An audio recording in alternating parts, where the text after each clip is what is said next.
Hello and welcome back to the Fantasy Wildcard Streamathon of 2023. I'm joined as always by my brilliant co-host Kev, who you can follow on Twitter at dynasty_go. Kev, how are you doing, man? We're halfway through. Sadly, no halftime show for us, but it's we've got a lot to talk about. So, how are you putting up at the minute? How's things going? Are we still as excited as we were from 10 a.m.? Absolutely, yeah, we're absolutely flying. We're having a great time. We're halfway there. But I feel just like it's the first quarter. We're in quarter three. We've got three amazing guests coming onto this part to kick off the South as well. So can't wait. Yeah, this is the critical point of the match. This is where things are going to really turn up. So before I bring on this amazing guest that we've got to kick off this stream, I'll just let everyone know. Obviously, this is the 16-hour charity streamathon that we're doing. We broke it up into four different teams, four different streams covering all 32 teams, discussing all of them from dynasty perspective. But the main reason why we're doing this is obviously to raise money for Mind, which is a charity that helps support people that are struggling with mental health. Really helps them facilitate the improvement of their mental health. So something we're all super proud to be a part of and help promote. So we just want to thank everyone for the amazing support that they do, and obviously for all the donations that we've had so far. If you are able to donate or looking to donate, you can find that on his link tree on Twitter page at Fantasy Wildcard. The website can also be found on the banner that's going across the bottom. That's www.justgiving.com/page/Fantasy Wildcard 2023. So thank you again for the support. But Kev, let's kick things off. Let's get the guests on. We're obviously going to be talking about the NFC South, and what better way than to bring on three of the top guys in the industry, three guys that we absolutely love. We have them on every year, so it'd be rude not to bring them back on. It's obviously John, Dan, and Mitch, the guys over at the Dynasty Theory podcast. Guys, how are you doing? Thank you for joining us again this year. Thanks for having us. Always great to be here. Yeah, definitely. Great cause, and John isn't the host for a change. Mitch and I are excited. The word count might be balanced a little today. And with Kevin, these Matt, different camera angles, John is going to be messing with his camera like 400 times this episode. Listen, every time we do a guest spot or we have a show where it's just me and Mitch, Dan and Mitch, the camera angle is different. So I'm always rearranging. I got to stand for today's episode because I'm so jacked up. But Kevin, Matt, they give me a hard time because I steal all the words that are available. Do you see? I paused when you first introduced us. Neither of them jumped in. So somebody has to. Absolutely, somebody's got to steer the ship, John, haven't they? So you just take that role. To be honest, John, I'm a little upset. Last year we got the amazing background of your yard and in your back garden. So I mean, I'm a little disappointed, John. Why have you brought us into a room? We wanted the luxury of the view behind you. It is rainy outside here today, which typically happens in Pittsburgh. But you caught me on a good day last year. Absolutely. So with that, we better get talking about some dynasty football. Otherwise, we'll be talking about the weather over where John is and Kev. We're going to kick things off talking about the Carolina Panthers. So what's your first question for the guys? Yeah, I mean, first of all, welcome on, gents. Third year. It's always a pleasure. I just think as well, such great spots that you've done stints at the start of the stream, at the middle of the stream, at the end of the stream. So you're real team players, and we really appreciate your thoughts on the on all the dynasty teams that you've discussed. So yeah, we're on the Panthers. We've got to start at QB. Bryce Young, currently going QB 10. At the market, pick 21, so 209 in startups as the rookie QB too. So really simple one to kick us off. I just want to know, Bryce Young, where does he rank within your top three of rookie QBs? Go ahead, John. Don't be polite tonight just because it's not your show. All right. For me, he comes in at quarterback 2. There's a clear separation for me. And I think I can speak for Mitch as well because we co-manage a lot of teams. So we've been in this situation. A clear separation for me between Anthony Richardson and then Bryce Young and CJ Stroud. And that strictly is because of the extremely high-end upside in Richardson. But that's for another guest spot for you guys to discuss the Colts. So for Bryce Young, I had him as my quarterback 3 pre-NFL draft, but kind of reevaluating, still in the same tier as CJ Stroud. I just think with the poise that he brings to the table And the way that the Carolina Panthers have added weapons, not necessarily the highest end weapons, but still they try to do something nonetheless and put their rookie quarterback in a situation where they can succeed. So for me, the quarterback 10 mark for Bryce Young that you mentioned, that's spot on. My issue is when you're in a startup and you're talking about whether it's the startup values, the trade market, whether it's looking at the quarterbacks or cross positionally, it's a lot of value to put into a Bryce Young where you could potentially look to get a Tua, get a Kyler Murray, where there's certainly risk with those names as well. But I tend to not look at the rookie quarterbacks too much in a startup when there is a lot of unknown and uncertainty. And we play a game that is just riddled with uncertainty. But with the rookies, it brings a little bit more into that. So the value's spot on. Quarterback 2 for me, looking at the rookies. But I would tend to go a different direction if faced with making that decision in a startup. Bryce Young, CJ Stroud, probably very similarly valued for a lot of people. I feel like I'm a little bit higher on Bryce Young. Maybe, I don't even know if higher is the right word, just risk adverse. I just feel like certain guys are destined for the moment. I like Bryce's landing spot in Carolina. I think he's going to be in a great situation with Frank Reich in a division that's really wide open. That's a division that's not really that strong this year. And I think the two teams we're talking about are probably one of them is going to come out of there and I think win that division. So I love Young. I think he's destined for the moment. I think if we're in a startup, I know Mitch mentioned guys like Kyler and Tua. And I think Mitch would agree with me. We've historically been on the anti-Kyler train. I might, looking long-term in Dynasty, be much more comfortable if I could get in there with a Bryce Young if the top guys before him went. Tua is a little bit more polarizing, and I've always been high on Tua. But that concussion thing on the back of your mind, it depends how you're building your team. You want those explosive Miami points or a guy like Bryce Young that might be there for quite a long time. So I love Bryce. Anthony Richardson, I'm a little nervous there in Indianapolis. No, I'm not throwing any challenge flags out at JB here because I think from a dynasty perspective, he's right going with that ceiling of Anthony Richardson. So I'd say, hey, JB, great pick. I just didn't see it in college from him in Florida. He doesn't really have a body of work that was good, Anthony Richardson. And then he's going to the Colts, who just can't seem to get anything right. We saw how dysfunctional their second half of the season was with that crazy hire at head coach. So I'm going to go on the Bryce Young train to answer your question, guys. And I love the position he's going into in Carolina. I think that's a team trending in a good direction. Yeah, and I'll just agree real quick with Dan is the one thing that we have against Bryce Young is his height. And that's really it. Anything else you talk about him, he has everything else we want. And we talk about someone like Kyler. Everyone's like, he doesn't study off the field enough. And I mean, that's worrying for me. And then we have Tua, and we just don't know on the health side. So I actually took Bryce Young as early as like 208 in a recent startup. And I feel completely fine with that because I think he's going to be a starting quarterback in the league for the next 5 to 10 years. Is he going to be on my team that long? No, probably not for the next 3 months, but the option is there if needed, right?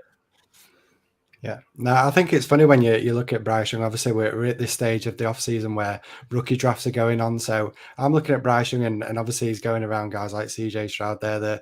The 2 and 3, it seems, consensus behind Anthony Richardson. But it's funny when you're in your rookie drafts, you're kind of just looking at the two, aren't you, deciding between Bryce Young or CJ Stroud. But it's a completely different ball game when you get into a startup and you've got all these veteran wide receivers, the running backs, the other quarterbacks, all in that range. And then you really start to think, how do you actually view these plays? It's easy to compare them like for rookies, but it becomes really interesting when you start looking at the veteran guys that are in the NFL as well. So yeah, I've got him as my QB3, but I think he's in a tier with CJ Stroud for sure. And I know I've said that I've got them all in the same tier with Anthony Richardson, but I think the more that time goes on, the more that I am actually getting on board with Kev. He'll be delighted to hear it, but I think he's now breaking away, I think, in that top tier because of the upside that he's got. But yeah, really interesting guy. And it's going to be really interesting to see how things play out for him moving forward and with the Panthers. But we've spoke about the quarterback. We might as well now mention some of the weapons that Bryce Young's going to be playing with, and we'll go to the running back position. And obviously this is a new addition to the Panthers, change of scenery, going over from the Eagles and going to the Panthers. He's coming off actually his best season since that rookie season when he came came into the NFL. Finished as the RB15 last year, so it was great to finally see Miles Sanders put it all back together after the flashes we saw as a rookie. And he's now earned himself a new opportunity over with the Panthers. So I'm just interested to know, guys, what do you think in terms of Miles Sanders, and do you actually think he can finish better than the RB15 finish that he had last season? Now he's with the Panthers. I'll jump in on this one. So my worry is the touchdown upside. I do think the Panthers are going to be good, but that offense could still struggle. And so as far as last year, he had the 3 rushing touchdowns, the 3 passing touchdowns. I think that's going to be at the same. I think what everyone's going to have to decide is if he could keep up that receiving work that he had, because he had like 50 catches for 500 yards. Now, I think the ceiling's higher than that with the Panthers, because I don't think Chuba is going to come in and steal any work from him until like Miles Sanders is just going to be on the bench, and then Chuba will come in, for a breather. But besides that, if we could get 60, 65 catches out of Miles Sanders this year, I think he's a screaming buy. It's around where he's going, right? I still would take the upper echelon guys above him, but as far as anyone that's in his range, I think his ceiling's pretty high, because those touchdowns are almost baked out of it already. So if you could get that receiving upside, I think it's huge. Hey, Mitch, I might not even be worried about the touchdown upside, because we go back to a year ago with Philadelphia. They get inside the red zone, then they pull the guy. To your point of Chuba Hubbard not really stealing into his workload, I don't see him getting pulled inside the red zone. I really don't. So I think it'll be really coming down to the development of the receivers, which I know we'll get to. But if that passing game could take some pressure off the run game, the only thing he might miss is that great offensive line that he had in Philadelphia. Although Carolina's line's decent, it's just still not Philadelphia's.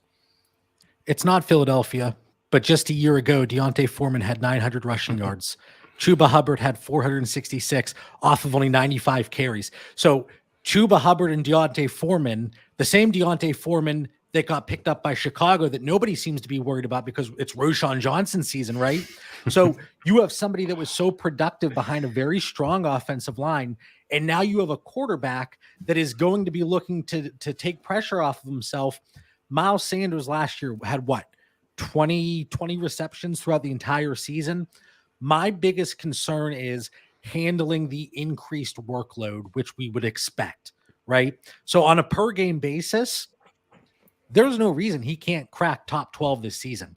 And he's still only 25 years old, guys. So we're talking about him behind the likes of Josh Jacobs, Tony Pollard, Derrick Henry, Ramondre Stevenson. If I can get a plus with Miles Sanders for any of those guys, I'm completely on board. This is a player that I thought was a screaming buy to start the offseason. He picks up the biggest contract of all the free agent running backs here going to Carolina. And this is an offense with Frank Reich that, like I said, they did enough to put their rookie quarterback in a good situation. But now Miles Sanders is going to go in. So if he stays healthy, he's cracking top 12 this year. Yeah, no, I fully agree. And Kev, obviously being an Eagles fan, it'd be rude for me not to ask you your opinions on Miles Sanders. How do you view him now that he's gone over to the Panthers? I mean, he can spread them wings now, can't he? I mean, we saw the glimpse in the rookie season, but yeah, Miles Sanders is going to have one of the best workloads in the NFL at running back. I mean, the competition and the wide receiver room, the tight end room, which we'll come on soon. But yeah, I think it's all because we had that show with Mike Bauer from Dynasty Rewind where he said 206 or Sanders. I'm like, give me the pick. I'm a dynasty process guy. And then obviously Sanders lands in a nut spot and makes that 206 pick, which ironically could be Roschon Johnson. Look a little bit silly. So yeah, Miles Sanders, it's going to be a great bounce back for him. Really pleased for him, and he's not got a lot of tread on the tires either.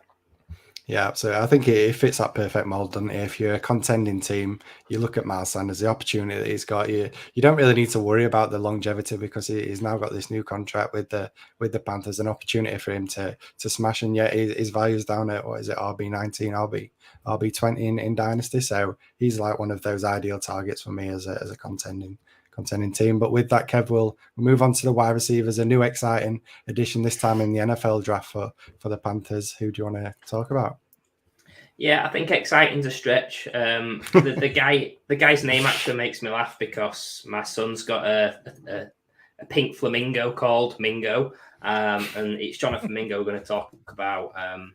I guess the question really I've got is, he rose up draft boards for me. It was my wide receiver 10 pre, and then wide receiver 5 or 6 post. I've probably moved him down a little bit, just because I do love Marvin Mims, but 10 to 5 is what he moved based on the draft capital, etc. I just want to know, is he someone that's rose that much for you guys, and is he a stack that you want in this offense, or is there no stack in this offense?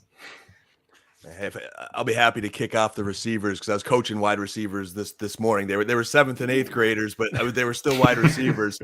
And then I took my son for lessons and practiced with lessons with the former Lackawanna College wide receiver coach who coached Kevin White of the NFL. So that was a little fun today there, Kevin White in there today. But I'm really interested in the Carolina receiving crew, at least some of them. Jonathan Mingo being the favorite. I really love Mingo and loved him. You know, I was watching some Steve Smith video breaking down a Mingo, and he thought he had the potential to be a number 1 NFL wide receiver. I think we were all a little hesitant on Dynasty Theory, just kind of waiting on that draft capital. And then when he got it, it's like, ooh, okay. But he's got an NFL like prototype body, and what a great opportunity. You know, the coaching staff's boasting about him. They're ecstatic to have him. Everything just makes sense, and I think the opportunity is there because the 3 starters, you know, Adam Thielen, DJ Shark, and Terrence Marshall, those ceilings are very limited. This is a team looking for a number 1 wide receiver. So, you know, he may be eased into it a little bit, but I think Jonathan Mingo is going to be their guy. And he's my guy in Dynasty. I love him.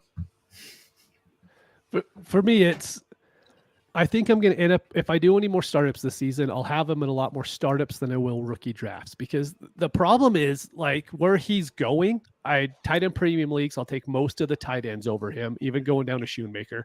I'll take almost all the running backs from Tajay, Miller. I see John shaking his head. Tank. I'll take all of those guys above him, right? But I know everyone hates Shoemaker. It's fine. You'll all regret it later. But he's just in that tier to where like I'm never picking him. Someone's always going to pick him before I do. But in startups, I actually think there's a decent chance to where he could fall depending on the team makeup. So for me, I'm probably going to have very little Mingo on my team. So it's not because I hate him as a prospect or anything. It's just the players around him. I like him a little bit more. What did Jonathan Mingo ever do to you that you would take someone like Shoemaker? And I'm a Cowboys fan. That doesn't even, like, you have a chance at a potential number 1 receiver, Mitchell, and you want to take these like dart number 1 tight end. I'm not worried about it. Maybe 1A.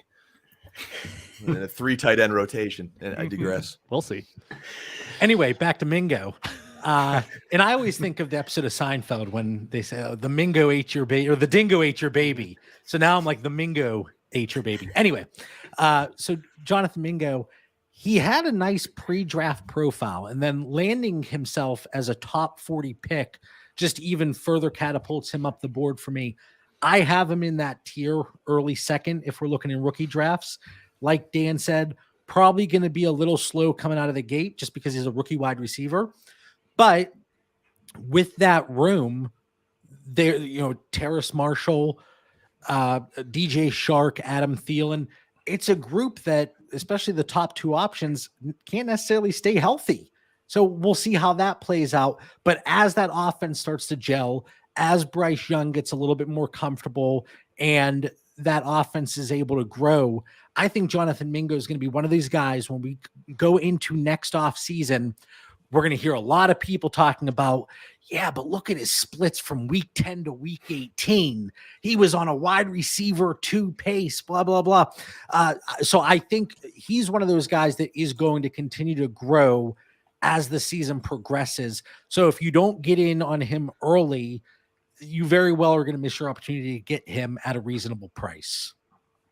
Yeah, no, I think that's really interesting, and I'm interested to know where you guys are in terms of his rookie value. Obviously, as I mentioned, the rookie drafts are going on at the minute, and the range I'm seeing him go in Superflex rookie drafts is around that early to mid second. Is that somewhere where you're happy to take him? Would you maybe even go a little bit earlier than that, or later if you're not super into Mingo? I feel like I know what Dan's going to say, and maybe I know what Mitch's going to say with him saying that he's not quite there. But I'm just interested to know what range you'd be happy to target him, because I'm seeing him go quite early in rookie drafts. For me, he's right around 204. If Charbonnet is on the board, if Kendre Miller's on the board, I'm just going to go with the running back over the wide receiver, especially with their profiles that I find super intriguing and the opportunities, even though you can look at those backfields that they landed on and say, well, JB, the opportunity is not all that great with Kenneth Walker, Kamara, and Jamal Williams. But for me, Jonathan Mingo coming in at wide receiver 5 rose a little bit for me. There is a clear tier break, and he's kind of floating in the middle between Quentin Johnston, Zay Flowers, and then the guys like Jaden Reed, and then even a little further down, Josh Downs, Jalen Hyatt, all those guys. So for me, Mingo, wide receiver 5, gladly taking him once I get to around the 204. Yeah, I think JB's tiers, his breakdown's accurate, and that's where I've been seeing him go. I'm willing to take him as high as 112 No. to 201. I think you don't have any of those picks anyways. I have As traded. soon as I he have led with traded. one. I have traded No, into no. drafts. I have traded Mike Evans, and gotten myself some Jonathan Mingo. I just think it's a weaker draft. But I mean, to JB's argument of Charbonnet, a Kendre Miller, I get taking the running back again there, but I just see the potential of an upside number 1 receiver here in a weaker draft. So if I could get him, I'm willing to be a little more brave and take him a little higher. See, and this is why I'm not going to have him in any team, because everybody's like, yeah, I'll take him at 205. I'm like, nope, I would take, just like I mentioned before, all the tight ends. I take Roshan above him in a heartbeat. I wouldn't even hesitate on that. So I'm pretty happy. I love that. See, we've got 3 guys on 3 different opinions. I mean, that's what we're talking about. That's what we like. But one right one, for sure. It's not Mitch. I'll let the viewers decide on that one who's right, and I'm sure we'll find out in a year or two's time. But with that, talking about the wide receivers here, obviously Jonathan Mingo's the buzz name at the minute because he's the fresh new face in town. But there's a lot of veterans here with the Panthers. And before I mention the names, I'll just say I absolutely love talking about the Panthers wide receiver because our good friend Kev, this is a list of his greatest hits: Adam Thielen, DJ Chark, Terrace Marshall, hit after hit after hit for Kev. I absolutely love talking about the Panthers because somehow the stars have aligned and we've got them all on the same team. So I'm just interested to know, guys, real simple one to be honest. Who out of that bunch do you prefer in Dynasty? Is there maybe a name there that you'd actually prefer over a Jonathan Mingo despite him being the new guy? Yeah, I wouldn't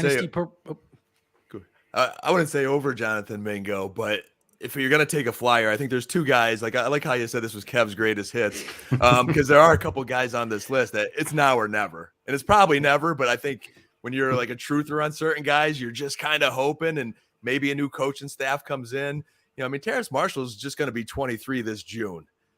They saw some promise. Maybe this new coaching staff could bring it out of him. So I just wouldn't throw him away, I guess is what I'm saying. And you haven't mentioned my boy Laviska Shenault. I mean, I go back to a guy that was supposed to be a first-round pick if it wasn't for injuries in Colorado. And, last year, even though it didn't really materialize, when he did get the ball in open space, he housed it. Like you saw his abilities. All 2 times. All 2 times, JB. The sample size is not what we like here, but the ability is there. So those 2 guys are worth a flyer. I think DJ Chark could be a role player in a flex spot. I mean, it's not like he didn't do anything in Detroit. He did flash, so I like Chark a little bit. Thielen is just a matter of, is there any threat on those tires to have some role on a fantasy roster? For Dynasty, there's no attraction. I'm not even giving up a 4th for the guy, but we'll see what he does. I don't know if somebody could provide insight that was more wrong than what Dan just did. At cost, DJ Chark he's a buy for me. You talk about Terrace Marshall being only 23 years old. I don't care. I don't care how old he is. DJ Chark out of the gate is going to be the wide receiver 1 option there for me in Carolina. And at wide receiver 80 cost, he is certainly going to give you that flex option. I like Adam Thielen underneath. I think he's going to provide that option, like I said, underneath for the young quarterback. But DJ Chark, for me, he 4-game stretch here in Detroit after he was coming off of an injury where he missed significant time. 5 catches, 98 yards, 6 catches, 94 yards, and a touchdown. Had a crummy game, and then 4 catches, 108 yards. He provides that big play potential where you're looking at a team that needs playmakers. You need people to step up. And I think Chark is going to be that guy. We're going to get a narrative during the offseason. Yeah, Mingo's there at an inflated price. But if I can get DJ Chark at his current cost, sign me up. Now, the key words that you said in there, JB, was coming off an injury, because the man hasn't been healthy like one full season in his entire career, and he's on his third NFL team. I just think, why do teams keep getting rid of him? You just mentioned Laviska Shenault, and he's but he's younger. Dude can't stay healthy. But he's you get him at the end of a draft or as a free agent. He's like free. Kettle, it's the pot. JB, I like free. You get Laviska for free. I'm just saying. How expensive is? What leagues are you in where DJ Shark costs anything? I'm not saying, Shark's a bad take. I gave him credit when I gave my take, JB, but you said I was completely wrong. I'm just saying there's worth a flyer on Laviska Shenault or DJ Shark. I wouldn't waste a roster spot on a 28 player roster. I genuinely would not even roster Laviska Shenault. He is waiver wire rubbish. We play in a lot of leagues that are more than 28 roster spots, so. This is what every show turns into now. It's just John and Dan yelling at each other for like 5 minutes, and they just move on. Don't mention it again. But I'll kind of go with DJ Shark here. I actually think Thielen's in a really good spot. But as far as dynasty, he's like Keenan Allen now. I really don't want him on my teams at all. If I don't have to, I'd rather move him, even though you can't move him for anything right now. But DJ Shark, being the Lions fan, he showed just enough to where he can produce. Like, I always look at anything kind of like best ball and DraftKings and all that stuff for DFS when it comes to players like this. I'm like, is this actually a player that I could play in DFS one day? And if I had to pick one, it's probably going to be DJ Shark out of all these guys in this, outside of Mingo. So I'll go with DJ Shark. I mean, we don't like any of them, but I guess DJ Shark is the one we'll go with. Love it. And Kev, obviously, with this being your greatest hits, I've got to ask you, can you pick a name out of those three? I know it's like picking who's your favorite child, but come on, I need a name out of you, Kev. Which one out of those three do you prefer most in Dynasty? I mean, they're all going to hit, obviously. No, I'll hold my hands up. None of them are going to hit out of those three, in my opinion. I think we joke about DJ Shark. I've never owned him in any Dynasty league. It's terrible. Not really. He's pretty decent in best ball and stuff, but if I had to pick one, it would just be Terrace Marsh on the basis that the light comes on and something we don't see.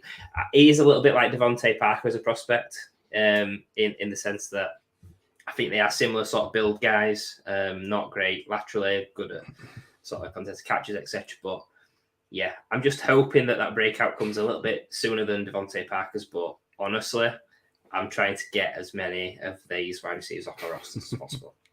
Yeah, it's funny that we call this your greatest hits, but yeah, DJ Chalk's the one that's actually a joke and that you weren't really on. And he's probably the guy that I prefer out of all the three of them, so it's funny. But yeah, Kev, we better move on to the Titans. I've given you enough stick. Let's talk about the tight end for the Panthers. Yeah, Hayden Hurst had a decent season with the Bengals last season, top 20.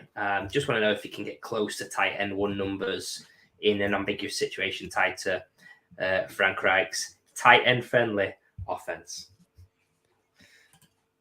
I'm going to say no, not close to tight end one, and very well could land in the back end tight end two territory. And if you're talking 2 PPR for tight ends, we talk, pretty much exclusively on Dynasty Theory. When we're looking at tight ends, we talk tight end premium. I like him as a throw in at his cost, but if you're in anything less 1.5, not somebody that's really going to be intriguing to me, just because, again, you have the rookie quarterback, you have a brand new situation. Are any of these weapons truly going to be supported outside of a Miles Sanders for fantasy purposes? Or are we kind of, they're all cannibalizing each other's production? I think that could be a case too. But yeah, I'm not overly excited, to be honest with you. This is what makes me sad, Mitch. So I know you'd probably expect me to speak up with Tommy Tremble on that roster. I have 15 dynasty shares. This one depresses me. But I mean, Hayden Hurst is a good football player. Good, he's got some receiving chops there. But I think JB's right. I think they do cannibalize each other, these three tight ends. I think they all serve a role on this roster. I tried writing Ian Thomas off for Tommy Tremble's sake, and he just kind of lingers like a bad rash. But he's got some athletic ability, and then they still involve him. And Tommy Tremble. I think I actually admitted this to JB in the chat. It bothers me to my core, but I think Tremble is just more of a good football player than a fantasy player because he does play nasty. He's an athletic dude that's tough and he blocks and he gets in there. But for fantasy purposes, I'm kind of punting. I'd probably go the route of JB of getting Hurst thrown in a deal, and it gives you a little bit of tight end depth, but nobody I want to overpay by any means for. Yeah. Mitch, you are on mute. Mitch, you're on mute. But that is your best take. That's your best take. Look at that. I was on mute. I have no idea how I even got on there.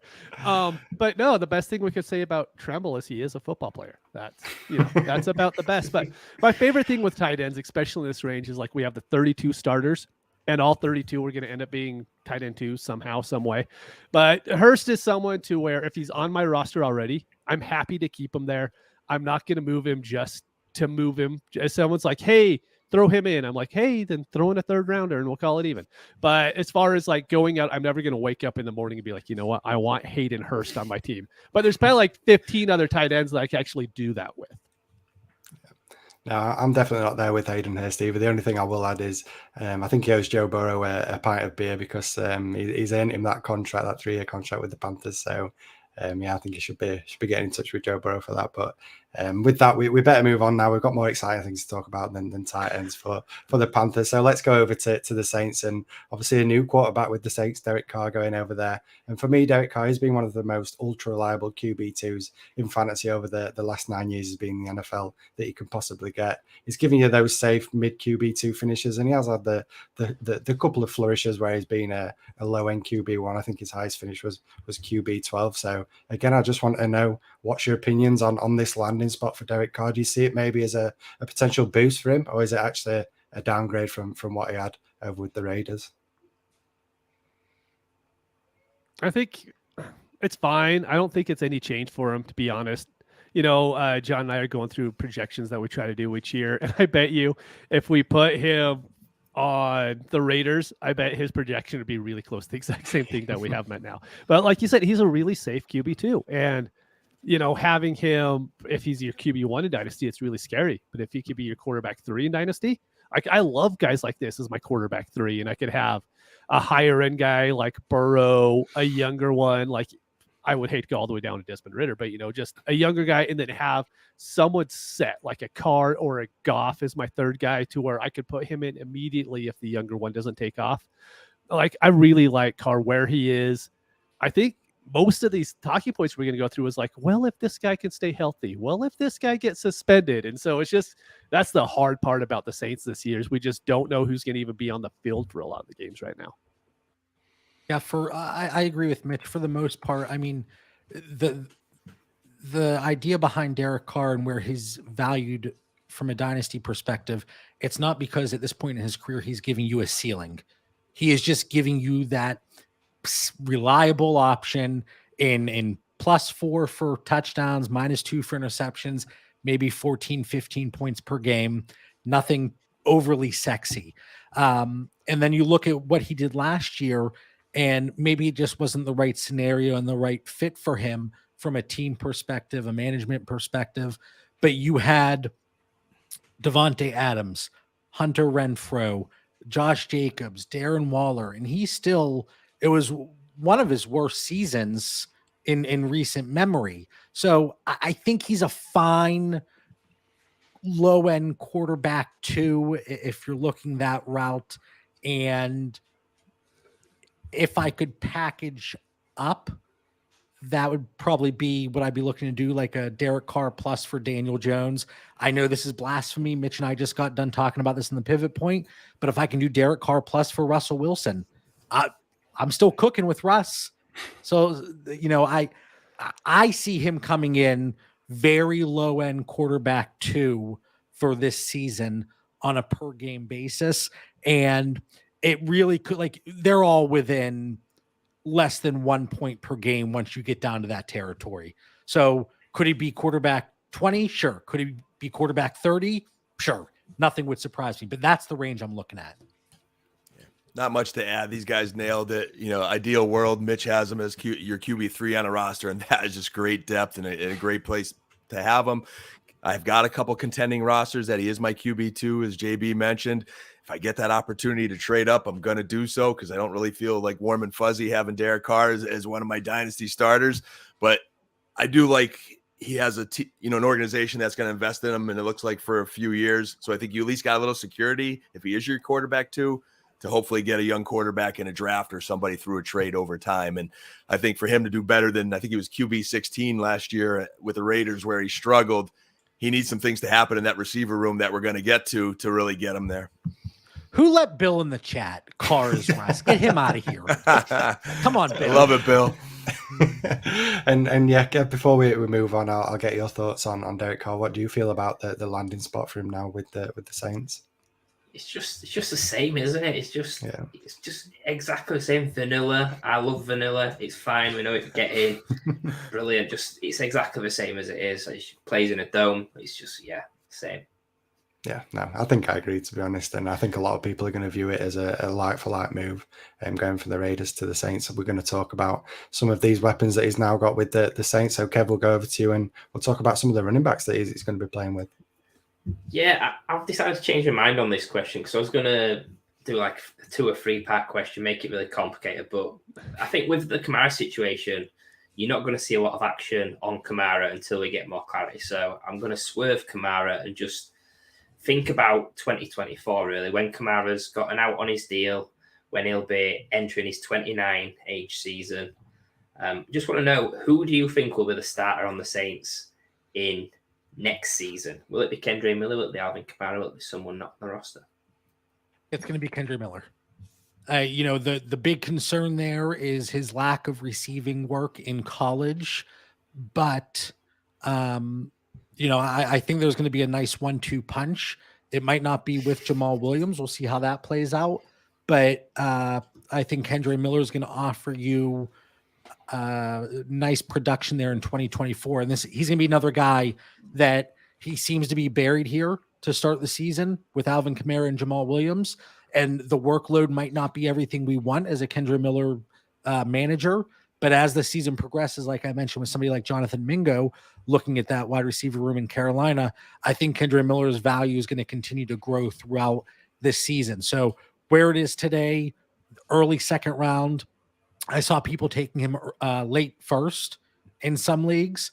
I think then it's going to take a hit a little bit because we're in the point scoring season. And then depending on what happens with Alvin Kamara. But I mean, we're all guessing what happens with Alvin Kamara. We don't know if he's going to get suspended, when he's going to get suspended, how the contract's going to play out. So a lot of what we see and project with Kendre Miller is going to be contingent on what happens with Alvin Kamara. So you kind of have to take a stand there. Do you believe in Kamara from a production standpoint and availability standpoint? And if so, then maybe Kendre Miller isn't the guy that we should really be talking about. But I do believe it's going to be Miller in 2024. And based on the comment from Ali, Kev, I'm guessing you don't. I'll hear your guys' spots for I answer. That's fair. I'm liking JB more the second half of the show than the first half of the show. I think JB and I are both similar Kendre Miller trains. When we did the Dynasty Theory pre and post mock drafts, we both had Kendre in that same tier, and we're very complimentary. I loved his film coming out of TCU, and I think I'm out. I'm punting Alvin Kamara. I'm so done with that guy. I mean, we heard everything under the sun last year, from his work ethic to the off the field, and we actually see the TMZ video off the field. It wasn't good, man. And you're a running back that's getting that second half of your career, pushing age 30. We know that cliff's coming anyway. Hey, if you're not doing the things off the field and that cliff's coming, I do think Kendre Miller has the talent to be that guy next year. Jamal Williams, we know what we're getting in Jamal. So he's got some fancy production. He's good to have in your running back roster. But I'm looking ahead. Kendre Miller, I'm with you, JB. So here's my issue, right? We said about how great this running back free agent class is going to be this season, right? A few of them got franchised. It didn't happen. So this is from Over the Cap, and I think 1 or 2 of them might be wrong, but I think they're pretty close. We have Derrick Henry, Josh Jacobs, Saquon, Pollard, Eckler, DeAndre Swift, Jonathan Taylor. We have a lot of guys that could hit the market next year. So I think just buying into Kendre Miller as being the starting running back for the Saints next season, if you're buying into him at cost, expecting that to happen, I would just pump the brakes, because there's going to be a lot of backfields that could change, or they could end up staying the same. All these guys could end up staying with their teams more than likely. But there's a chance to where if you're hyping up any of these running backs on any team to be like, hey, this is going to be the 24 starter, just hold back a little bit, because there's going to be a lot of movement. And that didn't even bring up some like Dalvin Cook, who could go to any offense right now as soon as he's traded from the Vikings, if that happens this year. And I think because of what Mitch just said, not to get go off on a tangent, but I think because of that, we saw the way it kind of stalled the running back market in dynasty leagues heading into this offseason, because, hey, it's a great running back class. There's a lot of depth, a lot of free agents. Well, a lot of the guys got franchise tagged or they stayed in place. But because there was that level of concern and uncertainty, cross-positionally, we saw running backs fall compared to the quarterbacks, wide receivers, and then tight ends in tight end premium leagues. So I think that very well could carry forward here. You're going to see in startups, we're seeing it. I mean, just like last offseason, and this is, if you're in startups pre-NFL draft, pre-free agency, I get it, because, hey, we don't know how it's going to play out with those two steps. But now we have that information, and we're still seeing running backs that are slipping cross-positionally, and we're seeing every other position elevated. So I think that's a great point by Mitch. Believe it or not, we don't disagree all the time, just most of the time. Yeah, and I'll just add, we saw that comment there of saying it's going to be interesting to see how this backfield plays out. And I completely agree, because as of this moment, I can't paint the picture of how I think this is going to turn out in 2023. Obviously, we've got the Alvin Kamara issue. So let's just say he doesn't play, he's suspended for however long. And it's between Kendre Miller and Jamal Williams. JB, you brought up at the start, Kendre Miller's a running back that we didn't really see too much from him in terms of his receiving production in college. So how do these two play out? Is it just going to be a two-back committee where they're both runners of the ball, neither of them are really that receiving back? Or is Kendre Miller going to be used as more of a receiving back? Have the Saints seen something in him that he can be used as that receiving back? And then if you are just pinning your hopes on to 2024, like we mentioned, maybe it's going to be Jamal Williams and Alvin Kamara this year, and then Kendre Miller takes that step next year. For the reasons Mitch brought up, the free agency class is great. We're going to get that same kind of talk about the upcoming rookie class as well in 2024, like we did this year. I mean, I'm no Devy expert, but I know there's a lot of big names at the top of there. It feels like there's a lot of depth to the upcoming class again at the running back position. So for me, I'm just finding it really hard to pigeonhole where I think Kendre Miller is going to be used this year and moving forward. So that's why I'm probably a little bit like Kev. I'm not super in on Kendre Miller. I think I've got him in my rookie rankings. I'm happy to take him at the end of the second, but I know he's going far earlier than that. I've seen him go at the end of the first round, so he's probably a guy I'm not going to have a great deal of. But Kev, I know Ali kind of threw you under the bus a little bit about your evaluation of Kendre Miller and where you've got him, so I'll let you defend yourself for a brief moment before we move on to the wide receivers. I just think people assuming he's Alvin Kamara for some reason, because he's a third-round running back going to the Saints. Sean Payton's not there. I think as a prospect, he's a bit of a lottery ticket. We don't exactly know what he is as a full profile, because we only really saw him make that breakout one sack. Evans had gone. I'd be treating him a little bit like Rashad White last year, where it is potentially going to be a slower rookie season than expected, but there is that potential opening to come.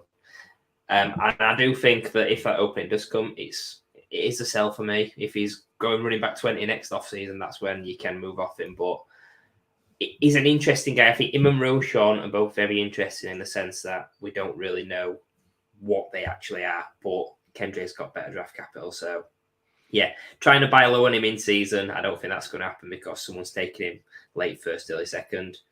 The only other thing I'd say is I see this going Jamal Williams till Kamara's back, and then Kamara. Mm-hmm.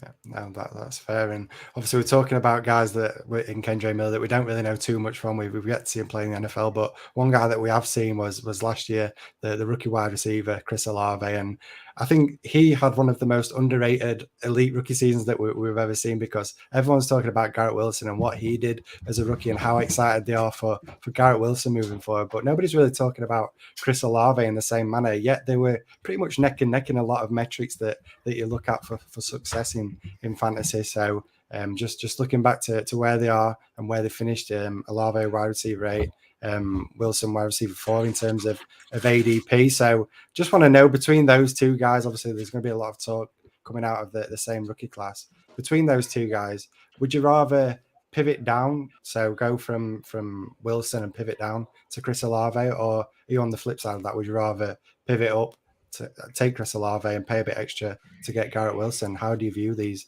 two wide receivers? Give me a plus with Olave. I'll move Garrett Wilson.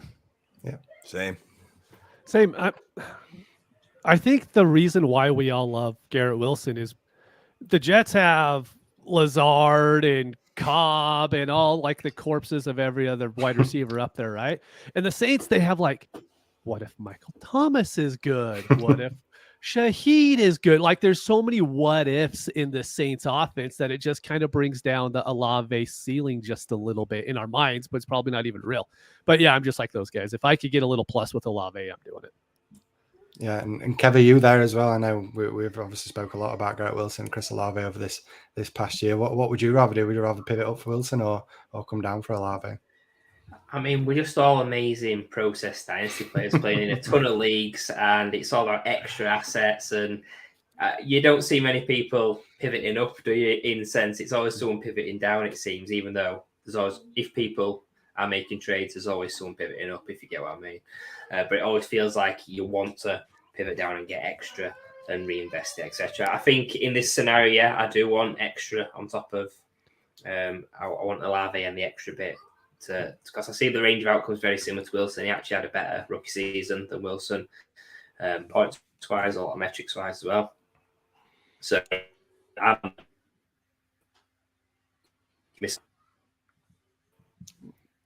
StreamYard at 5 people. I thought it was me at first. Boy, while Kev is cut out, can I make a proclamation here on the Fantasy Wildcard Streamathon for the Mine charity? All right. Today, on May 20th, in 2 weeks, all right, write this down. Dan, get your ink pen out. Write this down. In 2 weeks, Hunter Renfrow is going to be New Orleans Saint. Write that down. Bold statement. I guess it kind of makes sense with has nothing to do with anything we're talking about, but I just wanted to get that out there. All right, we're talking about the Saints. Hunter Renfrow reuniting with his buddy Derek Carr. He's going to be a Saint. They have a need. There's definitely a narrative there, JB. That makes sense. Yeah, absolutely. But we've already spoke about the Raiders, JB. So you can't be throwing in Raiders guys when we're talking about the Saints. But we didn't really talk too much about Chris Olave there. So I just want to know, what do you think his ceiling is? Because obviously we're all getting hyped about Garrett Wilson and the potential he's got in Dynasty. But just looking at moving into this season, what do you actually think the ceiling could be for Chris Olave? Personally, I think it's lower than somebody like Garrett Wilson, just because you look at the Rodgers factor, the Derek Carr factor. But ultimately, I don't think you're going to win many more games from a fantasy perspective because you have Garrett Wilson instead of Chris Olave. So I think we're still going to see the splash games. I know Derek Carr, typically we look at him as a lower ADOT quarterback, but just a year ago, Chris Olave led the NFL in air yards. And those are opportunities that we, as fantasy managers, we like. So even if they are unrealized air yards at times. So for me, that's why I have them tiered together. If I can get any plus, especially if it's 2-for-2 pivot, where I can get an upgrade at another position. If somebody sees Garrett Wilson valued significantly higher than Chris Olave, I mean, I see mid wide receiver 2 production on a per game basis. And I know that's not sexy by any means. And if you have Garrett Wilson, pivot down to Olave, pivot down again to somebody else. Let's just keep pivoting. All right. But yeah, I think Chris Olave, it is overblown, just like Mitch said, with the ceiling there. Is it lower than Wilson? Yes, but I don't think it's enough to make up the difference in what you could potentially get on top of Olave for Wilson. Yeah. Dan and Mitch, are you similar to what JB's saying there? Yeah, I completely agree. I think like his ceiling's probably wide receiver 10, right? but I think that's not even that realistic. I bet it's probably closer to 12 to 15, which is really good for a second-year wide receiver. But I just don't see him coming close to breaking into that top 10 unless we see a lot of injuries to, MT again. Kamara's out, and then it's just pretty much the Olave and Juwan Johnson show. It'd be interesting to see how the Saints run this offense. At the beginning of last year, when it was Winston, like they were slinging it a lot. And again, like when you watch the film, there's a lot of near interceptions, then he eventually gets benched, and then they never really got the production they wanted out of that offense. But if Carr finds some chemistry with these receivers and they do throw the ball a lot, I mean, he is the guy. So maybe, there's that narrative if the O-line's going good and Carr's clicking. Mitch said, wide receiver 10, he could get there. So that, JB saying, hey, if I can get a Olave plus, I could be okay without Wilson on my fantasy team. And I do think JP says sexy a lot. Well, when you look like this, what other word are you going to use that often? But I also think like for the Saints as fantasy managers, we want concentrated target shares. And even if Michael Thomas is there, he's healthy, he's available, we're going to see a concentrated target share between Alvin Kamara, Michael Thomas, Chris Olave, Juwan Johnson to a lower extent. But we're not getting this even distribution that we see in a lot of teams. And for me, Bill, that's sexy.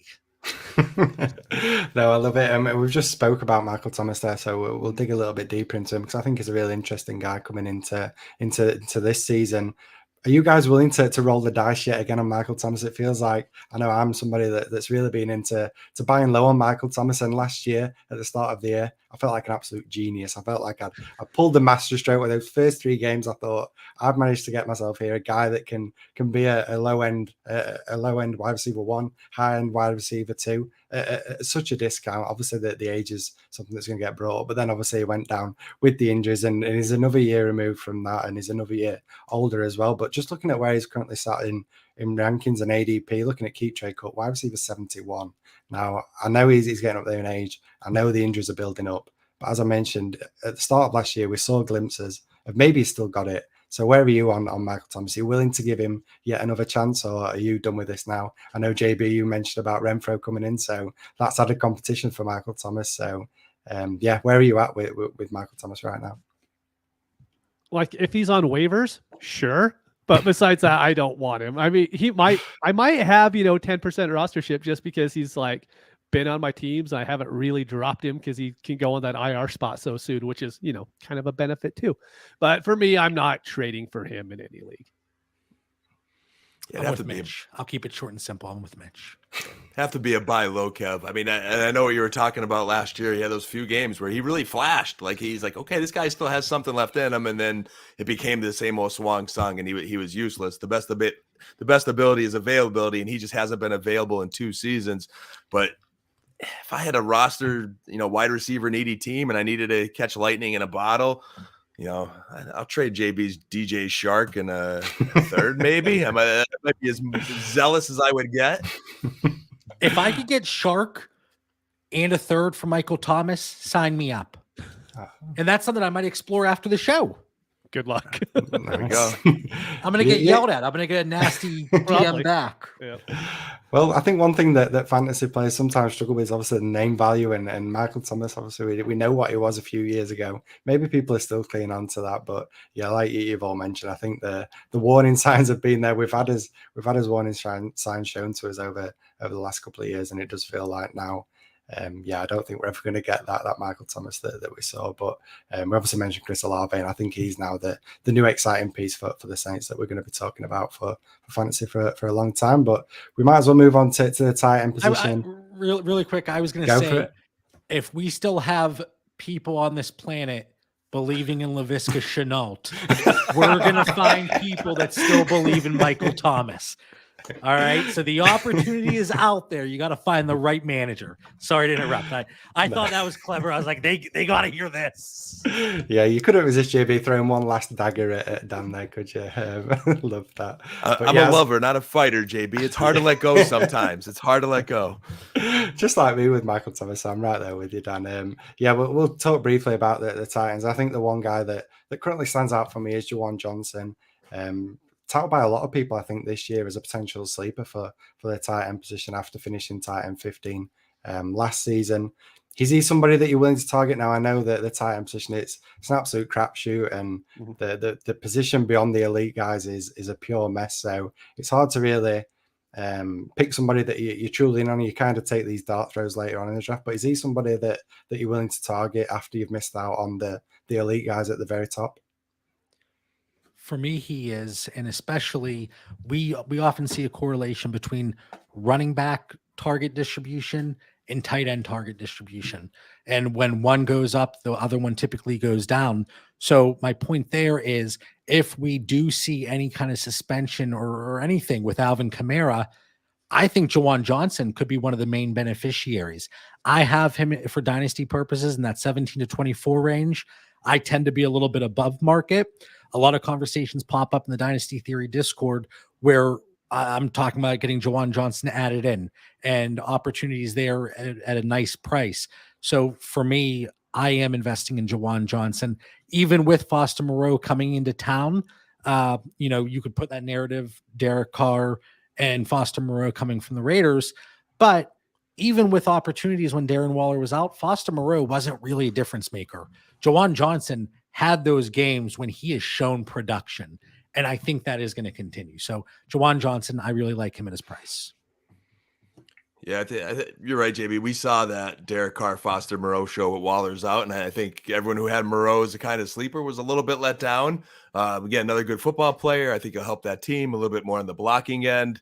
He'll get a few touches, but Juwan Johnson's a 6'4", 230-pound wide receiver. He's probably his team's number 3 wide receiver as it stands now. And if Michael Thomas gets hurt, he has a presence there. 7 touchdowns last year.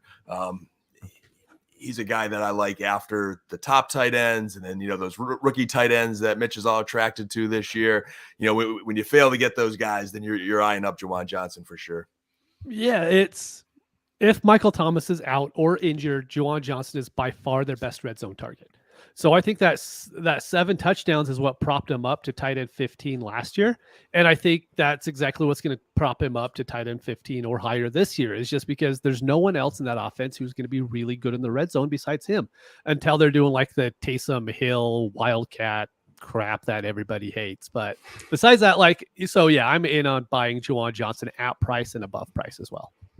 No, I love it. And with that, we talk about Juwan Johnson, one of Kev's favorite sleeper tight ends, I believe, this year. And like magic, Kev returns to us. Kev, seeing as we've come back, any final thoughts on Juwan Johnson before we let the guys get off? I just hate Michael Thomas, don't I? So yeah, I'm kind of glad that you dropped out for that part, because I could have got a few shots there. Yeah, no, I love Juwan Johnson. I think obviously Foster Moreau signing does cloud it a little bit, but I think if you were in about Foster Moreau, then maybe you wasn't fully committed to Juwan Johnson anyway. I think great flyer. Just people will make the links to Carr and Waller, Carr and Johnson. So if it goes that way, it's going to be very fruitful. Yeah, love it. And with that, guys, that brings us to the end. So before we let you get off, just let everyone know where they can catch you. And anything you want to plug before you jump off? We'll let the boss do it. Oh man, it's tough being the boss. You can find me at the Bauer Club on Twitter, and follow the show on Twitter and Instagram at Dynasty Theory FF. We have the Patreon. We're working on projections. We have our tiers. We have our cross-positional startup rookie information, a lot going on. But first and foremost, guys, every year, this is so much fun. The first year that you guys don't invite us, I'm going to be heartbroken, because I look forward to this. Genuinely, I do. It's for a great cause. Everybody, one way or another, impacted by mental health situations, whether it's whatever the situation may be. So I think it's a great cause. We're going to be donating. And if you're listening to this, don't be a cheapskate. I think I said this exact thing last year. Don't be a cheapskate. Make a donation. These guys are busting their asses doing the streamathon. So it's very much appreciated. So thank you, Kev. Thank you, Matt. No, absolutely. And I'll just say again, thank you for coming on, guys. We'll let you get off because we've got another great guest lined up. But yeah, thank you for coming on, and I'm sure we'll see you again next year. And follow Mitch at DynoMC and Dan at FF Coach Dan. Don't worry about that. See you guys. Appreciate you guys. Keep up the great work. Take care, guys. And with that, Kev, that's the end of my stint. I'll bring Ali in quickly a bit before I jump off. And I just want to say again, a huge thank you for all the donations we've received so far. You can still donate right up until the end of June. You can find the link for that on our Twitter page at Fantasy Wildcard. Also, it's just giving Fantasy Wildcard Charity Streamathon 2023. Thank you for supporting mine. And with that, I'll bow out. I can't believe it. I'm missing this guest again. I missed out the first time we had her on, and I'm missing it again. So I'm absolutely gutted. But I suppose at least the viewers get an upgrade going from me to the guest that you've got coming up. So I'll enjoy watching it while I'm having a rest. But yeah, you take care, guys, and have a good one. Cheers, Matt. Cheers, Matt. We'll see you soon. Right, Ali, it's the best two of Fantasy Wildcard left for this next section to sum up the NFC South. It's your books, obviously. We've got the Falcons first of all, but as Matt alluded to, we have got an amazing guest coming on to help us with this section of the Streamathon. So you may know this lady from the On the Low podcast. She's also done other bits in the community. She worked at Heavy, also the Look Back podcast with Sam Holt as well. So you'll be very familiar with the name. It's Maddie Kroll. Welcome What's to up, the guys? Charity Streamathon. How are you? I'm now convinced Hey. that Matt hates me. I'm like, Matt does not want to be on a computer screen with me anymore. He I'm did say doing that. good. How are you guys? We're doing great. Better. Yeah, we're in the third quarter. We're absolutely flying. Still full of energy. How you still have this much energy? I am shocked. It's purely because you lot are coming on. We have some great guests that bring us up every hour. So can't wait, Maddie. Can't wait. That is a textbook answer. I absolutely love that, Ali. I might have to steal that. It's. I mean, it's He had that the guests. rehearsed. Yeah. No, it's the guests. It's the cause, obviously for the charity and dynasty. So it's a combination of everything coming together and aligning in the perfect way. So we'll And we kick get to off talk about with, the best division as well in the NFL. Ah. well. Yeah, I was a Bucks fan, but we're going to save that till last. We're going to speak about the Falcons to begin with and kick off with yourself, Ali, at the QB spot. Yeah, This so mic keeps falling. If you guys see me throw it out the window, just don't mind. We'll keep going. like me, it's not a fan of Desmond Ridder. So we will talk about Desmond Ridder.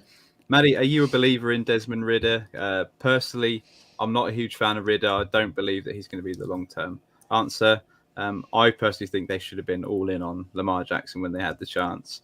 The absolute idiots. But he is pretty cheap as quarterback 28 on Keep Trade Cut right now. So is that an interesting price for you? Are you a fan of Ridder on the Atlanta Falcons for this season?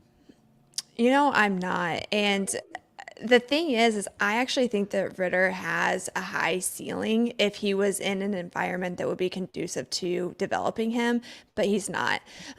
So now we're kind of stuck with where do we go from here and how is he going to be used? I know that everybody just expects this team to be crazy run heavy, but that's not how Desmond Ridder is going to be able to fit into this offense. I think that we're actually going to see more of the passing game, probably what we're going to see is more design throws, which is going to help. So I don't think he's going to be as awful fantasy wise as everybody thinks going into this next season.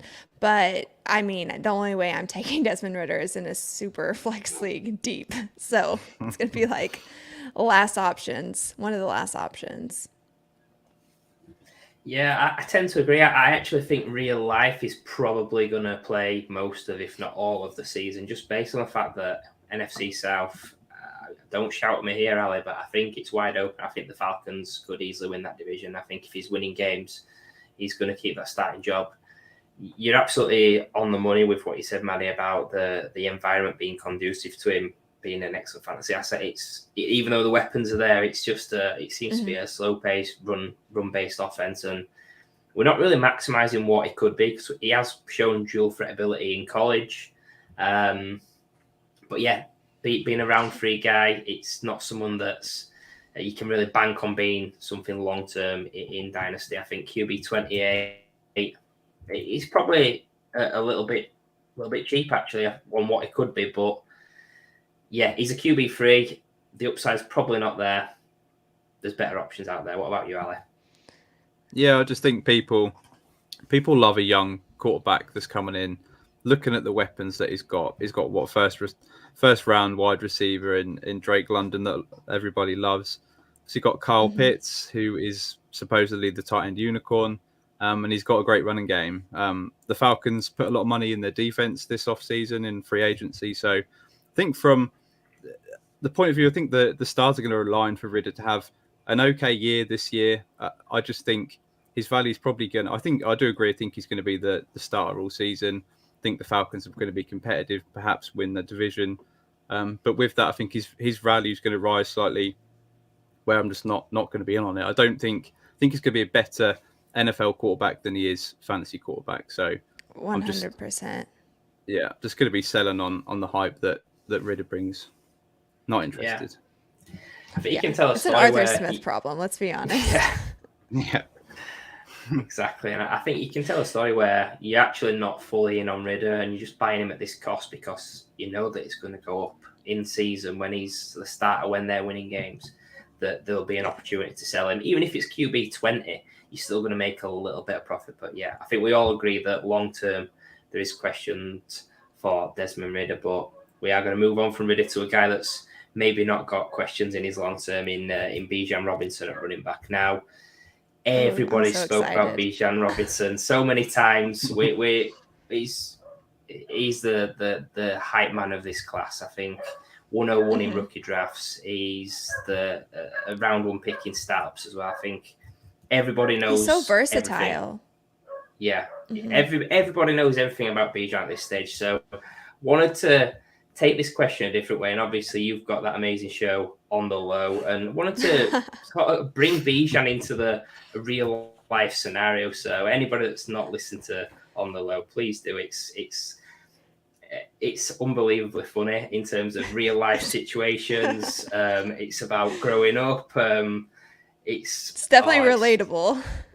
It's relatable. So I just want to throw it out there, like, in terms of life events and situations. What would you compare Bijan to in Dynasty? So, for example, like marriage would be a long-term asset. You've got high school romances, something nice at last. You've got the bad boy that you're going to get hurt because he'll get injured at some stage. Or you've got the one-night stand, a bit of fast fun, and then you move on from him. So I'll throw it to you, Maddie. You've got a show about life experiences and situations. Tell us about Bijan if you have to compare and contrast him to one of those or one of your own. I think that you have to I think I might have to make my own. I think it has to be that college boyfriend that you just post on all your socials and you make sure everybody in the world knows that he's on your team. Like you've got him locked down, he's yours. But the thing is you can never go all in on running backs as far as I'm going to marry this dude, just because you never know when they're going to get hurt, especially in the offense he's about to walk into. They're going to use him like a workhorse. He's going to be running, he's going to be receiving, and he's going to be at the bottom of a lot of piles. And so do I want to marry this man? Probably not. However, I am going to show him off. I want him to be flashy. I want everybody to know that he's mine. So I think that that's the route that I would go with him. For sure, taking him. No, I love that. I think you mentioned being on the bottom of a pile, and that got me thinking real life situations, but I'm going to swiftly move on from that. And Ali, I'm not going to ask you the same question because obviously I'm not going to ask you if you're going to marry him or one night stand. You don't think Ali wants to marry him? I want to show him off. I want to show him off. Yeah, there you go. So Ali, I guess from the fantasy side, is there any flaws in his game? Does he deserve to be going in the round one of startups, etc.? Yeah, no, it is really interesting because obviously in Superflex startup drafts, he is going at the top of the back of the first round. I think he absolutely deserves to be there because, like Maddie says, you want to show him off. He's going to be an absolute asset to you for the next 2 to 3 years. But you don't want to marry him because, long term, these running backs, they really do lose value at a critical rate. Once he starts getting to age 26, 27, a bit like Saquon Barkley, we know how good he is, how much he's still got to give in the NFL, but his value is dropping. So I want to marry this guy. I want to be attached to Bijan Robinson for the next 2, 3, probably 4 years. He's going to help win me a championship. But then I want to break up with him. I want to divorce him Yeah. and sell him You on want to to another upgrade is team. what's going to happen. Yeah. Exactly. going I for the want to hotter new upgrade thing. for the younger model. Exactly. There's nothing wrong with that. I love how you played along as well. That's really, really kind. And swinging it back to you, Maddie, just to finish on Bijan. In terms of, obviously, the landing spot, the situation for Ridder was really poor. How do you see that for Bijan? Is it an optimal spot? Could there have been better? Is it something that's give you a little bit of pause landing with Arthur Smith? I honestly, you can always, in my opinion, there could have always been a better fit. Can you imagine him if he had gone to the Eagles? That would have been insane to get to watch. But I actually think that this is going to be great for him because whenever I was doing the rookie breakdowns of the quarterbacks coming out of when we were doing the draft last year, with Ridder, he makes some incredible throws in tight windows. And that's why I'm saying I think that he's going to be used more so as a receiver than what people think going into this year. I know everybody looks at Arthur Smith's offense and they're like, okay, he's going to run the ball and he's going to be a workhorse.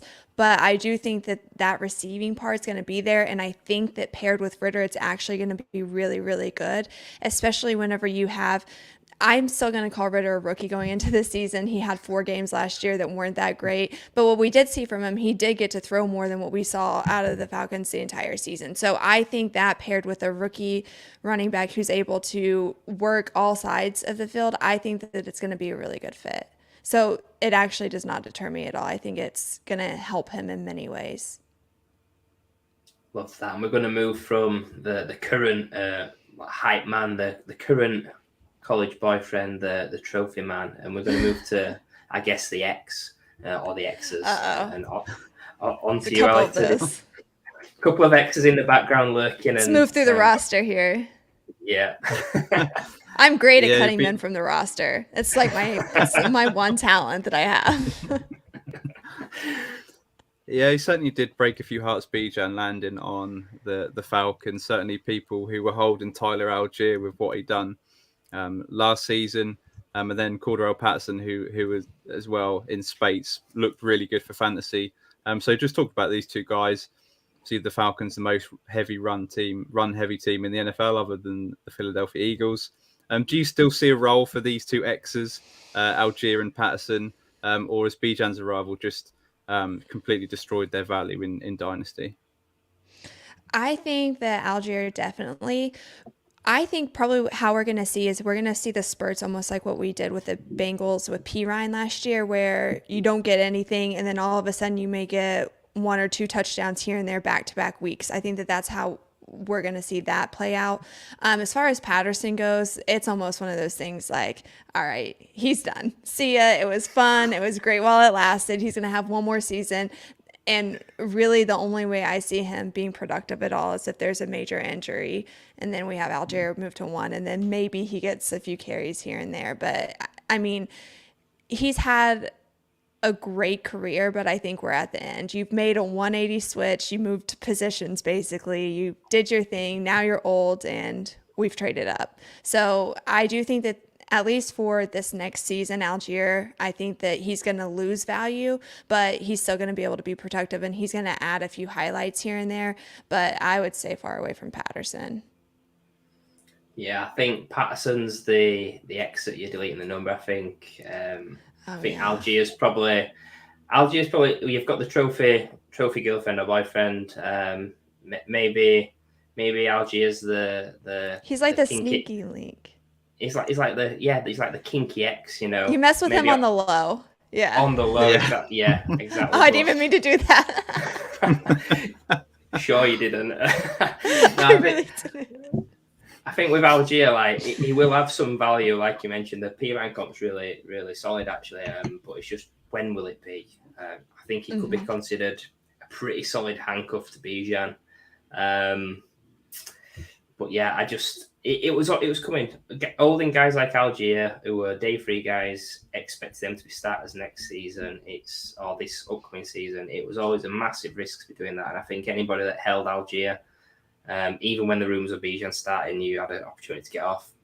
If you've held him, you deserve to be burnt. So that's my thoughts on Algier. I think Patterson, he was great, but he's done. Do you see it any different, Ali? No, I mean, funny you should mention that. I was the guy who was holding Algier. Oh no. There was. I don't think it's terrible, depending on what you have rolling around. Well, I mean, Algier's not going to be my running back 1 or 2, so there was just hopes that he was going to survive the draft and then increase in value. But I just wasn't expecting Bijan to go in the top 10, especially to 8 to the Falcons. I thought he was going to land more in the teens to the Eagles, or I thought the Cowboys were going to trade up into the teens to get him. But yeah, unfortunate for Algier. I think you're right. He's still going to have a role on this team. I think he looked great last season. Yeah, Patterson, I think just put him on kick returns because he's great on kick returns. So, but Tyler Algier is still a top handcuff, should we say, if Bijan gets injured. So I think he's still got some value in the NFL.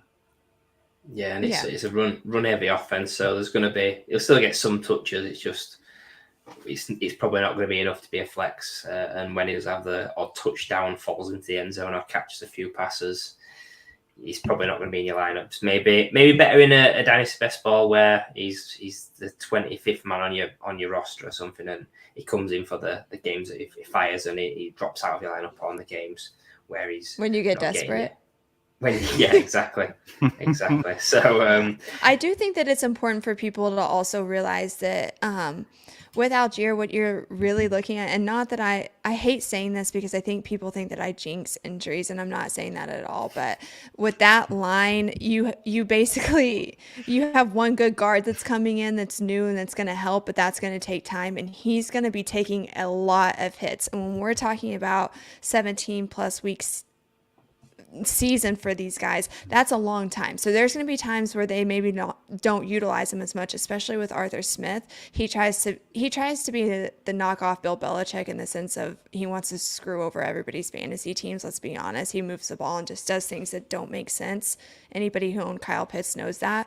But I do think that can be a benefit for people who do have Algier, because I think that we're going to see him move into those roles. Just like I said, I don't think it's going to be consistent. So it is nice to think about for redraft or whenever you're doing, daily fantasy, just to keep in the back of your mind. Yeah, I think whenever you've got that trophy partner, such they're going to take a pounding out of. So, we're going to swiftly move on to wide receiver and Drake London, the main man. A lot of promise as a prospect coming into the league, and then a little bit below par rookie season. Obviously, didn't help having Ridder as a QB and having Mariota for most of the season. But just want to get your thoughts on Drake London as a prospect as a whole. Does the addition of Bijan, the return of Pitts, no upgrade on Ridder, does it hurt London short term, or is it longer term sort of, which there is that concerns there? Will 2023 be another season where he's producing wide receiver 3 type numbers, or do you have more concern longer term with him? I think that he honestly stays about the same. I don't see his situation improving dramatically, and I don't see it kind of raveling dramatically. I think that what you're going to see, he's able to get into those tight spots. Like I said, Desmond Ridder is able to make those tight throws. So if he can get down the field and make that happen, he's going to. I don't think that Arthur Smith knows how to correctly use Kyle Pitts, and that's not the way he wants to utilize a tight end. And so that doesn't concern me very much. So I think Drake London's going to stay where he's at. And Ali, you were a huge London fan, wasn't you, coming into the NFL draft? How would you see this playing out in terms of, is it going to be another tough year again this year and his value drops even further in Dynasty, or do you think that people are in and they're just going to keep being in on him until he eventually hits like the DJ Moore truthers of the NFL?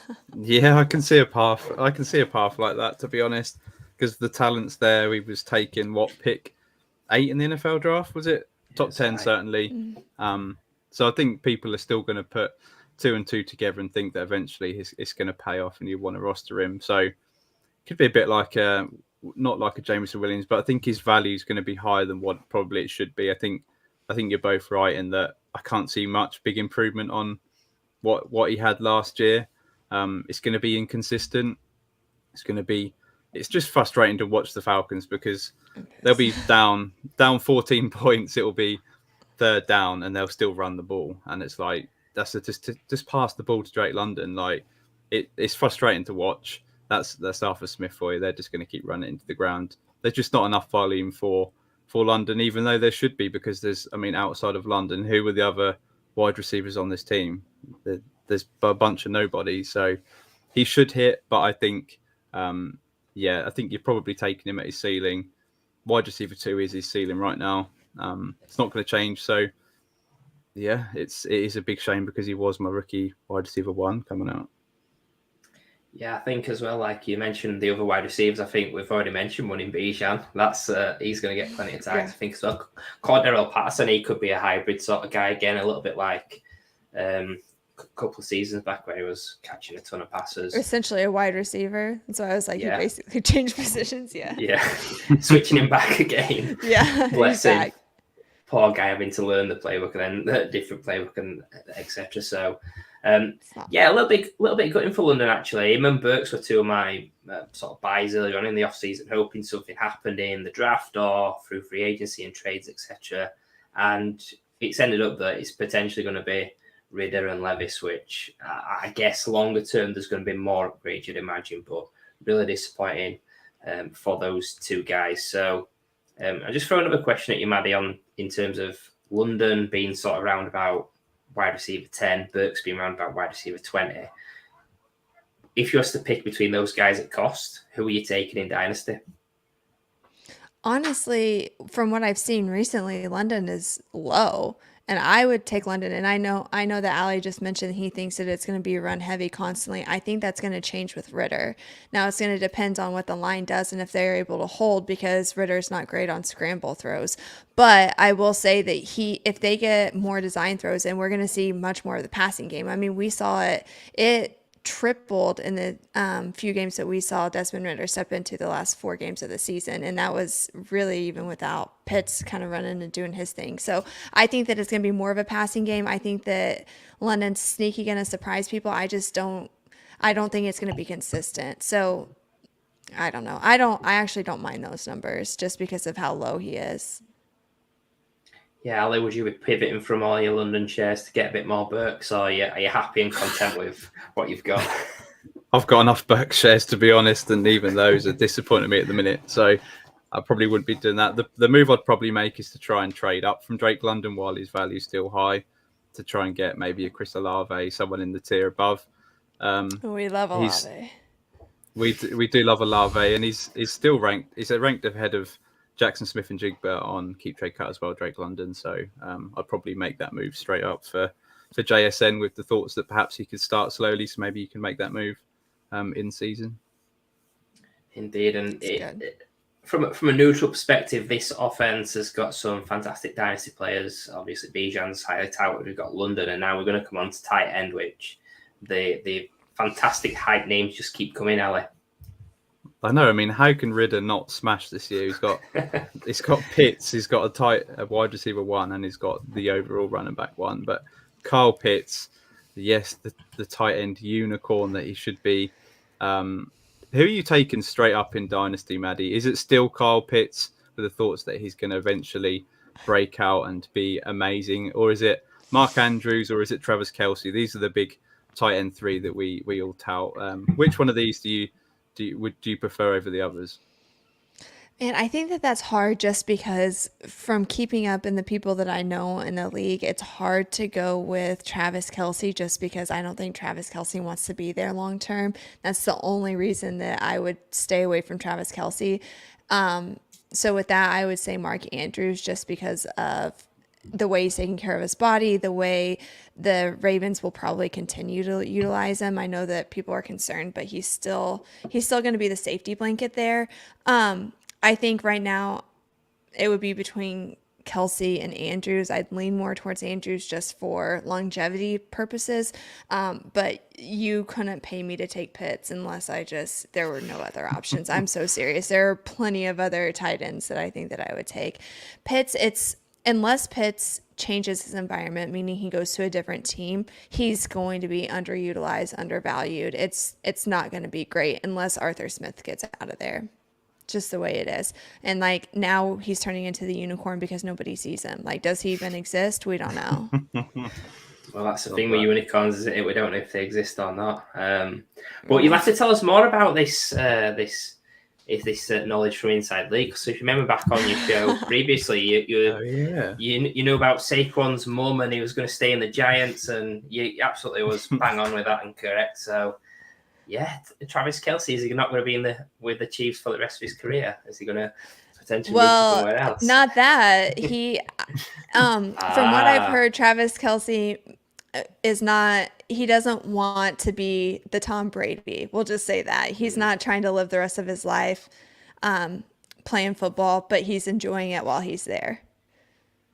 So I think that if you're thinking dynasty next 2 to 3 years, okay. But if you're thinking, how can I gain the most value and try to keep that, maybe trade up, take him, but just know maybe after the next season or two, you might start looking at like, what can I get out of him? Can I get some high value and kind of upgrade from there?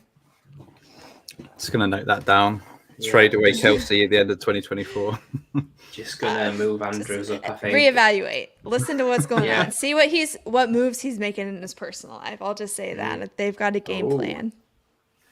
Very interesting. I think, you're absolutely right. When you get to your mid-30s like me, it's downhill pretty quick. I've got to just give me some pause, actually, because I've got quite a lot of Kelce. I'm going to have to look for some pivots pretty quick. And you always want to just sell high, right? You want to, if you want to get rid of them right as they're starting to tank, not after they tank, So you just want to keep an eye on it. Indeed, you do. I guess it. No, this hasn't gone live. I promise it has actually, but coming to you, Ali, because obviously you've been well on the pitch training in the past. I think he has been your tight end one in fits and spurts. I think because I'm an older guy, I think I've stuck with Kelce. Pitts has always been sort of the free range for me. Can you have any confidence in Pitts for this season, Ali? I don't think so, because has he been in the league 2 years now? He started off, his first season was okay, but we're expecting him to take that big leap.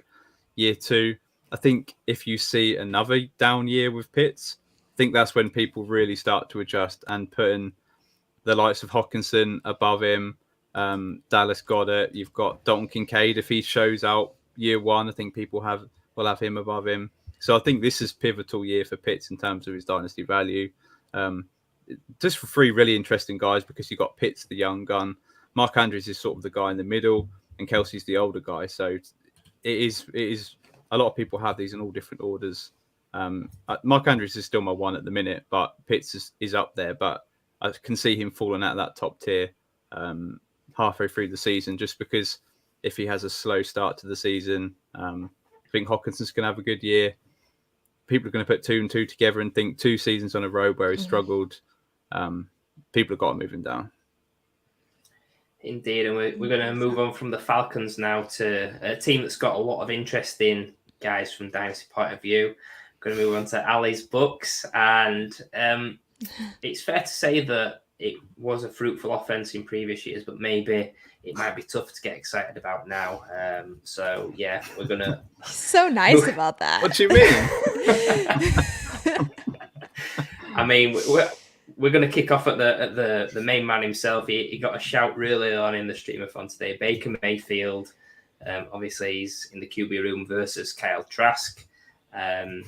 Moving on from Tom Brady, it's always going to be a poison chalice to sort of who comes in after Tom Brady. But I just want to know, with Baker Mayfield, Kyle Trask, Maddie, who do you think wins the starting job first of all? And do you expect either of these guys to be anything more than a pure bye-week play in your Superflex league? So can you see any of these being anything long-term for you, or is it literally even less than a one-night stand? No, and the one-night stand's questionable. It's like, how many drinks did I have? No, I do think that I think starting off, Baker Mayfield's going to win the starting job at the beginning of the season. However, I totally don't expect him to be the starter when we get towards the end of the season. Baker Mayfield shows up when he's under pressure. That's when he shines. That's his best. So you put him up against somebody, you question what he does, and he's going to prove you wrong. He plays with that chip on his shoulder. So 100%, I think that he's going to come out and win that job. Now, when that pressure fails, when people aren't talking as much trash and he gets to kind of relax, that's when you're going to see the problems start to come in.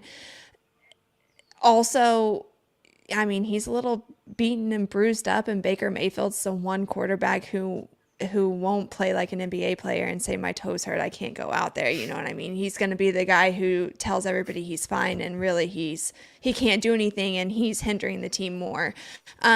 So for that reason, I'm out. I sound like the guy off Shark Tank. I can't take either one of these guys, and I just don't like Trask, to be honest with you. I don't even think that I don't think he's a game managing quarterback, to say the least. At least you can be excited about Baker Mayfield and what he might do, you know? Yeah, I think Sorry, Allie, I just really trashed the entire quarterback room. Not at all. Not at all. I love a bit of shade, but I just think with Trask, first of all, it was a bit of a head scratching selection when he went. Was it like late round 2 a couple of years back, and didn't really like him as a prospect. But Baker Mayfield, I do kind of have a little bit of a soft spot for him, just based on the fact that he won me a little bit of money on the draft when he came in at the pick number 1. I did back him when I had a little gamble on him when he was sort of the 4th, 5th favourite, based off some intel, you could say, within the Was industry. it from Maddie? It was from Matt. No, it wasn't from Hey, Maddie. listen, I actually did have intel on that. Coming from OU, like he had intel on that. His agent was dead set on that. Yeah, That me and intel Maddie actually gets around. You got to trust it. So No, he did I win feel me. Won me a bit of money. I think as well. Think back to his rookie season in Cleveland.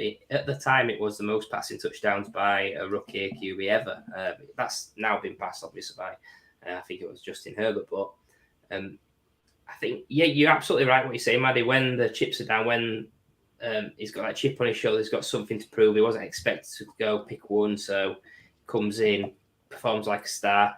Last season, went into Panthers camp and won the job. Did a fine job in LA as well with the Rams last season when they was dead and buried as such. He put on some great performances, got a little bit out of Cam Akers. Straight off the plane. Straight off the plane. So I have got a soft spot for Baker, and I don't know, I'm kind of still in on him, you know. Like, I know that the ceiling's not there for fantasy, but I just like to root for a guy that's got so many interesting memes and gifs about him. So we'll come to you, Ali, as the resident Bucks fan. Either of these two guys excite you for the now or the future? No, so I'll just straight up say Kyle Trask is a terrible draft pick, and he just, even in practice, his balls, he just floats the balls. There's no zip on his balls whatsoever, and there's no chance of him winning the starting job. He's Baker Mayfield's to lose. I just love Baker Mayfield. I love his swag. I just love what he brings to this the team. camaraderie he brings. Exactly. I think his teammates are going to absolutely love him, which I think is going to last for about 10 games, of which we're going to be 3-7, and then you're going to start seeing it go downhill for Baker Mayfield, unfortunately, in which we're going to get Caleb Williams because we're not going to win a game after that, because Kyle Trask is going to come in to try and save the day and lose every single game. So yeah, I think Baker Mayfield is going to be a really fun ride this year. I actually am really looking forward to watching it. But in terms of fantasy output, I think he'll have 2 or 3 games that might, just because he's got a chip on his shoulder, he's going to want to run the ball in from 5 yards out, put his body on the line. He's going to be top 5 quarterback for 3 or 4 weeks. But most of the time, it's just going to be not very great for fantasy. But it's going to be a fun watch, put it that way. Yeah. See, if the Bucks are smart, what they're going to do is they're going to pay some NFL analyst that's on TV to just trash him week after week, and that's what you got to do, is light that fire under his rear. But I agree with you guys.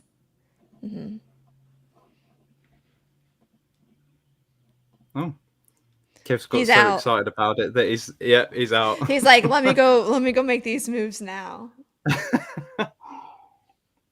He's obviously No. got some shares of Baker Mayfield, and he's excited. He's taking care of that. Or he's got some shares of Carl Trask, and he's like, bloody hell. I need to Okay, get that's rid of these awful. When your ball goes nose over nose and you're in the NFL, it's questionable. Come on, man. It was we just had Tom Brady one season, and then we pick in Carl Trask in the second round when we could have used a guy that could have helped us out again in the following season. And it was such a weird draft pick. I guess he was a local guy from Florida. It was a feel-good factor, but he was never going to develop. And I think I can throw a ball faster than what he can. 100%. I think that they were thinking more short term and how do we help Tom Brady out and make him happy, and maybe we can extend his time with us. I think that was probably the mentality that they were going for, just because, I mean, there were several holes. I think everybody knows for a minute it was the secondary, and then you have your line that needed some help here and there. And it was just, I think that they were just trying to extend Brady's time as long as possible. But yeah, the thing with Carl Trask is he didn't even win the backup job last season. It was Blaine Gabbert, and Carl Trask that didn't look half as good as Blaine Gabbert did. He didn't care to, which was the funny part for me. No. It was almost like he was like, my role is to sit here and look pretty, and he had a tough time doing that. It's always been like the guy that had to wait for his time at Florida, and he's like, right, I'm waiting for my time now, and it's never going to come. So what would be interesting to see how he steps up when it comes to this quarterback competition with Baker Mayfield, because Baker Mayfield is good about lighting fire under other people's rears too, because he thrives in that competition. So if he doesn't step up, then I think the Bucs have to really kind of take a step back and look and say, what are we doing here? I think exactly. I do think that Carl Trask is going to start a few games this year. I do see Baker Mayfield winning the job, and it's not going to go well for the Bucs. I still think their roster as a whole is not bad. I think there's some good pieces there, but I think we're going to be on a losing record. We're going to be heading towards week 13, 14, and we're going to turn to Carl Trask to see what he's got. I think it's only fair, and it's not going to look great. So, yeah. We'll see how it goes. Can't believe we've got about 10 minutes of talking about Baker Mayfield and Carl Trask in there, but Well, do you want to move on? We got a few other things we can get to. We'll move on to my question, and Kev will hopefully join us in a minute. But Rachaad White, obviously now with Leonard Fournette out the picture, didn't look great last year. Rachaad White had a few opportunities, but Lenny was still really the lead back. What do you see as Rachaad White's ceiling in terms of dynasty and fantasy in 2023 with obviously Lenny out of the picture? Man, this one was tough for me just because I don't know what this Bucs offense is going to look like next year. I can confidently say throughout the league, I pretty much know which way we're going to be leaning towards, and I think that it's going to be dependent on quarterback play. But even with that, it's easier to say this is how our quarterback style plays. And then I look at Baker Mayfield, who's had coach after coach, and he doesn't have a style in the NFL. His style is survival on the field. So how does that fit in? Are they going to have a very structured offense, or is it going to be more of like, let's kind of tailor this to trying to help the players that we do have on the field be successful? I think that Rachaad White has a good ceiling in the right environment. I think that it's obviously higher without Fournette, but I'm not confident enough to want to be able to draft him or have him rostered at the moment. Yeah, I think I'm probably with you, Maddie. I think Rachaad White has flashed a few times. I think he's a good receiving back. I just think that we need somebody else on that roster to be a 1A, 1B with White. I've got no real confidence in him to be a workhorse back in the NFL. I think there's still probably a veteran out there. I know that Zeke has been linked with us. I don't think we've got the money for Zeke. I wouldn't really want Zeke, but I think there's that sort of guy in the market where he's going to come in and take some of the workload off Rachaad White, and Rachaad White's going to come in and probably share 50-50 timeshare is probably where it's going to be most productive. But yeah, in general, I like Rachaad White.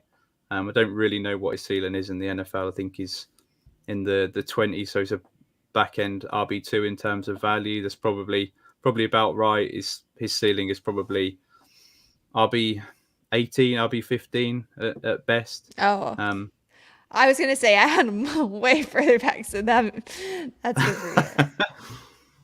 But yeah, I My think a lot of 20 it was pushing depends. I think a lot depends, as you mentioned, on the quarterback play and what this offense can produce as a whole. We've got a whole new offensive coordinator in Dave Canales, who's never called a play in college, let alone in the NFL. So that's going to be NFL. fun coming across from Seattle Seahawks and with that heavy run style. So just being really interesting to see how we just don't know how this is going to look whatsoever. With obviously Bruce Arians is more out of the picture. Byron Leftwich is gone, thank God. Not got that awful offense. Run the ball for 1 yard on first down every single time. When you're having to ask Tom Brady every time he comes to the sidelines, what do we do? What do we run? That was an issue. When I watched that happen over and over again, I was like, what is this? Are we in the Twilight Zone? That is awful. Awful look. It was just embarrassing when Bruce Arians was, after his first year, talking about retirement, and there was talks that Byron Leftwich was going to be the next head coach of this team, and it was embarrassing. I mean, Todd Bowles, I love Todd Bowles, but I still don't think he's the right guy for us. But yeah, Byron Leftwich would have been awful because he's probably one of the thickest people I've ever heard from in Byron Leftwich. He's not got a clue, despite the fact he's still in his late 30s. He's a young guy, and he knows nothing about analytics. He's an old style coach. It's almost like he doesn't have confidence in himself. You know, he second guesses himself, and you can't do that in the league. You have to, whether it's wrong or right, you got to go all in and just go for it. Yeah, I completely agree. I mean, he almost took the Jacksonville Jaguars. They interviewed him for that head coaching role, which would have been awful for Trevor Lawrence. So good job that he didn't Terrible. get that. Yeah, absolutely. Exactly. Yeah, I think hopefully Kev will be on his way back. We'll move on, and I'll read out his question on Chris Godwin, because I'm a big fan of Chris Godwin. I think he's undervalued still in Dynasty. So he's peaked as the wide receiver 2 overall back in 2019, and he's battled injuries, but also seen a reduction in touchdowns and deeper targets recently. So for you, Maddie, is he anything more than a wide receiver 2, wide receiver 3 for fantasy in this offense? For me, he's a wide receiver 3, and that could change once we get to see a little bit more play. But like, as we've talked about, we don't know what the offense is going to look like. We don't know quarterback play. And so with that, compared with his injuries, he also is the type of player who gets frustrated visibly when things aren't going his way. And so I wouldn't have him more than a wide receiver 3 at the moment. Yeah, I think that's fair. I think he's 27, going to be going on 28 when the season 27? starts. Why does he look like he's 29? Yeah, 30. He's been beat. I'm like, he's gonna. He has been beaten up pretty severely in this offense as that slot guy, the big slot guy. But I just think Chris Godwin, when you watch the Buccaneers, even last year, the year before, when Chris Godwin was not in the team because he was injured, the offense just as a whole did not move the ball very well. I think he is the Buccaneers offense. They rely on Chris Godwin to move the ball. And I think even with Baker Mayfield, I think he's still going to be the lead target on this team. Well, and they actually utilized him as a big body too, almost as a tight end role, where you have him run up and even through the slot position, and they thought that he was just a bigger body to slow things down coming towards. So there's a chance that he could be utilized that way, which is great for the team and not so great for fantasy. Yeah, just hopefully we keep him healthy, because I do think if he can stay healthy, he can be a wide receiver 2. Welcome back. He is. Honestly, Maddie, don't get a complex. I'm not doing a mat. It was a few technical issues. It's nothing you said. I was like, Allie just really wants to spend some extra time with me. That's where my brain went. No, I'm just joking. No. We did miss you, though. Welcome back. Thank you. Appreciate it. It's been a little bit stressful on my side, but where we at? We on Godwin or Evans? Yeah, Chris Godwin. So we've been over the question, but your takes on Chris Godwin. Yeah, I think he's a bit of a value. I think the fact that he's been the wide receiver 2 overall before is interesting. Got to factor in that Tom Brady, highest pass volume in the league, is not going to be there with Baker Mayfield, but actually playing in the slot, I don't think it's as terrible as people think. There's no Gronk there, obviously. Russell Gage, a guy that I don't think is sort of a major deterrent. So I really like Godwin at his cost. I think he's 26, 27 years old this season, which I think is a great age for a wide receiver to continue to shine. And someone I'm still really interested in Dynasty. I know I was a trade in one of our leagues a couple of days ago, Ali, where you moved off Godwin, but I think that was to move up and get higher in the draft for a QB, was that? Yeah, so it's swapping 103 for 102, and I got Jerry Jeudy as well.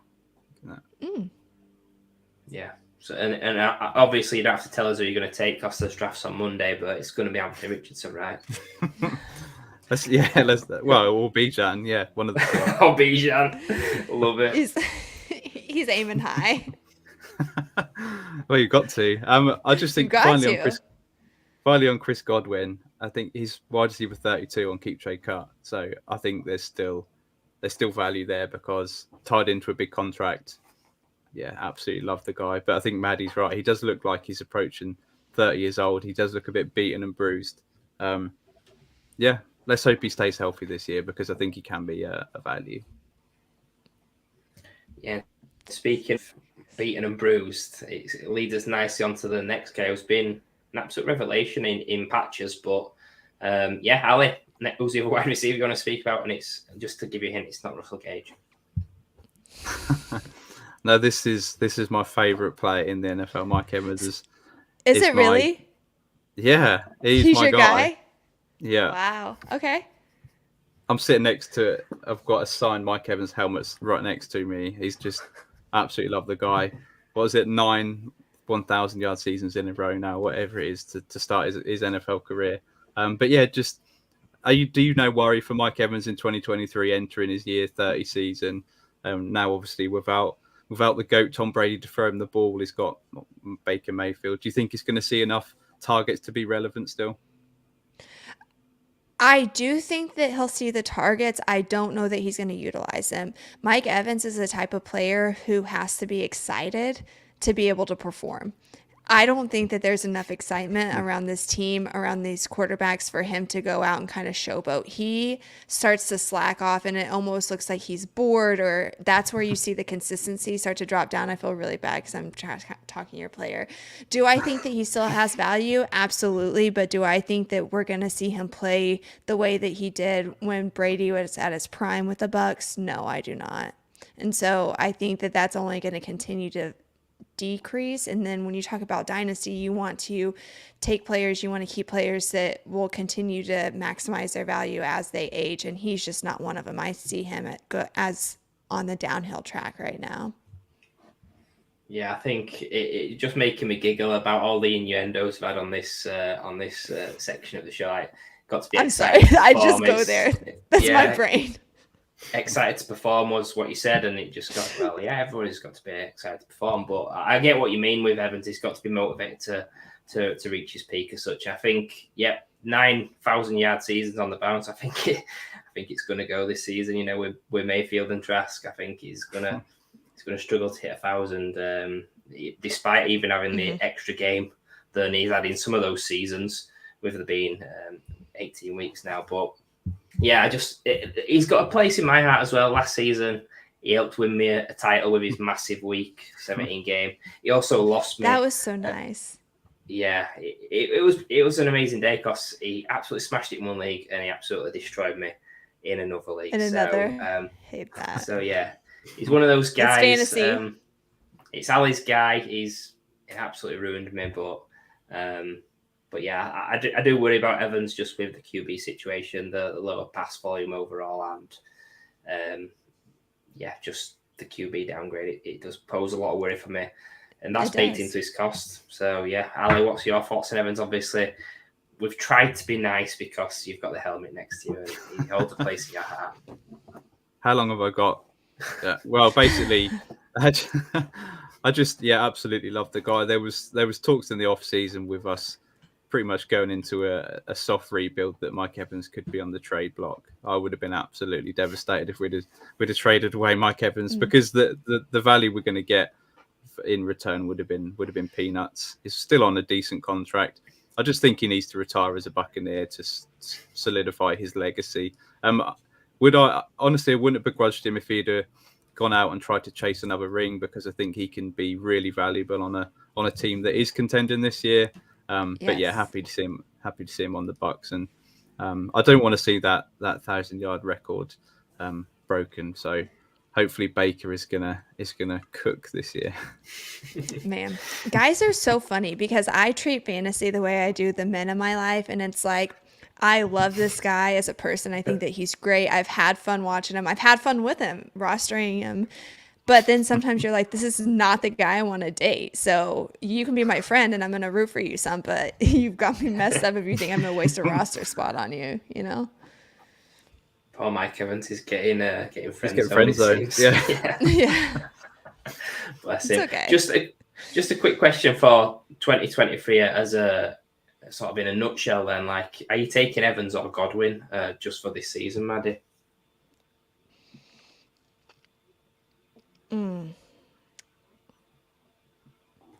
No. Great. I think I would take Evans over Godwin. That's Just the correct because- answer for Ali. Yeah, just because I do think that Baker's going to win that starting job, and I think that we're going to see him play majority of the season, and that duo meshes better. Like I mentioned earlier, I think that this is tough. I just think that we would see more flashy things out of Evans. He plays with excitement. So all you have to do is get him excited, and he's going to go out, and what I'm talking about excitement is he's going to do something other than the design route that he's supposed to be on, correct? So we're going to see him do those crazy things where he makes it up as he goes. When he gets that excitement in him, he makes things happen. He makes the magic. And I do think that we're going to see that happen a few times with Baker Mayfield. So that's why, that chemistry. Yeah, I think it sounds like you're dating two guys, and one of them's a little bit more exciting, a bit flashier. Other one's a bit safer. Maybe they've got a little bit more in common, but you only live once, don't you? So, bit of Mike Evans for one last charade, I guess, one last dance. Just thinking, the touchdown points. Yeah, exactly. Plus, he just likes to fight the opposition DB as well. You always see him if he gets frustrated, like him and Marshawn Lattimore will just go at it. And he doesn't care about the game. I just love that side of him. He gets lost in it. And we're going to finish on a innuendo going to tight end, and it's K. Dotton. 42 catches a rookie is pretty solid. I just want to know, really, is he worth a bench spot as your tight end 3, or would you prefer to re-roll and take a chance on one of these rookies like Tucker Kraft, Luke Schoonmaker, Brendan Strange? I'm taking a risk on a rookie. I am. I'm sorry. It's yucky here. It's not the offense for it. It's not the player for it. I would stay far, far away. I that's the best I have to say about it. I'm trying to stay positive here.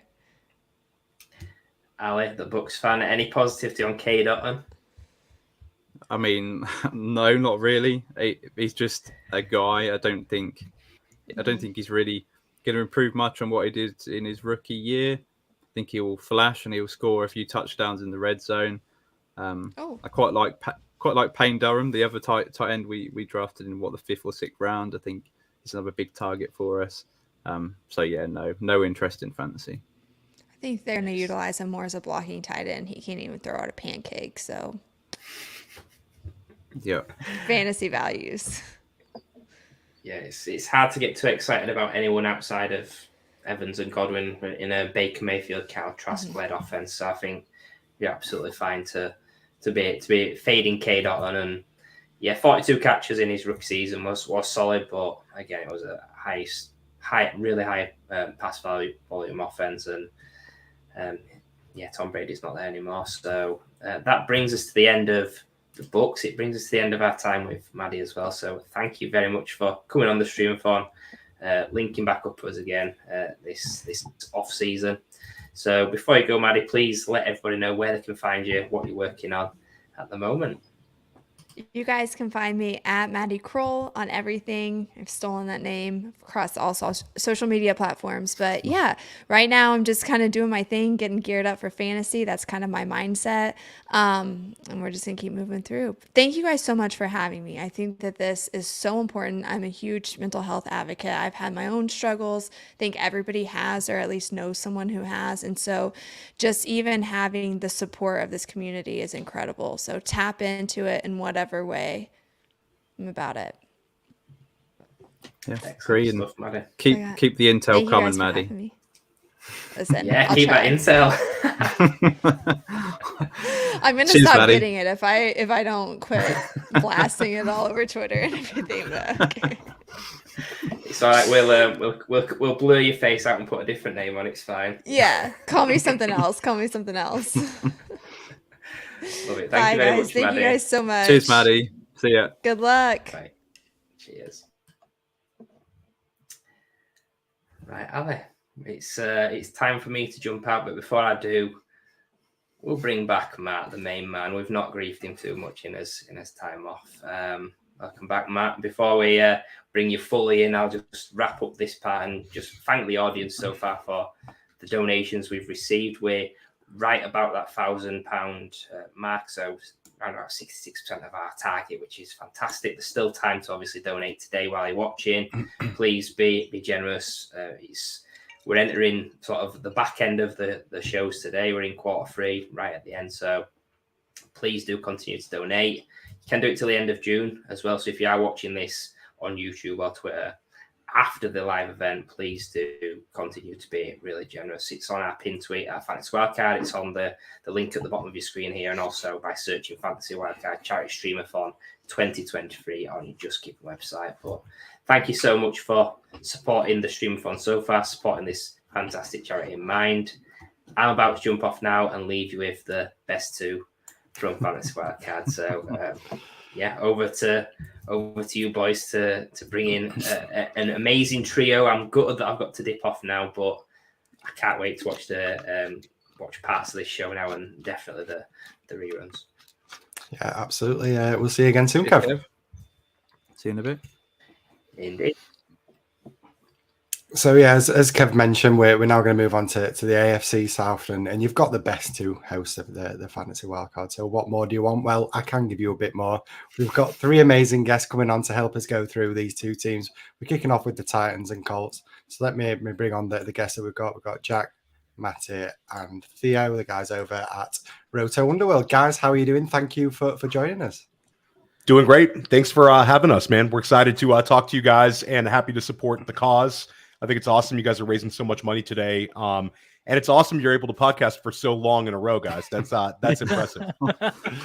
Yeah, I mean, we're here. I mean, the quality might be dipping, but we're still here in presence at least. So, Jack, Matty, how are you both doing as well? Fantastic. Doing great. Happy to be here. Happy to be here supporting such a great cause. Happy to be chatting with such great guys. And it's a good day. It's a great Saturday. Yeah, this it's is going to great. be a lot of fun. Yeah, It's Go on, raining sorry. here in Massachusetts, but I'm very excited to be on. What you guys are doing is simply awesome, and to be a part of it is beyond cool. And I'm just, anytime you can talk fantasy and help out a good cause, it's a win-win, baby. No, absolutely. And as I say, we appreciate you coming on. It's going to be a lot of fun talking about these two teams, and we'll kick things off straight away with the Titans, a team that maybe we haven't been too excited about in recent years, but maybe could we be starting to look at some exciting pieces slowly falling into place. So, Ali, we'll go over to you for the first question for the guys. Yeah, so welcome in, gents. Excited to have you with us for this hour. So yeah, we'll talk about the quarterback situation for the Titans. Obviously, Ryan Tannehill is there at the minute, and then drafted Will Levis in the draft. So just want to find out from you guys, how do you expect this quarterback position to play out with these two? Maybe perhaps for this year and then in the future. And a question about Will Levis more specifically: are you in or are you out on Will Levis in Dynasty? Obviously, his rookie ADP is sort of the back end of round 1. That's pick 12. Are you happy to take your shares of Will Levis there, or are you passing him up?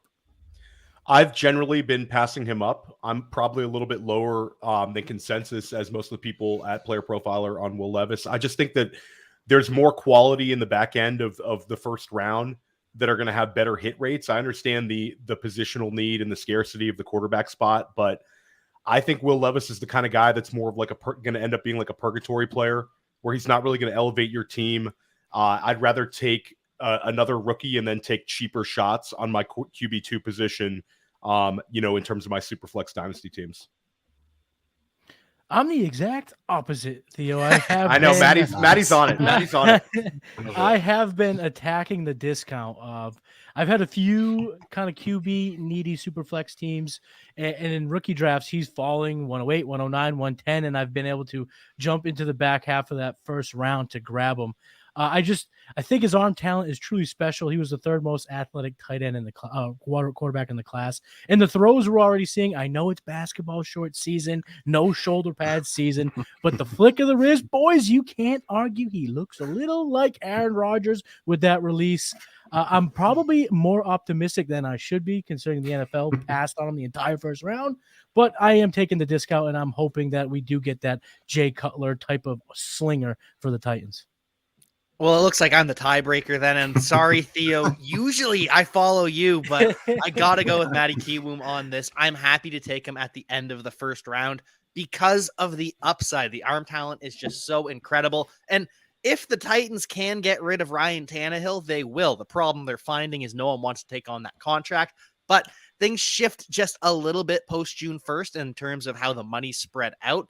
So I could still see them moving on from Tannehill. And if not, you look at the schedule, they're going to lose to the Saints. They're going to lose to the Chargers, the Browns, the Bengals, the Ravens. They might beat the Colts. So they might be 1-5 heading into the bye. At that point, you've got nothing to play for. Do you just put Will Levis in and he starts the final 10 games of the season?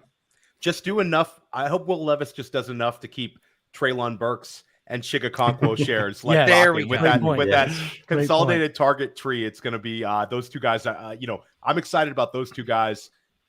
Respect both your guys' opinions. I'll just be a little less than consensus with the player profiler staff. Yeah, no, I appreciate that. I think it's like a lot of teams that we spoke about. The QB plays maybe the one thing that we're relying on here to boost these weapons that we've got. And obviously, you mentioned Treylon Burks, the guy that I know I'm really high on. I think Ali's quite high on as well. So we're hoping that one of these two guys can break out and be the quarterback to help support Treylon Burks moving forward. But you mentioned a little bit there, Jack, about you think it might be as early as week 7, maybe, that we see some of Will Levis. Theo, Matty, do you agree with that? Do you think we can see him as soon as that? Or I do think he's going to get an opportunity this season because I think the team is kind of headed south. They're headed in the wrong direction, and they've got to see what they have in Levis because next year's quarterback class has another set of intriguing guys. So this could be 3 straight years that they draft a guy if Will Levis doesn't pan out. So I think we will get, let's call it an over-under of like 7.5 starts with potential for more if they're that slow out the gate. I disagree with Jack a little bit in the sense that I don't think they'll be horrific to start the year. I think they'll be pretty bad by their standards, but as long as they have a healthy Derrick Henry, they're going to win enough to kind of keep Tannehill behind center and it just, until they start to kind of, trail away from whoever's leading the AFC South, most likely Jacksonville. Vrabel wants to win. That's one thing I think we all can agree on, that he's not there for a rebuild. He's there to try to turn this team around and win the AFC South. And if Will Levis gives him the best chance to do it, he will put him in, whether it's week 1, week 7, or week 10. Whenever he feels that the rookie's ready to get out there and help them win some ball games, Vrabel will pull the trigger. That's what I'm excited about for Levis. They did go out and get one of the best all-around offensive linemen in the draft in round 1. That should help keep whatever quarterback upright. Derrick Henry is a QB's best friend. With Levis there, I think there's a chance that we do see. I think Theo capped it at a really good over-under. That's why he's so sharp. Theo, why did you have to be so sharp there? Because I think that's perfect in terms of what we should expect. But obviously, us Levis fans want a whole bunch of games. Yeah, absolutely. And his good friend Tommy obviously agrees with you as well there. He thinks, why wouldn't you play him at that point? And I tend to agree. I think if the Titans are in a position where it doesn't look like they're going to do anything this year, kind of a little bit like last year where we thought if they didn't hit the playoffs, have a chance for the playoffs, we were finally going to see a little bit of Malik Willis.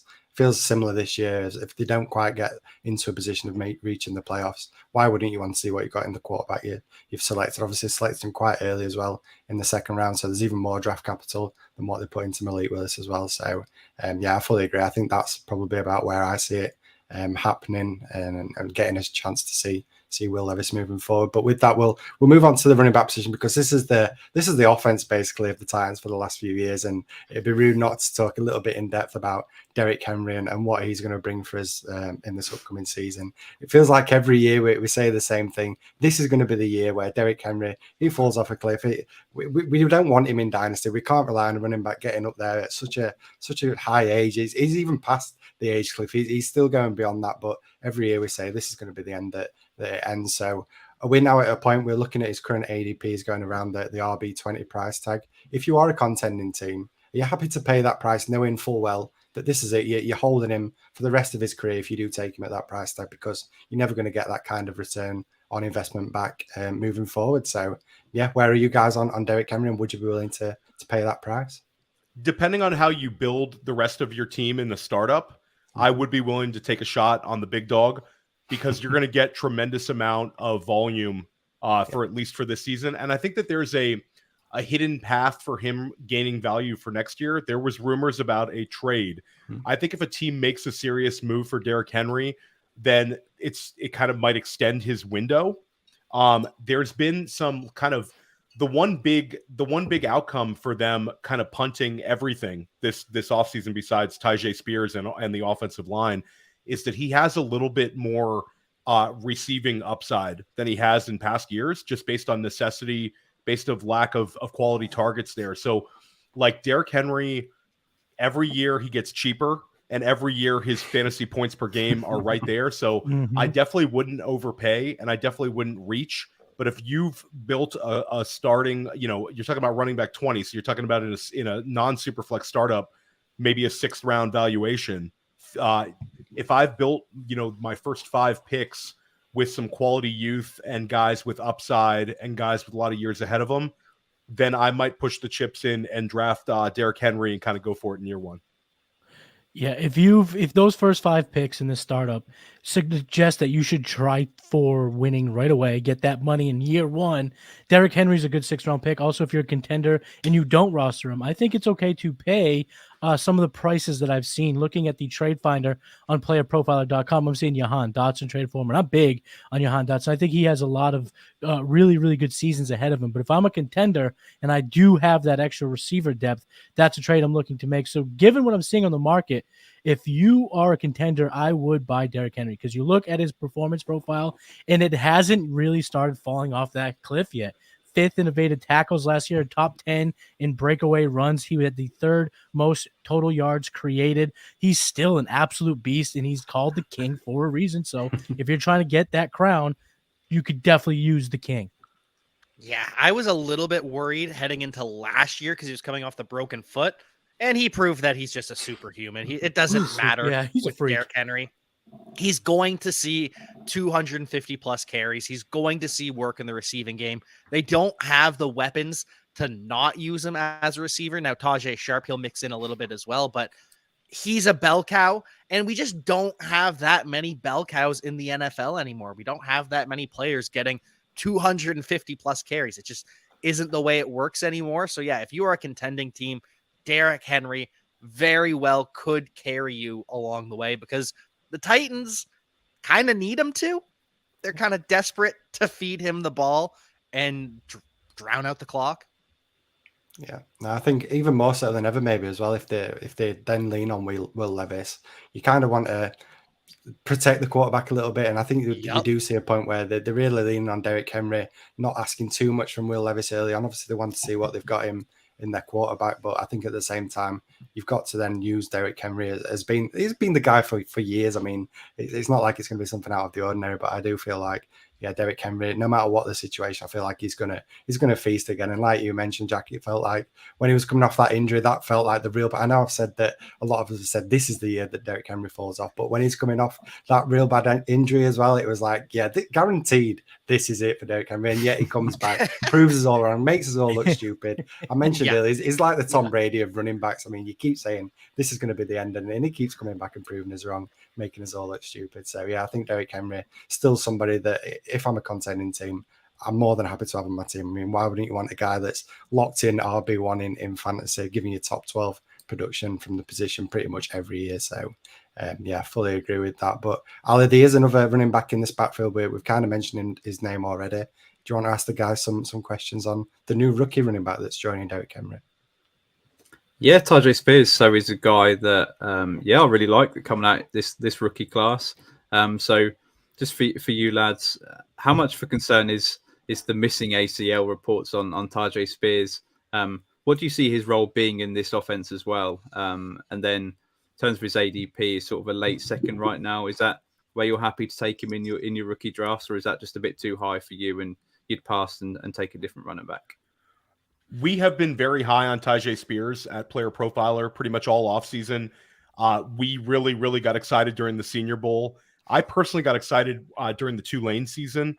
If you look at his box scores, whenever they played a big, meaningful game or a top 25 type opponent, the guy went nuts. He put that team on its back. They had a historical year. They won the Rose Bowl over USC. And then he weighed in over 200 pounds at his pro day. He ran well. And the Titans don't really seem to have too much concern about his health. So I don't think we should. And we all talk about the red flags with Derrick Henry. As much as we love him, he's getting older. He's had injuries in the past. Tajay Spears should be viewed as one of the most valuable handcuffs in football in a redraft sense. And in a dynasty sense, at Player Profiler, we take a 3-year window when we look at dynasty assets. And I think people get caught up in, how is this guy going to be for his career? With running backs, never stay too loyal. You have a 3-year window, and I think over the next 3 years, Tajay Spears has multiple paths to success. And there's also a chance, we talked about the lack of weapons, that Tajay Spears becomes like a 10-touch-a-week guy with the occasional spike week where he could end up helping your team out right away. So I think he's got multiple paths. Second round is a great place to take him. I certainly have taken him a number of times in my rookie drafts. Late second is certainly fair range. But if he's going to go in the late second, I haven't really been grabbing him, because in the late second, I'm willing to take a Tank Bigsby, clean up whatever tight ends are left over. Or if Marvin Mims somehow is miraculously there, I'm also a little extra high on a Tank Dell. So I've been looking to even take him at the end of the second. But if I have an early third and Spears is there, I will pull the trigger, because like Theo said, what he did at Tulane in their biggest games, it's special. And as long as that knee can hold up, none of us here can exactly predict when that knee will be right, when it won't. So you just have to bet on the talent, and the kid's super talented. What he did to USC in their bowl game was truly, truly special. So if he falls to the third, I'm taking him, but I do have a few slightly different preferences at the end of the second, but that's certainly fair value. Marvin Mims over Tajay Spears, though, for the record. That's Maddie. Sure. Maddie, you're absolutely right on that one. Marvin Mims is Yeah. the man. I needed you to agree with me somewhere, Theo. 100%. So if I Maddie. thought I threw the olive branch out there, something very easy for you to grab for me, you'd be like, "Yep, now we're back on it. Baby. We're back. Yes, We're back. baby. We're back. good, Maddie. baby. We're back. We're in lockstep. Yeah, I am in on Tajay Spears. Again, there are players like Marvin Mims I like better, but remember last year, Dontrell Hilliard was a thing for a couple games. He had 3 games over 10 fantasy points. He was the RB7 in week 1, 21.9 PPR points. Ridiculous. So there will be some spike weeks with Tajay Spears. He won't have true standalone value where you're actually confident starting him. But when we get into the bye weeks, you might be forced to, and you could do a hell of a lot worse than Tajay Spears with that receiving profile. And again, with the knee, Titans aren't worried about it since we care about the 3-year projections. If we compare him to Jay Ajayi, he got more than 3 years. So if that's what I'm looking at, I don't care about the knee. Yeah, no, I think you've all absolutely hit the nail on the head with, in terms of Dynasty, we're obviously playing in a 3-year window. I think that's what a lot of people tend to look at Dynasty for. So why are we so scared about this ACL injury, and it's the lack of ACL, should I say? And it's not like he's coming off this ACL injury. I mean, we've seen what he did in his final year in college, and the guy looked amazing. We've seen the clips all over Twitter. We've seen what he's done at the combine. So I don't understand why there's so much negativity around this ACL thing when we're only looking at this 3-year window anyway. We've seen what he's done the year just gone by. So I'm not too sure why everyone's getting super concerned by this. Like you mentioned, Jack, as well, the Titans putting in draft capital into him as well and selecting him in the 3rd round shows that they're not too worried either. They obviously feel like he's going to be a good complementary piece to Derrick Henry. So yeah, I'm fully with you guys. I think he's somebody that I'm taking advantage of any kind of injury, negativity around him, any kind of discount I'm getting on this injury. I'm taking advantage of that. And Ali, I know you've mentioned it a few times on Twitter that you feel you've got him at some great value in your rookie drafts. Yeah, I mean, I've seen him slip. I mean, I got him at the 304 in my rookie draft the other day, so That's nice. that was insane value. I've taken him in the mid-second. I mean, I do think that as these guys plan a 3-year window, I think it's absolutely fine for a 3-year window. And I think, as you've mentioned, that you shouldn't be looking any further ahead with a running back anyway. And I do think Charlie Spears, I think he's an underrated receiver as well. I think he can have a bit of pass catching work in that offense. Yeah, I'm really excited about him. He also brings such a different set of skills to this running back room. You look at Haskins, Julius Chestnut. Those are the other names in the running back room, and they're just kind of grinder types. They're not really explosive. Spears has that maneuverability, and he just has a whole different satellite skill set that could be utilized like those other guys just simply don't have. Yeah, I think it's going to be really exciting. Obviously, I mentioned the clips that you see all over Twitter. I tweeted one out that point where it looks like he's making a jump gun. It looks like a glitch in a Madden game. Yeah. His juke move is that crazy. It feels like it can't humanly be possible. And I mean, he's got no ACL and he's making these kind of moves. So yeah, I'm not too worried about the ACL thing. And I think it's going to be really exciting to see how he does complement Derrick Henry moving forward. But we spoke about the running backs, but we've got to move on to the wide receivers because we've already mentioned his name already on this show, and it's Treylon Burks. I think many were disappointed with the rookie season, but I think there's a lot of reasons why it was a bit of a disappointment. I think the one thing nobody really talks about too much is the injuries, the fact that he dealt with that turf toe. That can be an injury that can wipe out people for nearly a full season. So he came back. He was on crutches, I believe, after the injury. So the fact that he came back, was able to put up some production in his rookie season, I think was actually a positive and maybe something people are overlooking. Was going as the wide receiver 14 back last year in May after he was selected in the NFL draft, but now he's fallen down to around the wide receiver 23 mark, despite there being very little change in terms of the competition he's now dealing with. And if anything, he's potentially got an upgrade at quarterback. We've just spoke about Will Levis coming in. So I just want to know from you guys, is he somebody that you're willing to now buy low on in terms of his value, taking that drop, or do you think now he's actually where he should have maybe been valued when he came in as a rookie? I think if anybody wants to sell Treylon Burks in Dynasty right now, you should be jumping at it. He screams year 2 breakout wide receiver. Like we get so spoiled in the fact that we've seen guys like Jamar Chase and Jalen Waddle and Garrett Wilson and Chris Olave last year break out as rookies. Like the year 2 breakout is still a massive thing in Dynasty. And Treylon Burks also really flashed. He got injured on a ridiculous touchdown catch in the first quarter that probably would have been like a 30-point PPR game. I would have been his statement game of the year. And the guy looked like Des Bryant on that catch, and he comes down with it. Like Treylon Burks is like a proper alpha in terms of his size and his potential to be used all over the field. You can line up at the slot. You can line him up outside. He has potential to take on a massive target share. I think that he's like a sneaky bet to get over 25% target share this year. It's as gross as it is. Robert Woods and Austin Hooper had 35% of the total targets last year. Like, it's disgusting to even say it. And those two guys are out of there. So at the end of the day, it's like we heard all these rumors that the Titans were going to draft Jackson Smith and Jigba.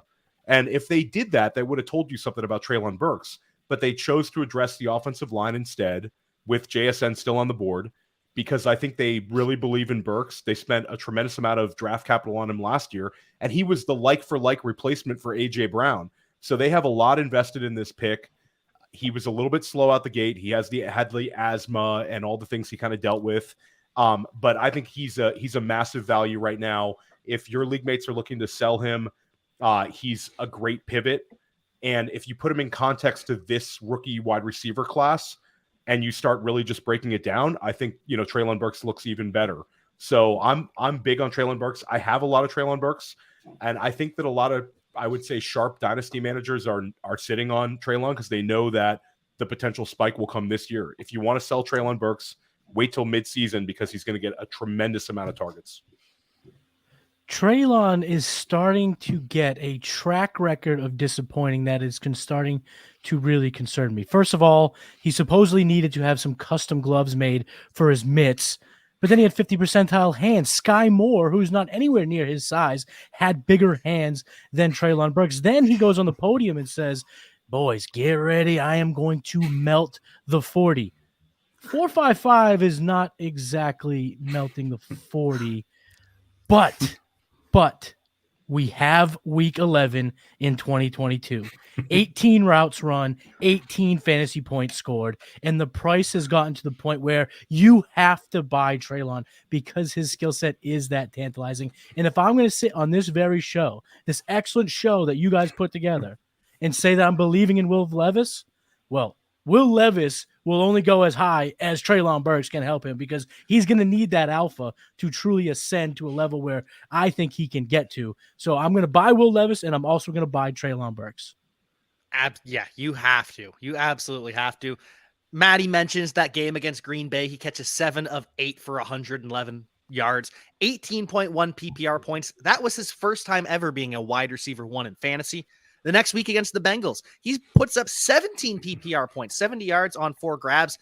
Then he gets the concussion against the Eagles on that insane grab. It was the start of a breakout. It was truly, that was going to be the crescendo of this guy has arrived. Instead, misses the next week. His first game back, he goes 0 for 2, which you expect that. Coming off a concussion, it's a serious injury. And then against the Cowboys, week 17, 55 yards, 4 grabs, 12.6 PPR points. That's good enough. Again, coming off a concussion, Treylon Burks, if he hadn't suffered that concussion, the narrative would be completely different. Yeah, no, fully agree. As I said, I'm a guy that's really been into Treylon Burks since he came in as a prospect. When he was a prospect, it felt like he was one of those you either love him or hate him kind of prospects. A lot of people label him as the potential bust out of the wide receiver class that he was involved in. And kind of linking back to that wide receiver class, obviously we've got guys like Garrett Wilson and Chris Olave. They're the hot names at this moment in time in terms of dynasty. Both of them are top 10 dynasty picks in terms of the wide receiver position. And Theo, I know you mentioned it at the start there, but do you think Treylon Burks can actually get up to that kind of range where we're seeing guys like Garrett Wilson and Chris Olave go? Do you believe enough in this talent that you think he can reach those kind of heights that those two players are at this moment in time? No, I think that those guys are in a separate tier than Treylon, and they're also just. I think that's kind of like an unreasonable kind of expectation for him. I think that those two guys are, we're treating them as wide receiver 1s in terms of their dynasty value now. I think Treylon's going to settle in as a wide receiver 2, though. Like where he's priced now, I think there is room for him to grow, but I think if you're trying to chase Garrett Wilson and Chris Olave, I think that's going to be a difficult one kind of to overcome. But I do think that last year's rookie class of wide receivers is a very, very special one. And I think in a few years, we're going to look back and say that class of 2022 was excellent. Look at all these guys with all these multiple wide receiver 1 and wide receiver 2 seasons. And Treylon will certainly be mentioned as a success. Yeah. Matty and Jack, do you feel that the same way as Theo? Oh, yeah, I think he pretty much touched on it pretty spot on there. Yeah. No, I fully agree. And I think it, like Theo said, I think this is one of those situations where you look back in a few years' time and you might have been the wide receiver 3-4 out of this class. But when you look at the actual quality of the class of wide receivers that came into the NFL, I don't think that's necessarily a bad thing. And yeah, I think that class is going to be special and one that we look back on and say that was a really special wide receiver class. Despite the fact that actually when they came in as prospects, maybe people thought the wide receiver class wasn't as strong as what it's turning into be. But yeah, definitely a guy that I'm excited to see how it develops moving forward, as we mentioned with Will Levis. And another guy that came into the NFL last year was obviously the tight end for the Titans. So Ali, what's your questions for the guys? Yeah, so here at the Wildcard, we're big Chigakonkwo fans. Good. So for you guys, is this a year where he can make that leap and be a top 10 dynasty asset? We know he's fantastic, athletic tight end. Or would you rather sell a Okonkwo as he approaches that sort of, if he does get top 10 hype, would you be selling him, or are you fans where you can see him making a leap? And what is the ceiling for Chigakonkwo? I mean, you hate to say the word like George Kittle year 2, but if there's a year 2 tight end that could just go nuts, it's Chigakonkwo, because we have, in order for a tight end to really crush, you need to be either the number 1 or number 2 target in your offense. He certainly could be that this year. He had a ridiculous yards per route run success rate last year, where it was insane. It was like top 10 over the last 10 years and he was up there with names like Kittle and Mandrews, and Gronk made that list too. So like Okonkwo, tight ends that are drafted on day 3 do hit. Those guys can hit, and Okonkwo looks like the next one to me. There's obviously an argument in dynasty theory that if a guy gets steamed up to a certain point, you're going to cash out. And that's usually, like, if you do that enough times, you're going to end up looking smart, over the years. But it would be tough for me to sell Chigakonkwo low. I have a lot of Chigakonkwo shares on my dynasty teams. I moved one Chigakonkwo share in a trade to acquire Cooper Kupp, like as a 2-for-1. And I think if you're going to trade Chig, you better be walking away with like a Teflon can't miss type asset. Because he's certainly got a lot of juice. I think the other pivot you could make is if you think that you could move Chig to get maybe a higher pedigreed tight end, that maybe one of the rookies in this class. I think that's a kind of a proper move. But man, it's hard to move him. Don't sell him cheap, because Chigakonkwo has big time potential this year. He's a hyper athlete in a situation where he's going to be a top 2 target. And like, these are the kind of guys that end up with potentially double-digit touchdown catches, and he also has big playability for the tight end spot. So I'm very high on Chig. Theo, man, I agree with you wholeheartedly here with Chig. And in dynasty theory that you brought up too, when guys get steamed up, you do want to sell at their high point. But the one exception, not really exception, but the one caveat to that rule is the tight end position, because it just becomes such a dumpster fire. So unless you're getting yourselves one of the top 5, 6, 7 tight ends in fantasy, those bona fide studs, like, why would you move Chig plus to get a Dolchich when Dolchich has his own red flags? He has his own questions to answer, where Chig, super athlete, like Theo said, very efficient in his performance profile last year. Number 1 in yards per route run at the qualified tight end position. Number 2 in yards per target. Number 1 in yards per reception. So if the volume goes up for this player, the fantasy points will follow. So I'm holding on to Chig. Anywhere that I do have him, I'm trying to buy into Chig if possible. Matter of fact, I actually sold I had a team that's kind of in that productive struggle type of its what do you call it? It's evolution. So it kind of a stinker, I guess you could say. But I had Mark Andrews. I traded Andrews for Chigakonkwo in a 2023 first, and I was able to cash in there. So that's how high I am on Okonkwo. Yeah, and rightfully so. The guy is just an athletic freak. He is a monster. The one stat you didn't mention, led all tight ends in yards after catch per reception. He averaged almost 8 yards after he caught the football every time he caught it. The guy is just a freak. He's a stud. And yes, you do want to get out on those kinds of tight end. Well, sorry, you want to get out on tight ends when they kind of pop, unless they can stay as that difference maker. And I think Chig actually can. He can actually be the wide receiver 1, the wide receiver 2 in his offense year after year after year, much like the guy that was just behind him, Dallas Goedert. And if he's Dallas Goedert, you're probably not going to sell him, because you're never going to get the true value that he deserves. And so you're just stuck with him, and that's a good place to be in. Yeah, absolutely. Like Ali mentioned at the top, we're both big fans of Chig, and I do have quite a few shares of him in Dynasty, but I'm going to hold my hands up and say not a lot of it was down to my process of evaluating prospects coming in, because Chigakonko really wasn't somebody that I was that high on in terms of his production in college at Maryland. Obviously, I think he only had around 700 receiving yards in the 3 full years that he played there. But it was those testing numbers that really drew my eye to him in fantasy. That's some kind of prospect I always look towards at the tight end position. If you've got an athletic tight end, that feels to me like a more of a safer bet in terms of fantasy. A little bit like Jelani Woods last year. He was another guy that I took a few shots at because he is so athletic and what he can bring to an offense if it does hit. So I kind of looked into having a lot of Chig in a way, but at the same time, I absolutely love the guy now. Seeing what he's been able to do with the Titans has been awesome. And I think moving forward, he's in a very similar situation to last year. So I'm really excited to see what Chigakonko can do in this offense moving into this season. But with that, we'll move on to now the other team in this conference, and it's the Colts. And this is a team that's getting a lot of buzz at this moment in time. And the main reason for that is the quarterback, obviously, that they're selected in the NFL draft. This is a name that's been touted around all off-season leading up to the NFL draft. It's obviously Anthony Richardson. And yeah, I mean, what an amazing thing for him to be selected so early. There was rumors that he was maybe going to be one of these quarterbacks that slid in the NFL draft. Some people were saying it could be a little bit like the Malik Willis experiment. And then to me, that was crazy hearing those kind of things mentioned on Twitter. But it was great to see him get such good draft capital. But not just that, the landing spot as well. The fact that he's linking up with the Colts and what they've got over there and the coaching staff. This feels like the perfect storm for Anthony Richardson.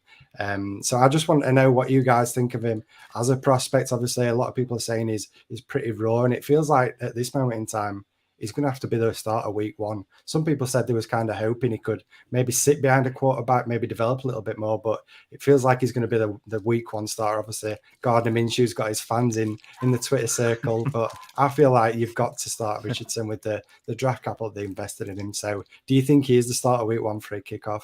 And what's your expectations for him year 1 in fantasy?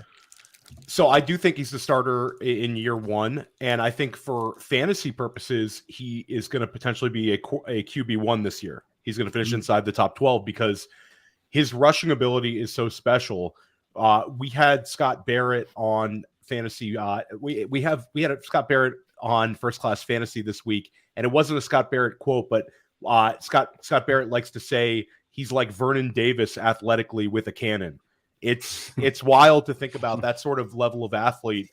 He can be a quarterback that makes mistakes in real life football, but we don't play real life football. We play fantasy football. And if the guy's going to be pushing for 1,000 rushing yards, he will be a top 12 quarterback this year. I'm extremely high on Anthony Richardson in terms of a dynasty asset. Shane Steichen, his coach now, was with Justin Herbert during his ascent, with Jalen Hurts during his ascent. And now he has another young quarterback with a lot of tools, a lot of athletic ability, enough around him that we are kind of excited. Like he's next to Jonathan Taylor. They've got Michael Pittman. They've got Josh Downs. You mentioned Jelani Woods. The offensive line took a step back, but it's still not a horrendous offensive line. So I think that there's a lot to like about Richardson.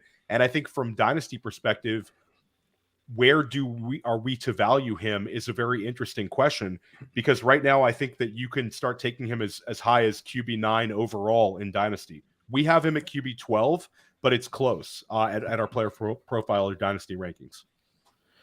Anthony Richardson in dynasty has to be one of the most coveted assets in terms of what his ceiling is, right? I mean, the guy is a freak. Big deal. You said on the show, Vernon Davis, who has a laser rocket arm. Yeah. How can you not get excited about that possibility? Because he is that type of freak athlete. But what I really like about Anthony Richardson is all of the buzz about what's above the shoulders. This kid, they keep saying he interviews well. He carries himself well. He's the guy in the room commanding even everyone's attention and respect. Kind of along the lines of what we heard about Jalen Hurts. And Jalen Hurts was a second-round pick. It took him some time to get into the quarterback position and really take off, where Richardson could be the quarterback in week 1. But I do want to say one thing that I am being a little cautious of for redraft purposes. I'm taking Richardson late if he's there because I think the upside is just too tantalizing. But let me remind you, in 2018, Lamar Jackson's rookie year, he played in 16 games. He only had 10 points per game. He had 1,200 passing yards, and he did have just near 700 rushing yards. So he was very effective as a rusher in his rookie season and didn't really score a whole lot of touchdowns. So it's a little bit of a negative touchdown regression potential. So maybe that is not as predictable. But at the same time, there is some, a precedent set of just being a little bit cautious in your redraft formats. But in Dynasty, it's wheels up on this kid. Well, with Lamar, he was kind of that wildcat guy to start his career. I don't think that'll be the case with Richardson. Even Gardner Minshew is talking about how he's just got it. Gardner Minshew knows he's going to start week 1. Everyone knows the Colts have a whole PR plan. It is clear that they've built this plan. He's getting all this hype. Today, there's videos of him in that 5 jersey for the first time. He looks like a stud. They have mapped this out. He will be the week 1 starter. And if he is, I think the floor, you remember Cam Newton for the New England Patriots? He couldn't throw. And Anthony Richardson has a much better arm. But even then, Cam Newton averaged 17.9 points per game. That was the QB 17. That is the absolute floor for Anthony Richardson. And the ceiling is the roof. There's no ceiling. No, completely agree. And it's funny you mentioned about the floor and ceiling, because I think a lot of people's argument before the NFL draft was Anthony Richards got this super high ceiling, but the floor's low. And not floor low as in during every game the floor is low. I think that the floor being low was he might not start in year 1. So the floor is you might get no points out of him year 1. But I think now the fact that he's landed with the Colts with that solid draft capital, the competition, like you mentioned, Jack, if his rival at the QB position is singing his praises, I think that tells us all we need to know, that Anthony Richardson's looking like a stud right off the bat. And it feels like we've got a consensus here of guys that are all really excited by Anthony Richardson and his dynasty value. So I'm just going to quickly swing it back to rookie drafts that are still probably going on for a lot of people at this moment in time. And in Superflex, it feels like for months now we've been saying it's Bijan at 101. No matter what, it doesn't matter. We're taking Bijan 101. Now the dust settled a little bit, guys. Are we still there? We're still saying Bijan is the 101, or can we now start saying maybe Anthony Richardson should be the 101 in Superflex drafts? Bijan Robinson, no matter what. You can't leapfrog Bijan Robinson, fellas. And also, like, we talk about the value of Bijan Robinson. If you're in a super flex draft and you're be a little bit apprehensive about passing on Richardson, then just trade down with the manager at number 2 and get Anthony Richardson plus, a couple players or draft picks, because Bijan Robinson, you can draft Bijan Robinson and then next year go out and get Caleb Williams or Drake May if you want as well. So there's going to be outs for you, but passing up Bijan Robinson, I mean, Bijan Robinson might be a guy a year from now that we're taking at the 101 in redraft a year from now. So it's like passing on that sort of asset for a quarterback we're excited about, but we do think there's potential where he's not a can't miss. Then that's hard for me to do. I think it's Bijan. Don't overthink it. Just take Bijan. Be happy you have the 101 in Bijan's year. I have yet to have the ability to take anyone but Bijan at the 101. The guy is such a freak. But we're talking about Anthony Richardson. And this isn't really my take. This was actually the Podfather's take when he was on the game plan, that when it comes to Bijan, if you truly earned that 101, meaning your team is a absolute dud, it might be better process to go quarterback. He did make the point, and I thought it was fair because we've seen the extreme volatility, health related mostly, for these running backs, and like a guy like Saquon Barkley, who just came out blitzkrieged his rookie year, went nuts, got hurt right away in year 2. That is probably the only cautionary tale. But even so, Theo's right. Don't overthink it. Bijan is a stud. Take Bijan 101. Don't overthink it. That's the bottom line. Don't overthink it. Yeah, no. Keep it simple, stupid. That's what my mom tells me, and I try to do that with almost anything. Yeah, no, and I definitely agree with you. I'm with the same mind thing. When I've got the 101 in the rookie drafts that I have done so far, I've had to take Bijan Robinson. The talent that he's got is unbelievable. I think a lot of people, even now, still don't fully understand just how great he's going to be in the NFL. So we don't want to talk too much about Bijan because we're talking about the Colts. But my only counterpoint that I would ever make is if both of these guys hit their absolute ceiling, so Anthony Richardson, he absolutely balls out, I think he's got the ability to be the quarterback 1 in Dynasty. And with that, I feel like in Superflex drafts, you've got to take him at the 101 in startups if he does reach that ceiling. So that would be my only counterpoint to that. But I feel like we need a lot of things to go right for Anthony Richardson to hit that ceiling. There's risk attached to that. Whereas Bijan, he's already the running back one in Dynasty, and he's yet to even take a snap in the NFL. So that'd be my counter to it. But I fully agree. Risk averse, I'm taking Bijan. But I mean, it's not like I'm losing out. I'm getting a stud at running back. and talking of studs at running back, that leads on quite nicely to the running back position and the Colts running back, Ali. What's your question for the guys on Jonathan Taylor? Yeah, so Jonathan Taylor, he's still a stud. So we talked about Anthony Richardson, Konami code quarterback coming in for the Colts. Do you see that as a positive or a negative for Jonathan Taylor on the Colts? Obviously, we look like there's going to be less passing work, but perhaps a more high-powered offense. There's going to be more scoring opportunities for Jonathan Taylor. And then for you guys, is he still maybe a top 2, top 3, top 4 dynasty running back for you? Jonathan Taylor is absolutely still a stud. But in terms of, I don't think we're going to see the 22 points per game he gave you in year 2. I think you've seen his best fantasy season already. I think he'll be better than he was last year. Like last year, he failed to hit 14 points per game. Probably points per game wise will be a little bit closer to his rookie season. I'd say he's a 17 point per game type guy. He's definitely an elite running back. We haven't seen him ever catch more than 40 passes. I think that would be the concern. Anthony Richardson doesn't strike me as like a dump down guy where you're going to get those manufactured PPR points. If Jonathan Taylor finishes as the RB1 overall this year in terms of fantasy scoring, it's going to be because he scored an outsized number of touchdowns. I mean, you think back to like the 2019 Lamar Jackson year, how Mark Ingram kind of, out hit his weight and had a ton of touchdowns. Like for a player like Jonathan Taylor, that can happen. But then there's also the devil's advocate argument that Anthony Richardson's going to score a fair amount of touchdowns himself inside the red zone. So Taylor could lose some of those. So Taylor's been a guy that like in redraft, I'm having trouble taking him where he's going. But in terms of dynasty, just based on the lack of quality at the running back position, I think he's absolutely a top 5 dynasty running back. You could make an argument for RB2 overall, but I think it's closer than it was. I think that last year he was the RB1 overall in dynasty. I think if Breece Hall would have stayed healthy, Breece Hall could have jumped him. You now have Jahmyr Gibbs in the mix. Bijan is ahead of him. So he's kind of like at that shaky ground. Matt talked about taking Anthony Richardson.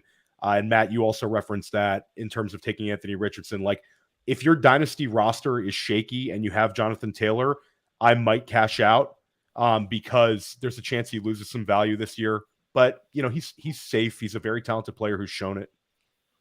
Super, super talented. I still very much think he is a stud running back. And when it comes to the mobile quarterbacks, does that help or hurt the running back? I think it's kind of a case by case basis. I think here in particular with this type of running back, it helps. It should allow for him to have nice running lanes, given the threat of, Richardson keeping the ball and going crazy with his legs. In the year that he was running back 1 overall, he only had 40 catches.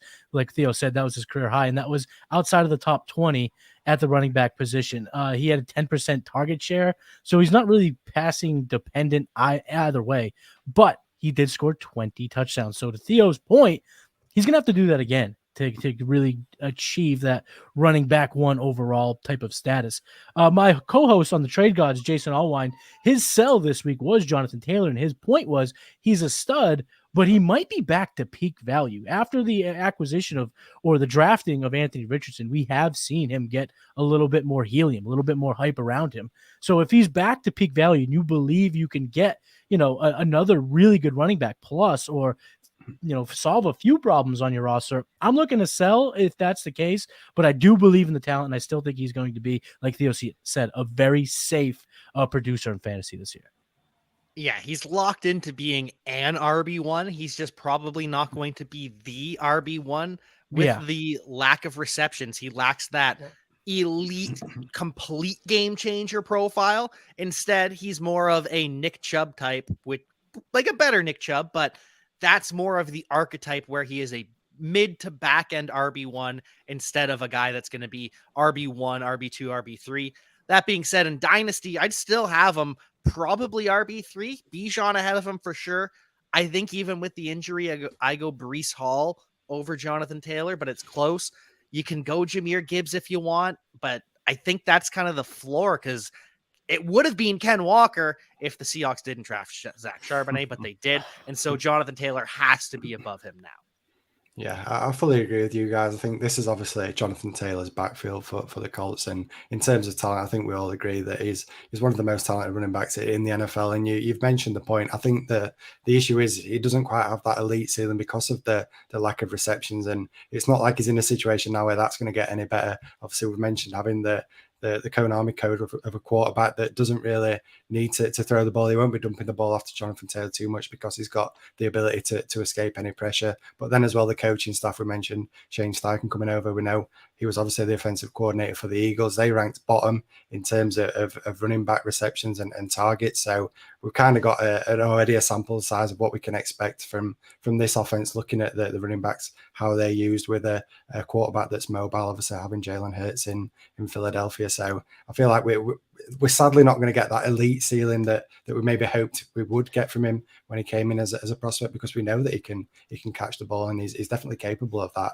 I just feel like we're not going to get that opportunity for him with the Colts. But like Matty mentioned, I think having Anthony Richardson as a quarterback, that's going to open up some lanes for him. We see it with guys like J.K. Dobbins and Lamar Jackson. When a defense knows they've got to think about the running back and the quarterback, that's actually a positive for the running back. So I think he's going to see some more production in terms of his rushing. I do worry he's going to lose some touchdowns, and it's a shame we're not going to see him used a little bit more in the receiving game. But as a whole, I think he's super talented, and I think you're all right in saying that he's still, for me, a top 4 or 5 running back in terms of dynasty. But we spoke about the running back position long enough, so we'll move on to the wide receiver, and the guy that's been the number one for the Colts now for the last couple of years is Michael Pittman.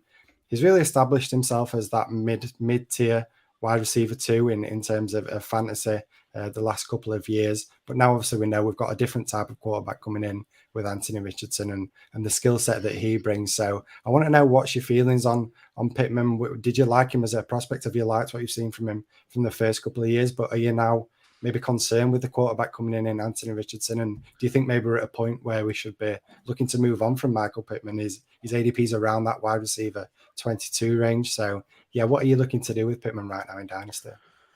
So Pittman's, I think, a very good football player. I think he's shown it. But in terms of as a dynasty asset, he's kind of a purgatory player this year where he could hit wide receiver 2 value, but I don't see any path to wide receiver 1 land.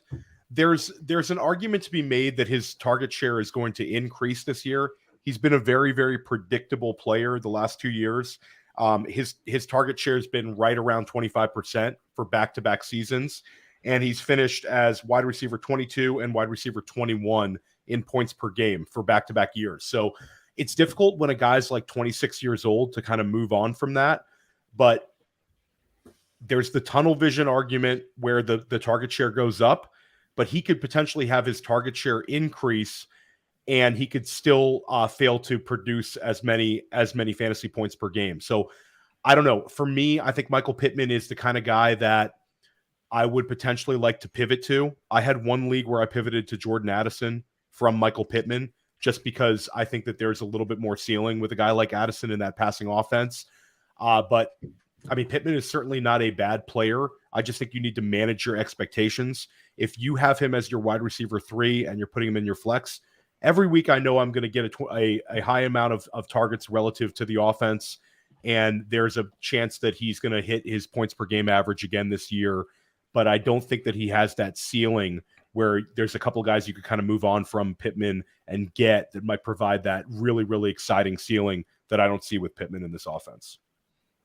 I love Pittman's athletic profile. I love him as a prospect, but he's super league dependent on how you should go about, buying or selling. If you have the chance to buy at a wide receiver 2 or 3 price, I'm buying definitely. But if you're able to sell at a wide receiver 1 price, I'm also probably looking to move on. But in his 3 years in the NFL, he's played with a washed up Phillip Rivers, Carson Wentz, and Matt Ryan when he was basically post Thanos snap, so he was complete pile of dust. And he still averaged 836.7 receiving yards over his first 3 seasons. So he's a producer, and how he produces is he's very good at winning routes. He had 248 total route wins last year. That was first amongst qualified wide receivers. He had a 54.3% route win rate, which is top 3. And he was also top 10 in win rate versus man coverage. So he's able to beat defenders and beat opposing corners. One thing I did a little bit of research in, I was trying to dig into Michael Pittman's profile a little bit, is I noticed one thing with receivers that are attached to rushing quarterbacks. In 2022, the receivers that played with top 10 rushing quarterbacks had a 10.1 average target distance and a 7.5 average yards per target. So they're able to get the ball downfield. Last year, Michael Pittman was 6.9 ADOT and a 6.6 average yards per target. And I think if those metrics kind of regress to that 10 points or 7.5 points there, I think we could see him truly produce. He's got the skill set to haul in a bunch of touchdowns. He's big. We've seen him moss fools. So I do like him as a prospect, but it really comes down to that price point. If I can buy for at a wide receiver 2 or 3 price, I'm buying. And if I can also sell at a wide receiver 1 price, Theo is right. The ceiling for him to get to a wide receiver 1 type of year in Anthony Richardson's first year seems like a kind of a steep idea. So it really depends on your league. But I do like him as a player overall. Great real life football player. I don't know how great he will be in fantasy, though. Looking at the dynasty rankings, he's behind the really good guys that are kind of up there, like Devontae Adams and Cooper Kupp and Stephon Diggs. So he could maybe pass some of those guys, but at the same time, would anyone be surprised if George Pickens ends up passing him? Jahan Dotson, Christian Kirk, Zay Flowers, these kinds of guys could end up passing Pittman as well. So I think the wide receiver 22, 24 range is where he fits. He's better than that in real life, but we're not talking about real life. We're talking about fantasy football, and being great in real life doesn't actually matter that much in fantasy. Yeah, no, absolutely. I think you're all spot on with that. It's going to be really interesting to see how it plays out with Pittman in this offense moving into 2023. But there is some other options there at the wide receiver position. So Ali, I'll hand it back over to you to ask the guys some questions on these other wide receivers in this Colts offense. Yeah, there's a couple of interesting guys. Alec Pierce is a guy that I've always sneakily liked. And then they drafted Josh Downs this offseason. So just at the prices, Josh Downs at wide receiver 45 and Alec Pierce wide receiver 60 a bit later on. Which of these guys do you prefer straight up for cost? And are you in on any of these two guys? Are you in on both, or are you in on neither of these guys? So if I had a choice of rostering one on a dynasty roster, it would be Downs. I think Pierce is like a super athlete. I think he's going to end up becoming a kind of a better and best ball type guy long-term in his career.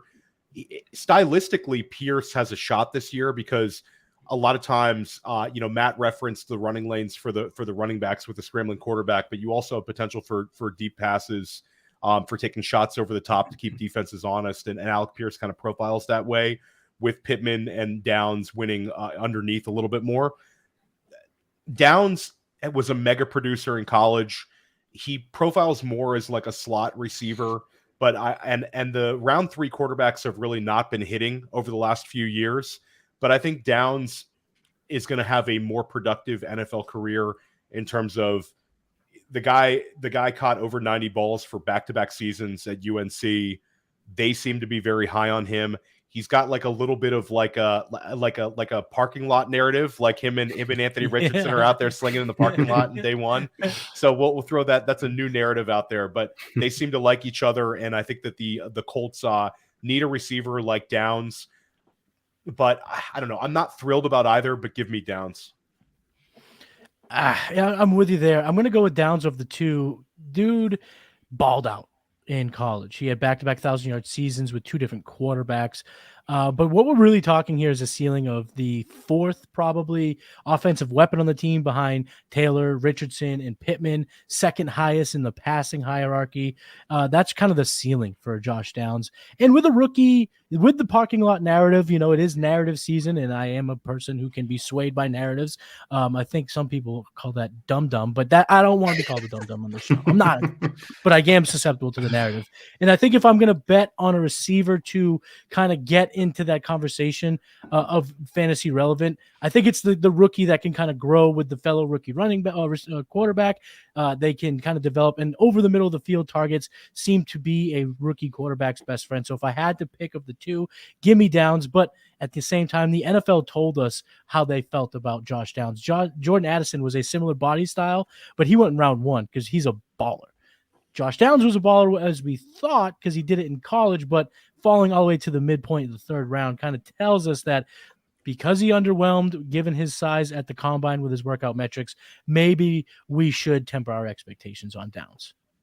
Yeah, Theo is actually the one that swayed me on Downs the most. We have a quote graphic that he's going to be really, really good in real life. He's going to be a phenomenal real NFL player, but the path to ever being a wide receiver 2 in fantasy football, I don't see it.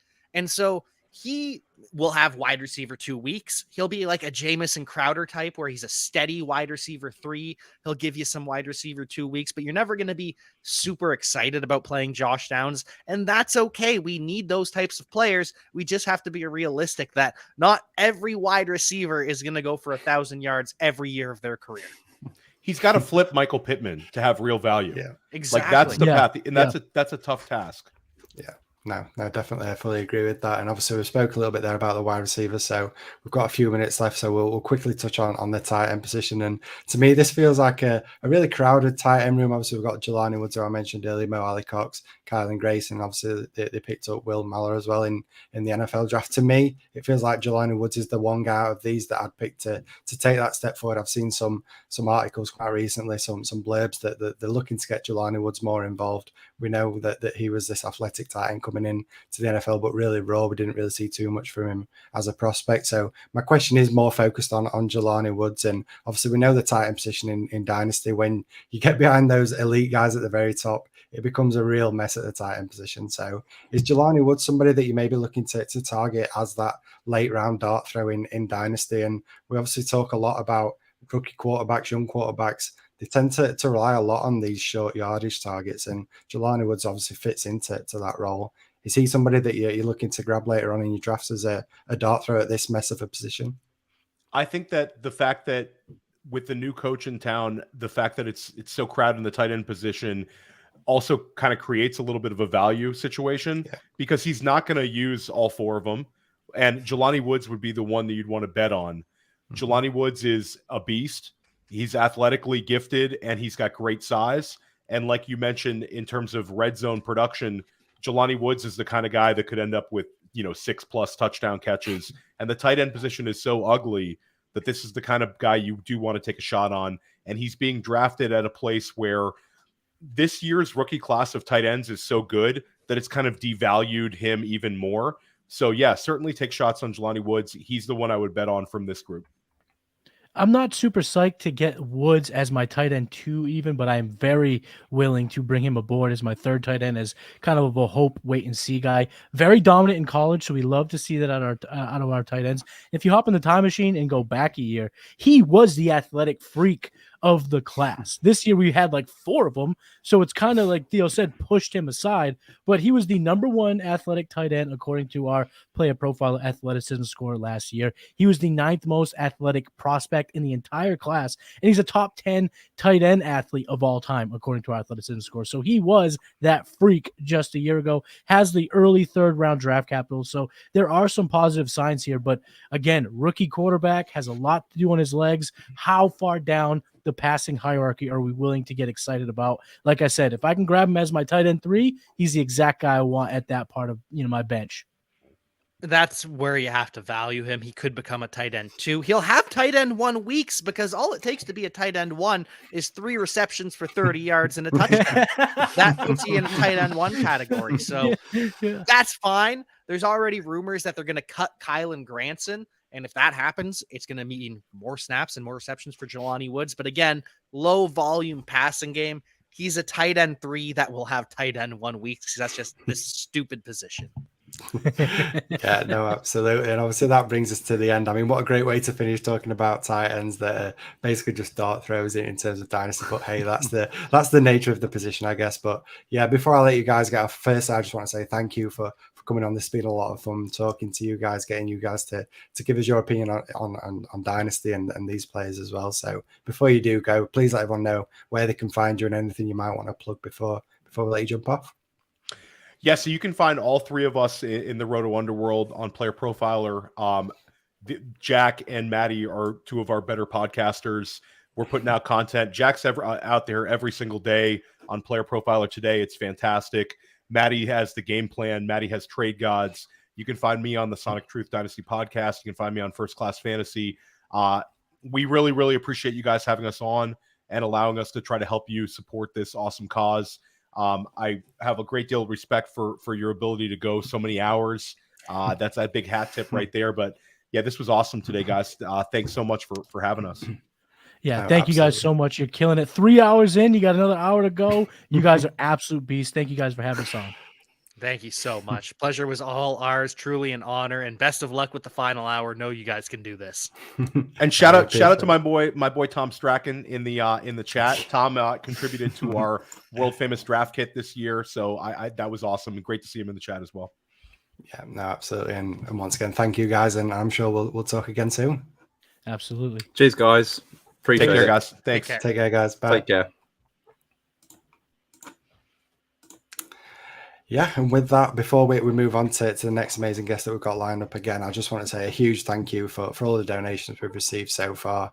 If you do want to donate, you've still got plenty of time. We're keeping it open right up until the end of June. If you do want to find out, you can find the link on our Twitter page at Fantasy Wildcard. You can also search Fantasy Wildcard Charity Streamathon 2023 on Just Giving. So thank you once again for supporting us and obviously the Mind Charity as well. But Ali, we can't stop now. We've got to keep rolling, and we've got 2 fantastic guests joining us for the next part of the show. We have, so we're carrying on with the AFC South. Texans and Jaguars, 2 really interesting teams. The Jaguars, we love their offense. The Texans can hopefully take a step forward with their new quarterback and toys that they've got there. So, yeah, without further ado, let's bring on from JWB Fantasy, Shula and Timmy. Guys, welcome in. How are you doing? Good afternoon or good morning, whatever the time is in where you live.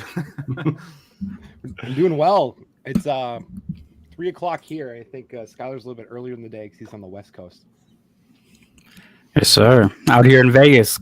Happy to be on. Happy to come chat some ball with you guys. No, absolutely. That's awesome to have you guys on. So thanks for coming on and sharing this hour with us to talk about a couple of AFC South teams. Yeah, let's dive right in with the Texans, Houston Texans, and Matt. We're going to start with a rookie quarterback question. Yeah, absolutely. It's finally going to be exciting to talk about the Texans quarterback. Obviously, we've had a rough couple of years and obviously the mess with Deshaun Watson, but it's now exciting to once again talk about a Texans quarterback, and it's CJ Stroud, obviously, with him being selected in the NFL draft. I'm really happy for CJ Stroud getting that 2nd overall pick because there was a lot of rumors that he could slide in the NFL draft. He might even fall outside the top 10. So I think the fact that he got that locked in high-end draft capital being the 2nd overall pick is obviously fantastic for him.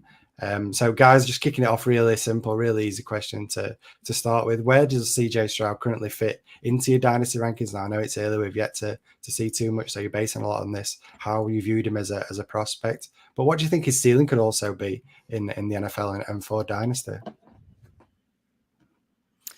I can hop in here. So I have CJ Stroud right in a kind of big group of quarterbacks, right alongside like Bryce Young, Anthony Richardson, whatever order you want. They're right when I'm making that decision. If I want to take the risk on Tua, if I want to take the safety of Dak Prescott, for me, it's right in there. With CJ Stroud, I feel like this is a prospect in that like Goff, Wentz territory where there is innate upside, but I think the floor is safe. He might not end up being the most exciting quarterback, but he could always elevate and surpass the guys I have him in a grouping with. So he's kind of in a pair where I'm not overreacting.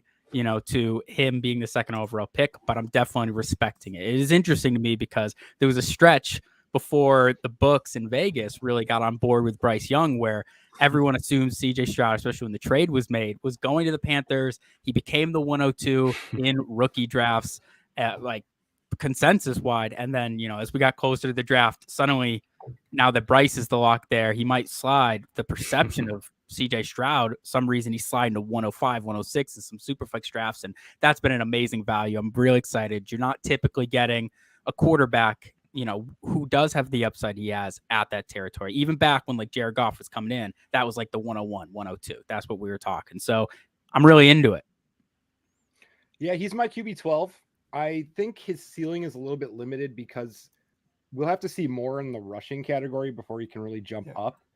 I have him right behind Dak, but I do have him in front of Young and Richardson and in front of Kirk as well as Tua. So that's a tier. But I think that Stroud's the best passer in this class. I think Young has the best leadership capabilities. He just has ice in his veins all the time.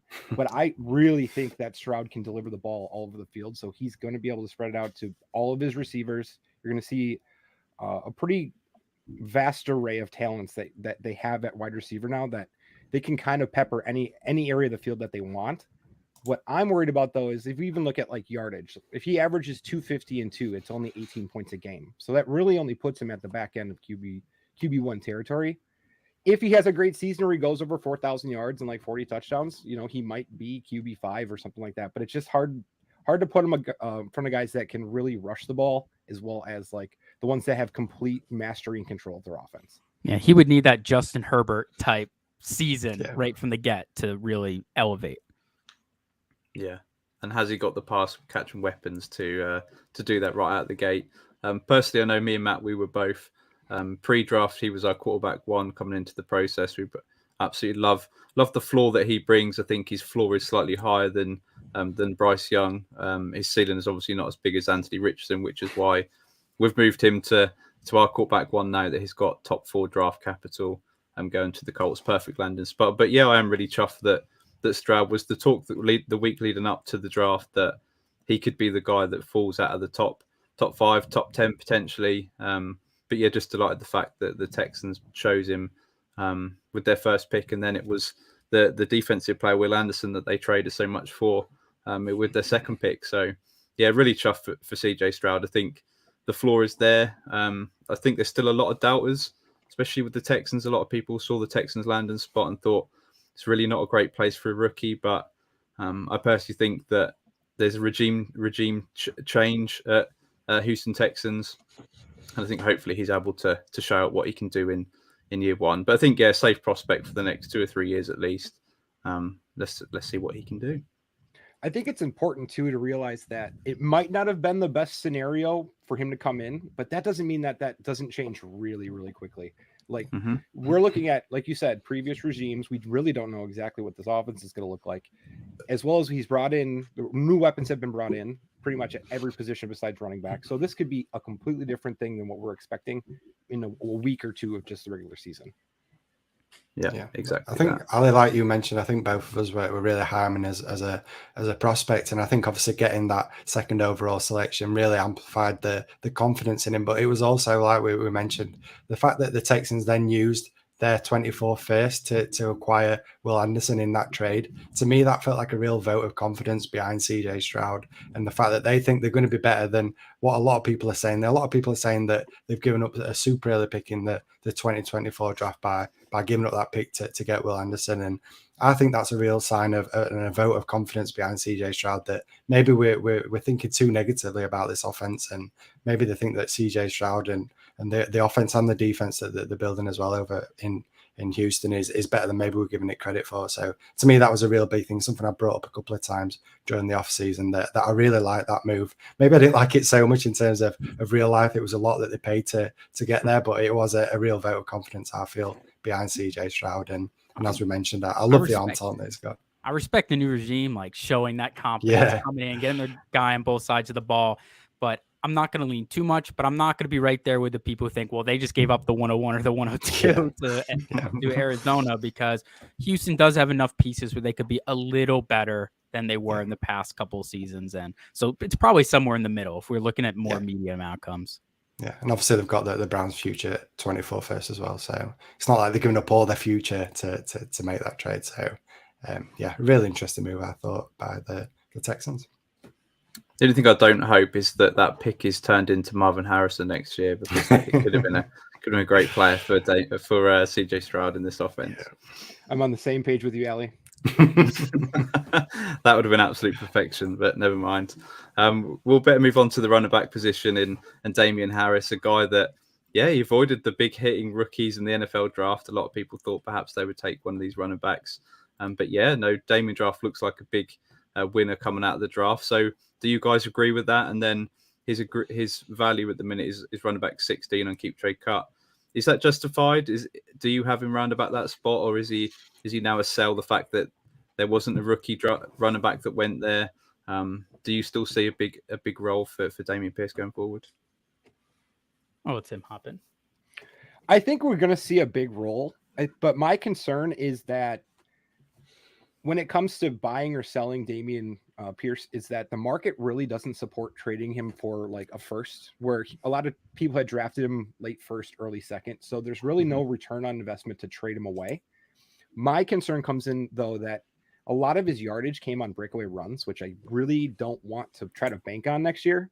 I think he is capable of being a lead back or a workhorse back, where he gets the majority of carries. And I understand that there was projections out based on his performance. He could have been around 1,300 yards, which would have changed his perception a lot.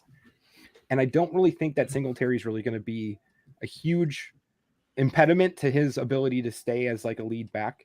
It's just, what is the ceiling? So I currently have him as an RB2. He's actually my RB24 right now, just because I think that there'll be better RBs coming in, and just the ceiling of his performances may limit him, because I think that there's weeks he'll probably average or get 14, and there's weeks he'll get 8.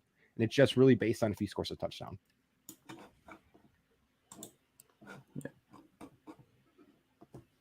Yeah. Skylar, are you in the same boat? Yeah, well, he's a tough player to trade. I think 16 is fair. It's a little above where I have Dameon Pierce myself, but it's right with where Tim said. He's a difficult piece to add because he could be more in your lineup, but you're also not getting a great return. I mean, like a raw first even, I don't feel exceptional because there isn't that ROI on Dameon Pierce.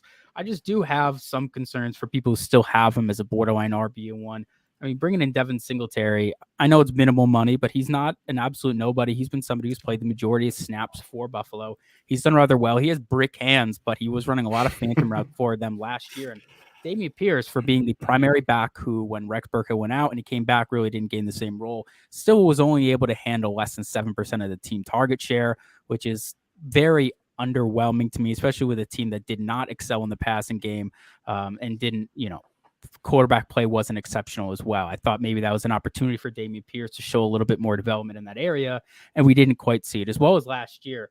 And the weeks he played, I mean, he was 64% of the team's snaps, which for the running back position is unheard of. I mean, there's only a handful of players who play over 60% of snaps at the running back position. I know everyone would love when they throw out the term bell cow to think running backs play that much, but realistically, he could dip down to around 50% of the snaps. And in a lot of committees, these guys fall between 40 to 50%, to which it's really hard to value them past that low end RB2 territory without, spike weeks really boosting it. So Dameon Pierce, he was a winner of the offseason, but he's not a player that I'm overreacting to. We've talked about him a lot on the JWB channel, and he's somebody that we've really tried to push the brakes on, tell people like, yes, you can hold. Yes, you can believe in the player, but he's not a target to be aggressive on.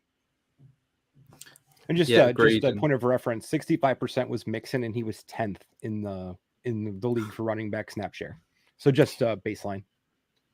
Wow, that's great. And Matt, on Dameon Pierce, do you think Singletary's going to have a fairly sizable role coming across to Houston? Do you see him as a big winner of the draft, and is he someone that you're interested in, or?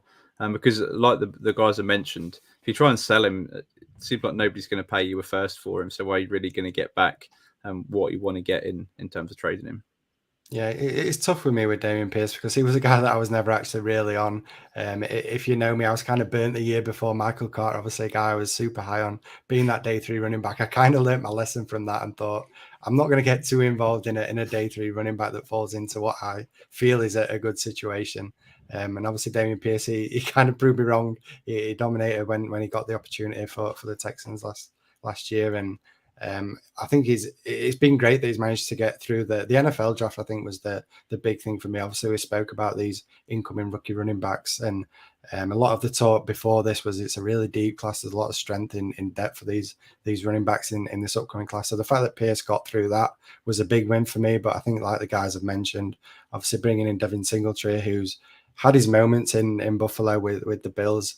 But I think Skylar hit the nail on the head with the fact that he's really not been great in the receiving game, but on the same hand, Damien Pierce has not really shown too much in the receiving game as well. So how does this play out with these two backs? And I feel like we could be looking at a situation where it is that kind of 2-back committee where you don't really know who's going to be the lead guy out of the two. If I was going to put my money on anyone, I'd say Damien Pierce. Obviously, what we saw from him as a rookie is arguably better than what we've seen at all from Devin Singletary. But I am also concerned that they felt the need to bring in somebody like Singletary who has a really similar skill set to what Damien Pierce has. Maybe not a similar size of what Pierce, but I feel like the way they're going to use him is going to be quite similar. So I feel like it's going to be a hit on him. But at the same time, I think he's going to be solid for fantasy. I'm not going to get behind the ADP because, as I mentioned, never really been that high on him. You're saying he's going RB60. I've actually got him RB26, so I'm considerably lower than what the ADP is. So I feel like I'm not really been on him. I didn't have any shares of him because I wasn't on him, and I don't think I'm going to get on him at that price point, given where I'm at still on him. So again, I'm not going to have a great deal of, but I am glad that he managed to make it through the rookie running backs that have come in. Yeah, I like the lesson you said with Michael Carter. Just something to look back on because we get it every single year where people yell at us where they're like, "Wow, he's day 4 and they have a ton of draft capital. They have a lot of needs on their team. Why the heck would they go back and draft running back?" I mean, Pierce survived this year, but Michael Carter was a perfect example where, yes, he's a solid player, albeit a committee type back. But despite the good season, it doesn't matter when a player that they believe in is there, they're going to go in and make that statement. You know, that happened with Tyler Algier again this year, where we thought anyone but Bijan, Tyler Algier would at least say for some bit of a role in a committee. Bijan was really the only one that crushed Tyler Algier, but he was going to do it to someone. Algier happened to be the guy. But, you know, it's always kind of this situation with these day 3 backs. I mean, if you go far back, even the last 5 years, a player like Marlon Mack, he gave us 1 RB1 season. But, you know, the second they had the opportunity, he was seen as replaceable. You move forward a year, I mean, players like Tariq Cohen, Naeem Hines, where people are excited on them. There was obviously Michael Carter. And then, you know, Tyler Algier last year, just these types of players. And James Robinson, of course, an undrafted guy where despite playing great, and it's a great story, we all want to find the next Arian Foster. But if you can get greater than a first for any day 3 back after an impressive rookie season, I know you want to root for them. And like where I think Damien Pierce is a fine runner. I think Tyler Algier is a fine player. I'm not going to bank too much into my own thought there. I'm going to take the first, and we're going to try to get a good shot at a higher prospect for a different season. It's a really good re-roll. It's just a process thing here. I'm always rooting for these guys, but the history is not in their favor. Yeah. And if you understand like what the ceiling could be in those situations, we always preach that RB2 is the easiest position of backfill on a team. So you don't want to really invest premium capital in an RB2 that isn't actually performing at an RB1 level. So if you're able to move him for, let's say, better capital than you would pay for an RB2, and then flip that, go get yourself an RB2 with something on top, you probably feel a little bit better about your team. And being that this is a mental health fundraiser, it's a little bit more, you'll get some relief in your mental health doing it that way. Yeah, completely agree. I think the time to sell Damien Pierce will be in season when he's performing well, because I think even this past season, I saw him get traded for a first round pick a couple of times. So that'll be the time to try and move off Pierce, I think, in season where you're going to maximize your profit. We'll see what camp does, right, as well. I mean, if he's Mhm. last year, I mean, that's really where he blew up, where he jumped into the end of the first round in a lot of people's leagues. Was he came into camp, especially once we got to the early preseason and they were playing those games, and people were like, he pops out, he looks good, this is a talented runner. I know he was part of a committee, he didn't get many snaps at Florida, but this player was underdrafted. He's a good player, and Twitter went a little crazy with it. And that was the first start of it. So I would keep an eye on that for camp. He's a player that, again, could get a lot of buzz there. And that greater than a first, I'm still cashing out at that point. If you do want to attack this backfield in your rookie drafts, once you're into the back end of the third, kind of for us, once that the grouping of like Jaden Reed, Mingo, Rice, once all those names are kind of off the board, the top backs thereafter, like the Tank Bigsby's in your draft. Once we get past there and we're looking at, well, am I going to draft Israel Benaconda as a pure cuff? Am I going to take a shot on Keishan Butte?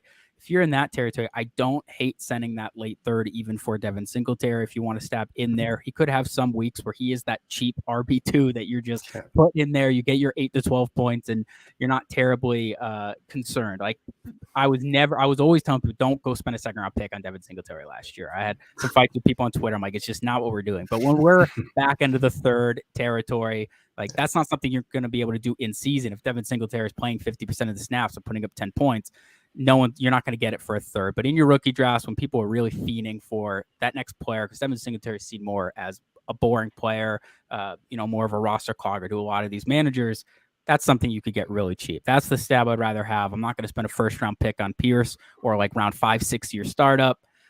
It's not a like for like because I don't believe in Singletary in the situation as much. The contract doesn't back it. But if you do want to share, he's like round 14, 15 of a startup. He costs a late third. I'm totally cool with that. Yep, agreed. I think that's a really smart move to make this offseason and in your rookie drafts. And we'll move on to the wide receiver position and a guy that I'm just delighted to see back in the NFL. It'd be great to see him on the field.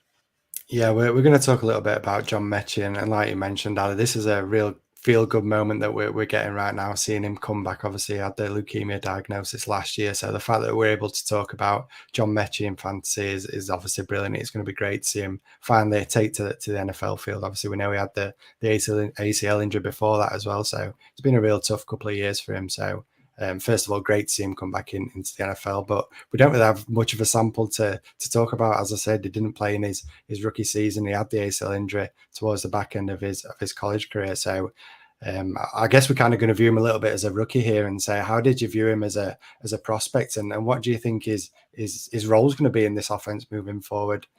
Given the fact that it looks like he's potentially going to be the lead guy in this offense. Obviously, they invested the round 2 draft capital into him as well. Just a couple of years ago. So yeah, how did you view him, and what do you think his role is going to be in this offense in 2023? Yeah, I really like John Mechie. He ended up being my wide receiver 10 in last year's rookie class just because it was such a deep class. Yeah. And he was 301. And I was on pod saying, I feel like there's so much Mechie disrespect even in my own ranks, but because I love this guy.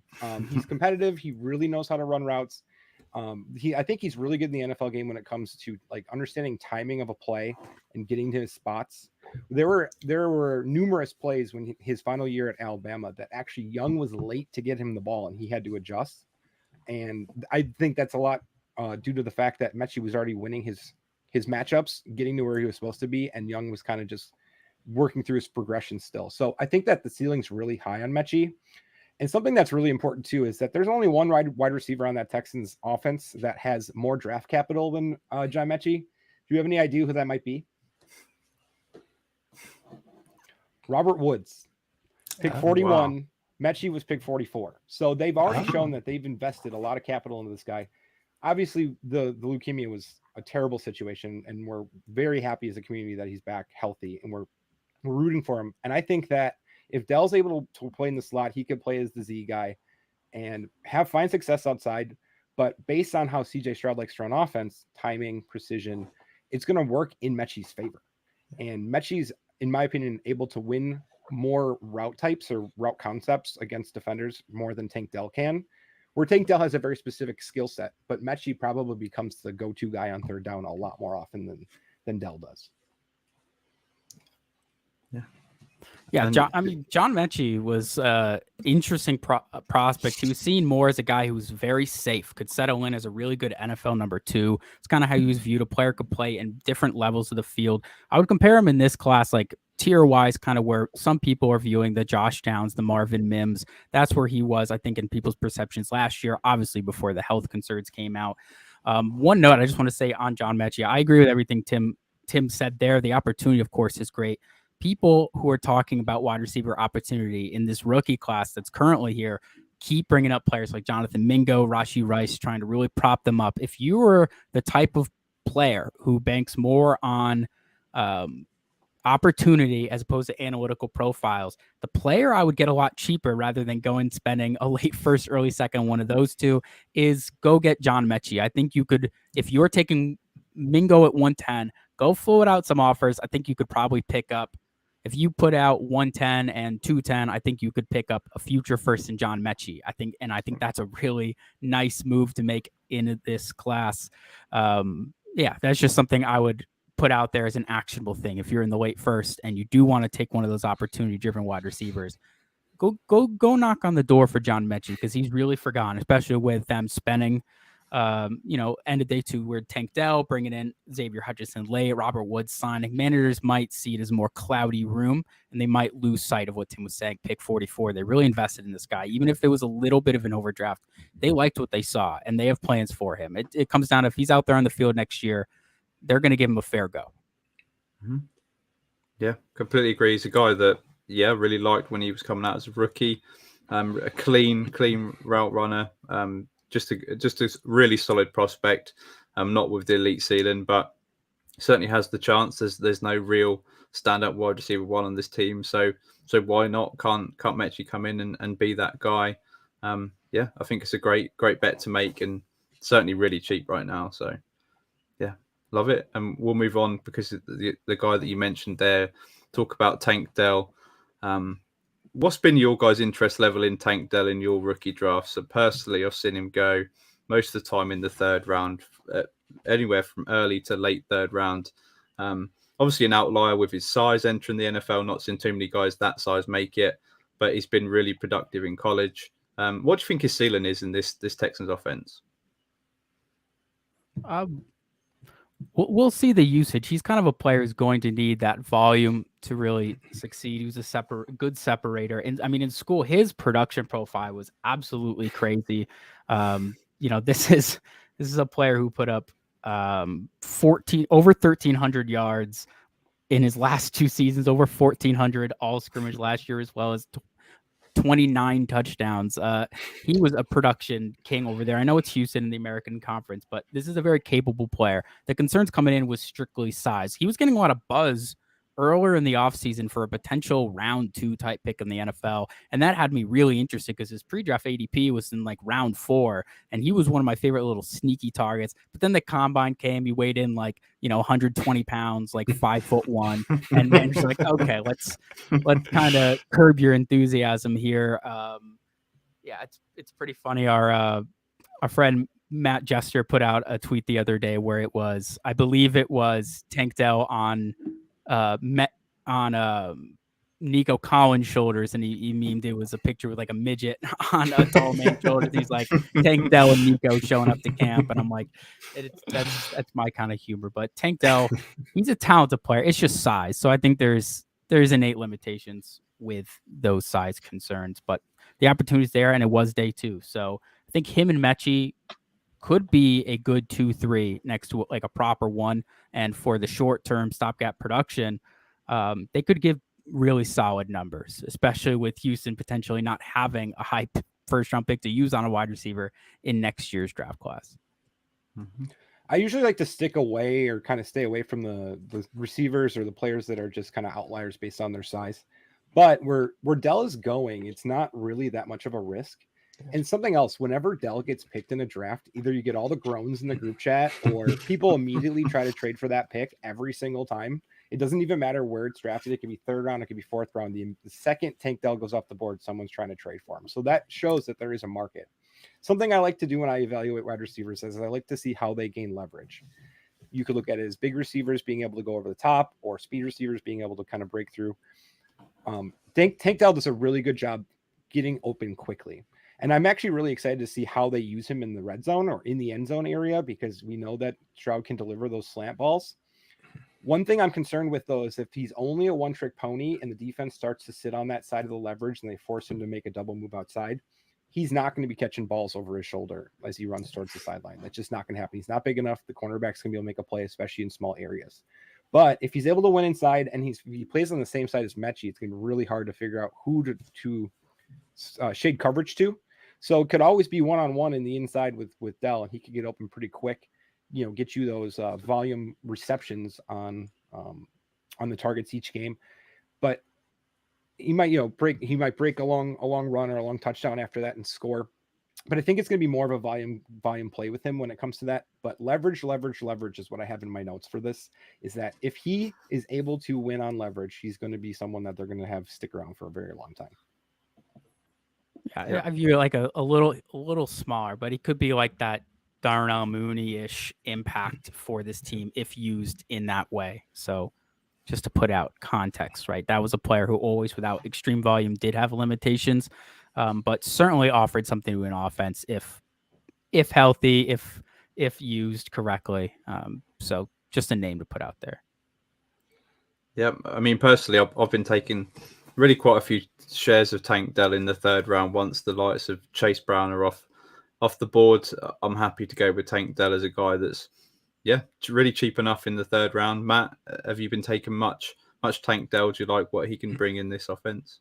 Yeah, absolutely. Like we've mentioned, you're kind of betting on an outlier, and I never really like doing that. But for the reasons that Skylar's mentioned and Tim as well, that the production that he had in college kind of gives me that little bit of shining hope and wanting to take that chance. And like you mentioned, I think that the ADP, I know a lot of us play on Sleeper. They kind of messed up, I think, with his ADP as well, because he was hidden quite nicely on those on those ADP charts on Sleeper. So I felt like there was a lot of times where I was getting him maybe cheaper than what he should have been going. So I've been able to pick up a few shares myself. And as I say, like the guys mentioned, I think the risk isn't overly much because you're not investing a huge amount into him. So for me, he's the kind of guy I think it's worth taking a shot on. You're hoping for an outlier, but I mean, we call them outliers because there's that rare occasion that it does happen. So I think that Tank Dell, with the production we've seen from him in college, gives me that hope. And I'm excited to see how he's used in this offense.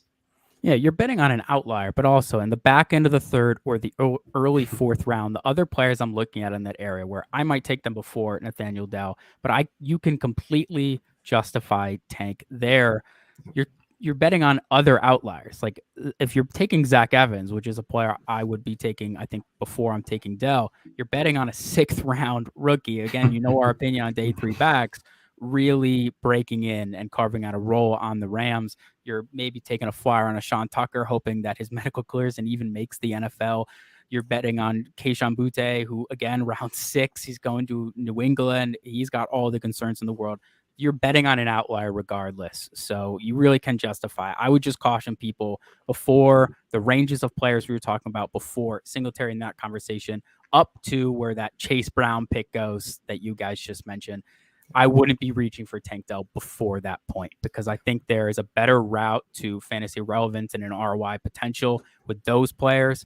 But once we pass that, the back end of the third, now we are truly throwing darts. And Tank Dell in that area, we'll see. The opportunity and production are there for him, so we'll see. And Matt, you brought up a great point about Sleeper. The ADP is so messed up, people forget about him because he's listed as listed as like the 70th player off the board. So if you don't scroll down, you don't see him. Yeah. And just one other thing, or actually 2 other things, is that if he starts scoring early, like touchdowns quickly in his first couple games, if you actually don't want to hold on to him, he could be a pretty good flip candidate for even a 2nd round pick if people see the ceiling potential. So that's just something to kind of have in your head when if you decide to pick him, is that there's still going to be people that are interested in him after you pick him, and it could be something to pursue to even upgrade to a player that might be older but might have a better production profile. Yeah, I agree. And it's funny you mentioned the ADP. Like 2 weeks before the NFL draft, Jonathan Mingo's ADP on Sleeper was 999. I'm just putting that out there. Now people are smoking crack and taking them at 110. I think that's really well said. We better quickly move on to the tight end position because they've finally got a nice fantasy relevant tight end, we hope, So over to you, Matt. Yeah, it's a really interesting situation. I think obviously Dalton Schultz going over from the Cowboys, joining up with the Texans. He had that big breakout year in 2021 where he finished as the tight end 3 before his tight end 11 finished this past season. So coming off maybe a slight down year given what he showed us in 2021. But I think as a whole, he's kind of shocked a lot of us. I don't think many people were in on Dalton Schultz when he first linked up with the Cowboys. So a name that's definitely found a little more value in recent years. So guys, I just want to know, how do you see him performing now? Obviously, he's moving from Dak Prescott and linking up with a rookie quarterback. Do you think he's actually going to improve on that tight end 11 finish that we saw last year? Do you like the situation he's landing in? Obviously, we're talking Dak Prescott, who's ranked amongst one of the top quarterbacks in the NFL, now going to a rookie quarterback. But I think a lot of people see rookie quarterbacks as maybe a good thing for tight ends. Obviously, we know they kind of look for that safety valve, don't they, in tight ends? So are you in on Dalton Schultz this year? One thing I'll note before we really dive into is with rookie quarterbacks, a comment you made with rookie quarterbacks and tight end. The problem with rookie quarterbacks, if you go back, they do not support a top 12 wide receiver and a top 12 tight end or multiple wide receivers in the top 24, basically ever. So when you are making a bet, at least in the short term, which if you look at Dalton Schultz's contract, you're making a short-term bet here. You're basically saying Dalton Schultz is going to be the one to own in this receiving game. So we do like the shots on Mechie, Dell, but if your opinion is more that those guys might take a second to get in, then I think Dalton Schultz, as long as you don't overreach, I think we got to be past where Sam Laporte is in drafts for the potential upside there. But if he's like a late second or an early third, like I'm not going to hate on it, but that's the bet you're making. You're betting that Schultz is going to be that safety blanket. You're going to hope that he settles in around a 15 to 16% target share, and he's just a safe option in this offense. I mean, the passing volume isn't going to be what it was with a Kellen Moore driven Cowboys team, but if he maintains that target share and the other wide receivers aren't quite there yet, Schultz could potentially be serviceable in the short term. Again, it's just, we're always trying to pump the brakes. It is about median expectation. We're not overpaying for these players, especially opportunity driven players. Like Dalton Schultz is fine as a possession tight end, but this is not a player who's going to be going out and making big plays. The reason we are excited for Dalton Kincaid, the reason we're chasing a player like Chigozie Okonkwo as a sleeper, is because they have the ability to make plays down the field. Only 2 tight ends last year had multiple plays over 30 yards. It was George Kittle and Chigozie Okonkwo.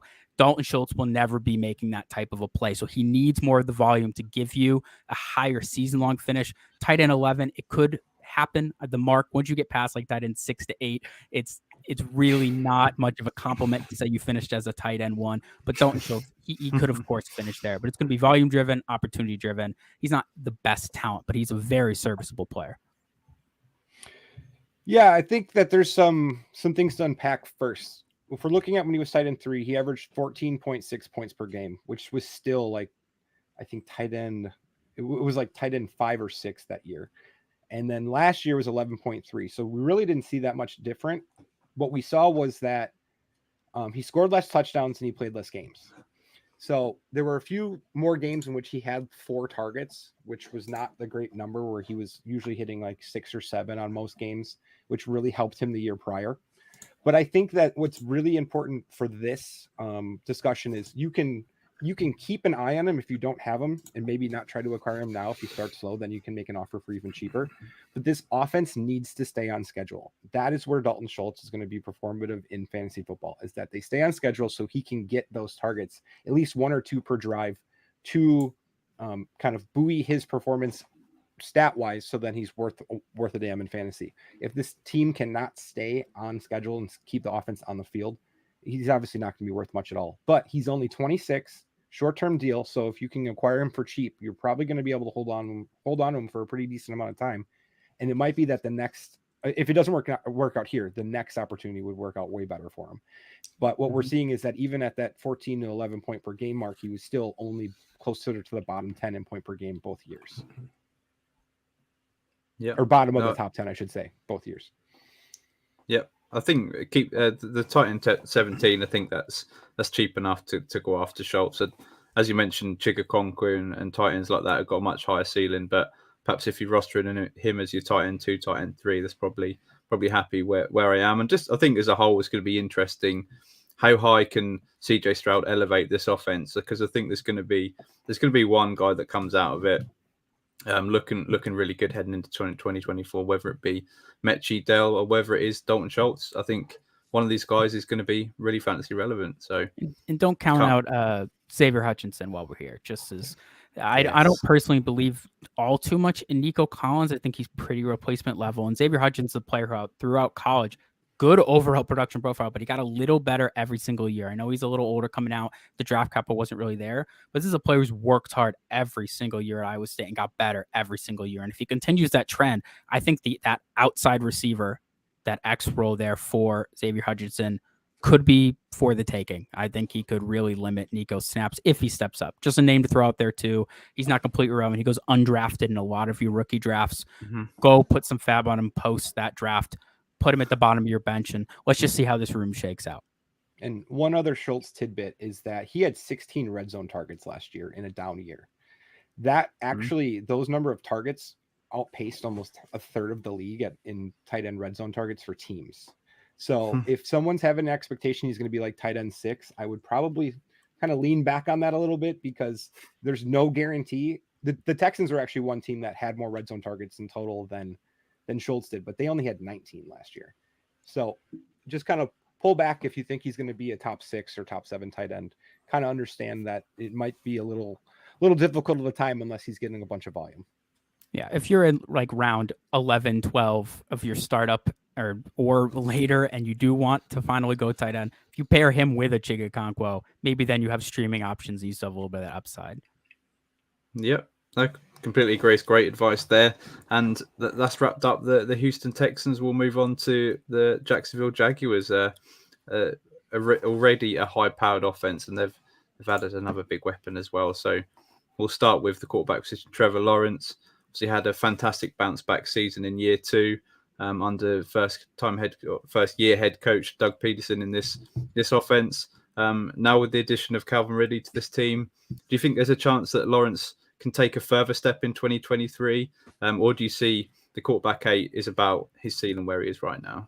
It's really exciting for me personally. Like with Trevor Lawrence, him still going that QB 8, I think it's a fantastic spot to come in. First off, that's where he was as a rookie. So we're like back to that ADP. He was a really, really fun buy, slipping outside of the top 12 last year, going round 3 startups.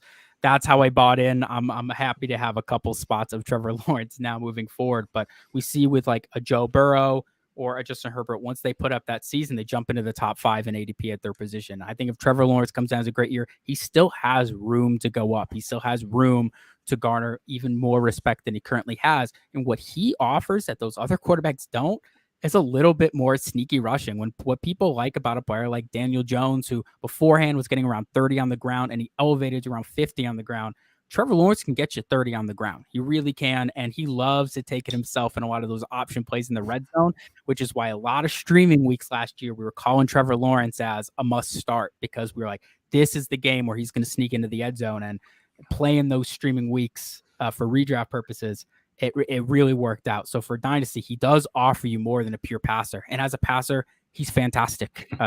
I know with the Urban Meyer year, I think we lost a little bit of that shine, but sunshine, he was the glory prospect. This player was the most touted prospect since we had Andrew Luck come out. Let's not lose sight of that. This player didn't lose a game basically from high school all the way through that champion game he lost. This is a winner. He showed last year, even after a rough first half, was able to put on focus and come back in that playoff game. This is a winner, and this team is potentially better than last year where they really took a step up. So I'm excited for Trevor Lawrence. Love it. I'm on board 100%. Exactly what Skylar said. And I think that some things that, like the playoff game against the Chargers, is a perfect microcosm of how Lawrence may be perceived. If you consider him kind of the quarterback that he was in the first half versus the quarterback in the second half. But what I'm thinking is that they really even haven't been in a bunch of games where they've had shootouts yet. And it's not like the defenses in the AFC South are all improving at this point in time. As well as whoever else is on their schedule in years coming forward, I think that T-Law is, I think he's a generational prospect, and I don't want to say it that way in terms of tongue in cheek, because I understand that there are better performing fantasy quarterbacks, but he's probably one of the top 4 that I, based on youth and all that other stuff, that I would like to have. He's not 4 in my ranks. He's actually QB7, but I would not be surprised if he ends up being QB2 in the season, just because he goes off for so many yards and so many touchdowns when both teams on the field are competing, and he's not just coming back in the fourth quarter. Yep, love that. And Matt, do you think he can still take another step forward? Obviously, we like Calvin Ridley. Perhaps might be a bit rusty to start the season, but yeah, we know he can be an elite wide receiver. Do you think Lawrence can take a step forward again this year? Yeah, definitely. I think I'm like Tim. I think when I viewed him as a prospect, he was right up there with the elite in terms of what he was as a QB coming into the NFL. So I'm really excited for Trevor Lawrence. And like Skylar mentioned, obviously we know about the arm talent, but he's also got that little bit of rushing upside that maybe we don't talk about too much. And another thing that Skylar mentioned was Urban Meyer, and I'm more than happy to shit all over Urban Meyer and that experiment that happened over there with the Jags. But the one thing I will say, and that I am grateful for with Urban Meyer, is it gave us that opportunity to buy low on a few of these pieces on the Jags offense. So yeah, Urban Meyer, terrible head coach in the NFL, but we are thankful for the opportunity of getting these guys on the cheap in fantasy. Yeah, I love that, Matt. We'll move on to the running back position now. And yeah, another interesting guy. Still going top 8 in terms of the running back dynasty landscape. Yeah, definitely a really interesting guy. We mentioned him a little bit earlier on the show when we were talking about Najee Harris, obviously coming from the same rookie class, but I can't believe that the lack of receiving work that Travis Etienne saw this past year, 22nd amongst running backs. And then you compare that to what Najee Harris has seen in terms of his targets. If I'd have told you that it was going to be Najee that was going to be the receiving running back out of the two, I think you'd have called me crazy back then. So really interesting to see that he wasn't used that much, especially given the connection that we obviously know that he and Trevor Lawrence had in Clemson as well. But on the whole, as a season, a really solid year for Travis Etienne, obviously coming off that missed rookie year. So it was great to see him come back and be a really solid running back for us in fantasy. But obviously we know now that Tank Bigsby is a guy that the Jags selected in the 3rd round of this NFL draft that's just gone by. So how do you see this backfield playing out? Because I think it's really interesting. It feels to me like that they don't want to use Travis Etienne as a full-time workhorse, and I think there's good reason for that. Obviously, we've seen the drops that he had early on in this season, and that's kind of stuck in people's mind a little bit. And also, I think that they're obviously looking for a way to maybe take a bit of pressure off Travis Etienne with the huge amount of workload. So, how do you see the backfield playing out? And he's still happy to buy him at his current ADP, because obviously he is ranked as one of the top running backs in Dynasty. He's around RB7 currently. So, yeah, where are you at with this backfield and Travis Etienne in Dynasty? Yeah, Travis Etienne for me is in that ranking just as a product of the gap between age with these veterans and the talent of the new young regime of backs, where I'm fine with him at the ranking of RB7, 8, 9 for Dynasty. That ranking for me is fine, but I do not expect him to produce at that level. And potentially this is an opportunity maybe to tear down and pick up a lot of value if a manager perceives him that way. I still think he's going to be fine and he'll have some spike weeks, and I like his volume. He's going to be safe, but it's tough for me to really project him out much higher than kind of that fringe RB1. I think that's kind of where we're sitting at the ceiling with Tank coming in here.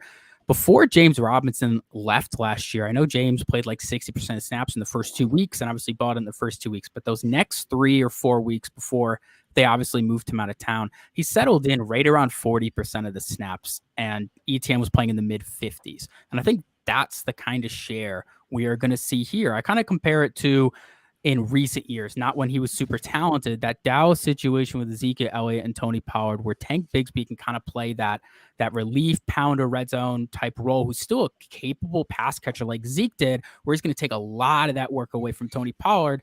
And you're going to have to hope Travis Etienne's very efficient on those touches as well, gets receiving game. He has the speed to do that, but he also was not incorporated in the passing game quite the way he was people thought he was as a prospect. He was not that natural receiver last year. He was used more as a very effective runner, which is very interesting. If he stays in that role and Tank Bigsby kind of comes in on those thirds as a bigger back to catch some of those passes, there could be some value lost here for Travis Etienne. So I still like the cost, but I do see this more as like a more of a committee than people lean into. So that's my 2 cents on this situation. I think it's there's a lot of angles to the situation. You want to be on the good offenses. He's a young back. It's pretty explosive offense. The adding of Ridley probably helps the coverage looks he gets if he's in the receiving game. But then you have all the mouths to feed. And I think that the assessment of where he's at in Dynasty in terms of ranks is correct per what Skylar said. But I think that if you were looking to buy or sell him, selling him would have been a much better option about 6 to 8 months ago, because you basically picked up an additional first on top of whatever you'd be getting now. But then you have to ask yourself, what is a reasonable amount of points that we should expect from him? And then based on his rank, what is the reasonable amount of points we should expect from him? And if those don't match, you should be looking to shop him, especially if it's going to be lower. So it's a really tough situation where I really like ETN, but I have ETN shares that I wish I would have sold for 2.5 first, 6 to 8 months ago, because that would have been a much better return than I'd probably get now. And if someone's already traded for him in a league, they're most likely not going to give you a deal on him to try to go acquire him. So I don't think he's really a buy either. So it's just a really difficult situation, but I would probably lean the upside of the offense and the youth of the running back, but you have to temper those expectations that he's probably going to be a low end RB1 or high end RB2.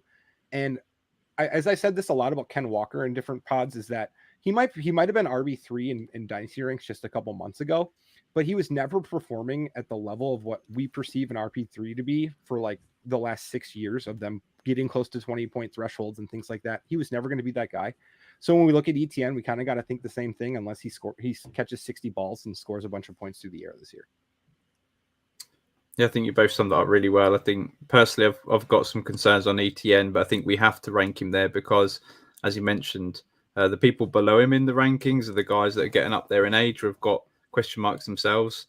That same as with Trevor's ETN. I think the annoying thing is that we saw it in spades with ETN when he was used as a workhorse back and he did get the targets. He was really productive for fantasy, but then it just the following game they just went away from ETN.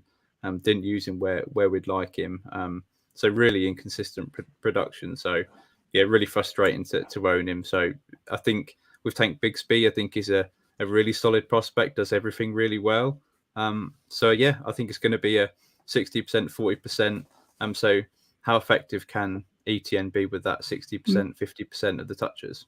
They want ETN to be a plus, an explosive part of this offensive game plan. And if he's exceeding 60% of the snaps, he's going to be waving to come out. I saw Power do this in a couple of the games where Zeke missed last year. He's waving for gas because he's not the same player if he's tired. And getting him a little down last year, the 4 games after James Robinson left, he was in the 80% of snap shares. It didn't hold up. He got injured. He needed an extra week. They tried to wean him back in. I believe it was week 12 last year after missing week 11, and he still needed another week. I think they saw that. They learned a lesson, and that's why they went out and spent day 2 on Tank Bigsby. He's a part of the plan. Can you even think about what he would have been perceived like if you would have caught those 2 touchdown passes against Washington that he dropped in week 1? Very true. It was an extra 14 points sitting there on your lineup that you didn't get. Tim remembers because he had him as a starter. Oh yeah, I did. Didn't catch that pass. He Still with the put up YouTube like 12 comment points. He yelling would at have us. put up like 26 if he just caught those. Yeah. Trust me, I still remember that. YouTube comments were yelling at Tim, and he was quick to be like, he dropped a 1-yarder. Changes everything. We always remember the ones that hurt the most. Yeah, good point. We'll move on to the wide receiver position, and there's 2 really good, decent wide receivers we need to talk about. So first one is the return in Calvin Ridley. Do you guys think Calvin Ridley's going to be the wide receiver 1 on this team right away from year 1? Is he still a buy target for you? Is wide receiver 34 on Keep Trade Cut, which is actually 1 spot ahead of his now teammate Christian Kirk? 34 is closer to where he should be. This is a player, I haven't moved him out of that range even since the suspensions came. I think he's a very talented player, but I do want to have people curb their expectations. Christian Kirk, I've seen go a lot further back than this, and I'll let Tim really tackle Christian Kirk, so I feel like we'll be more on the same page here. For me, with Calvin Ridley, first off, we're going to have to curb our expectations right away with a player who has not played football in what feels like 27 years, and he's never been a huge target share guy. I know he played alongside Julio Jones, but he really just had that one spike season, which was stopgap opportunity driven, where it was a sign of circumstance there for Calvin Ridley, where coming in, I think we'll start to expect him 15 to 20% of the team targets, and maybe he settles in the low 20s. And if you look at the scope of the league for players that are over 20% team target share, kind of the ceiling we see there is a back end wide receiver too. And that's where I think you can't really value Calvin Ridley in the short term above that. And that comes in big for cost for me. I don't want to acquire him in a trade using my future first for a wide receiver that I think is kind of, especially at 29 years old, capped in as that fringe wide receiver too. So there's reason to be excited. I'm fine with holding him if you've waited this long to have Calvin Ridley. I think he'll be a fine flex at points in the year, but he's not a player I'm actually going and acquiring, especially when I think Christian Kirk will lead this team in team target share. He showed a good rapport with Trevor Lawrence last year. The slot will be plentiful there for it. They really went there a lot last year. So that's where I am at Calvin Ridley. I Ridley at wide receiver 41, and I don't feel like moving him up at all. I describe myself in my notes as a slow-moving ship to try to turn my opinion on the price. I love Calvin Ridley. Love. But the thing is, we haven't seen him play in 2 years. When he did play, he would think he was wide receiver 7 the last full season he played. But my issues are that he played with Julio, so he always had that safety blanket over top where he was never the number one target or number one target of the defense for coverage-wise. How is he going to line up with Kirk? I would expect Kirk to play the slot more often than Ridley, which I don't know if is good or bad in this offense because we just don't know what it's going to look like exactly, especially with Zay Jones, who had found success outside as well last year. So I just think that there's a lot going on. And I think that the time to buy him would have been 6 months ago because people have actually invested and purchased him from other teams for probably seconds or a second and a third over this last 6 month period that are now going to probably ask for a first, especially if he comes out and has a couple games where he scores 14 plus. That first price tag is going to be right there.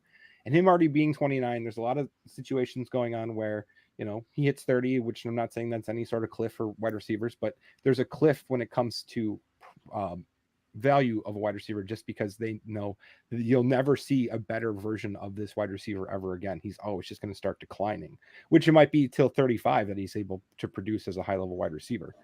But to me, this is just not the time to buy him. There's just too many pieces that you'd have to have lined up correctly for him to return value. And I feel like a lot of it's almost like the perception that people had on Odell for forever, where they just held on to Odell, and would not move their price down. And I think the people that have Ridley right now are going to be the same types of people. And it's going to be just hell to pay to try to negotiate a trade for him right now.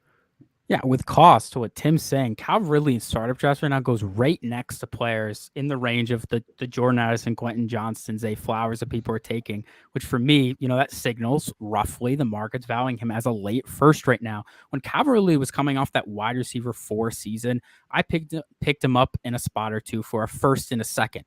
That's where Calvin Ridley kind of peaked, was sub 2 seconds in value.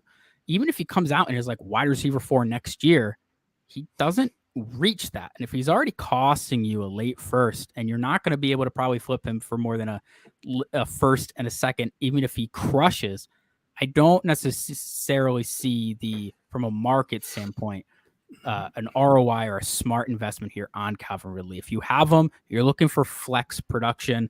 You're hoping if you got in at like a second, well, at some point you might still be able to get that waste for a second. It's worth it to hold him on your roster and see where you can accrue that value. But if you're going out and acquiring Calvin Ridley, even if he crushes, I'm worried that it's just a little bit of a sunk cost for him. So that's where I would definitely caution some of the buys on Ridley. And shout out last year, I had one trade. It was funny. I had a swap of thirds and Claypool for Ridley. And I remember putting it in some chats and people were like, you're both losers. And it's been fun, at least on that team, to see Calvin Ridley, where I am holding in that spot. Cause I'm like, listen, I got him for Claypool, who I valued pretty much next to nothing at that point. So, yeah, it's curbing your expectations with Ridley, where you bought in at, and saying I'm not paying up for this guy. Yeah, I don't think you want to pay a first for a player and then be nervous about if he actually gets production or not. Like if you trade a first for Derrick Henry, you're feeling pretty confident that Derrick Henry is going to perform. Where if you're like, I got to pay a first for Ridley and then just hope he performs above flex level when I put him in the flex, that's not a guy I want to play with. Especially when his median outcome is, as we said, that fringe wide receiver 2. Yeah. I think you both hit the nail on the head with with Ridley, and you did mention this next guy that Matt absolutely loves in Dynasty. So over to you, Matt. Yeah, it's obviously Christian Kirk, and now I know we're a little bit pressed on time, so we can't go too deep into Christian Kirk and obviously Evan Ingram as well that we're going to briefly talk about. So really, I just want a quick analysis from you both on Christian Kirk and Evan Ingram as well. I know, Scarlett, you mentioned that Tim's kind of high on Christian Kirk, is it, I believe? So what's your feelings on Kirk, Tyler? Tim? Yeah. So I was just saying that we're both probably above a little right. bit where his Got cost is. Got you. Yeah, he performs at an elite level for not an elite price. Like, if I'm just to be as succinct as possible, he was wide receiver 14 last year. It's kind of the same idea of like how you can acquire Hollywood, and he's always going to outperform his market value every single time. Yeah, love it. Yeah, he busted, still busted almost 50% of his games this year, which for wide receivers is fine. All the wide receiver twos are busting about that rate. So again, with him being non-elite, I'm not going out and spending premium for him, but you don't have to. Like, I like having a player like him in my lineup that's just stabilizing. He does give a couple spike weeks. He's in a high-powered offense. Other players we have here next to him, like Deontay, Hollywood Brown. Between those three players, I'm just taking whatever cheapest. One of them is going to slide to like round 8, 9 startup prices. One of them is going to be kind of viewed as excess on someone's roster, and I'll scoop him up and have him as a solid flex at that point. I prefer Godwin quite a bit ahead of all of these names, but we'll leave that for the guys hitting Tampa Bay. I love it, and we've got not much time to talk about Ingram, so just a real quick one. Would you prefer Ingram to sign long term on the Jaguars, or do you think his value's better off if he signs there for one more year and then moves on perhaps next year? What do you think, Tim? I would, because I think he's the best fit there, but I think it's important to understand that, like, because of how many mouths to feed that there are, it's so easy to get kind of caught up in that 1 year breakout again, and his second time breaking out for 1 year, that it happens to be that he doesn't do it again. But I think on teams that had him before the breakout, you were never really counting on him. So you have other tight end options. And I think that's the best case scenario to be in. But that being said, I'm not going to paying anything for him. I think he's being overdrafted on Underdog. I think he's being overdrafted in startups. And I think he costs too much to trade for. Completely agree. I still view Evan Ingram as a high variance streaming option, and if you're paying for him to be like your tight end one, I just don't love it. I mean, if you have like a him and Dalton Schultz, that's a fine streaming duo, but I'm also not going out and acquiring what could be an inconsistent usage for Evan Ingram, and a player who has shown us failure in years past.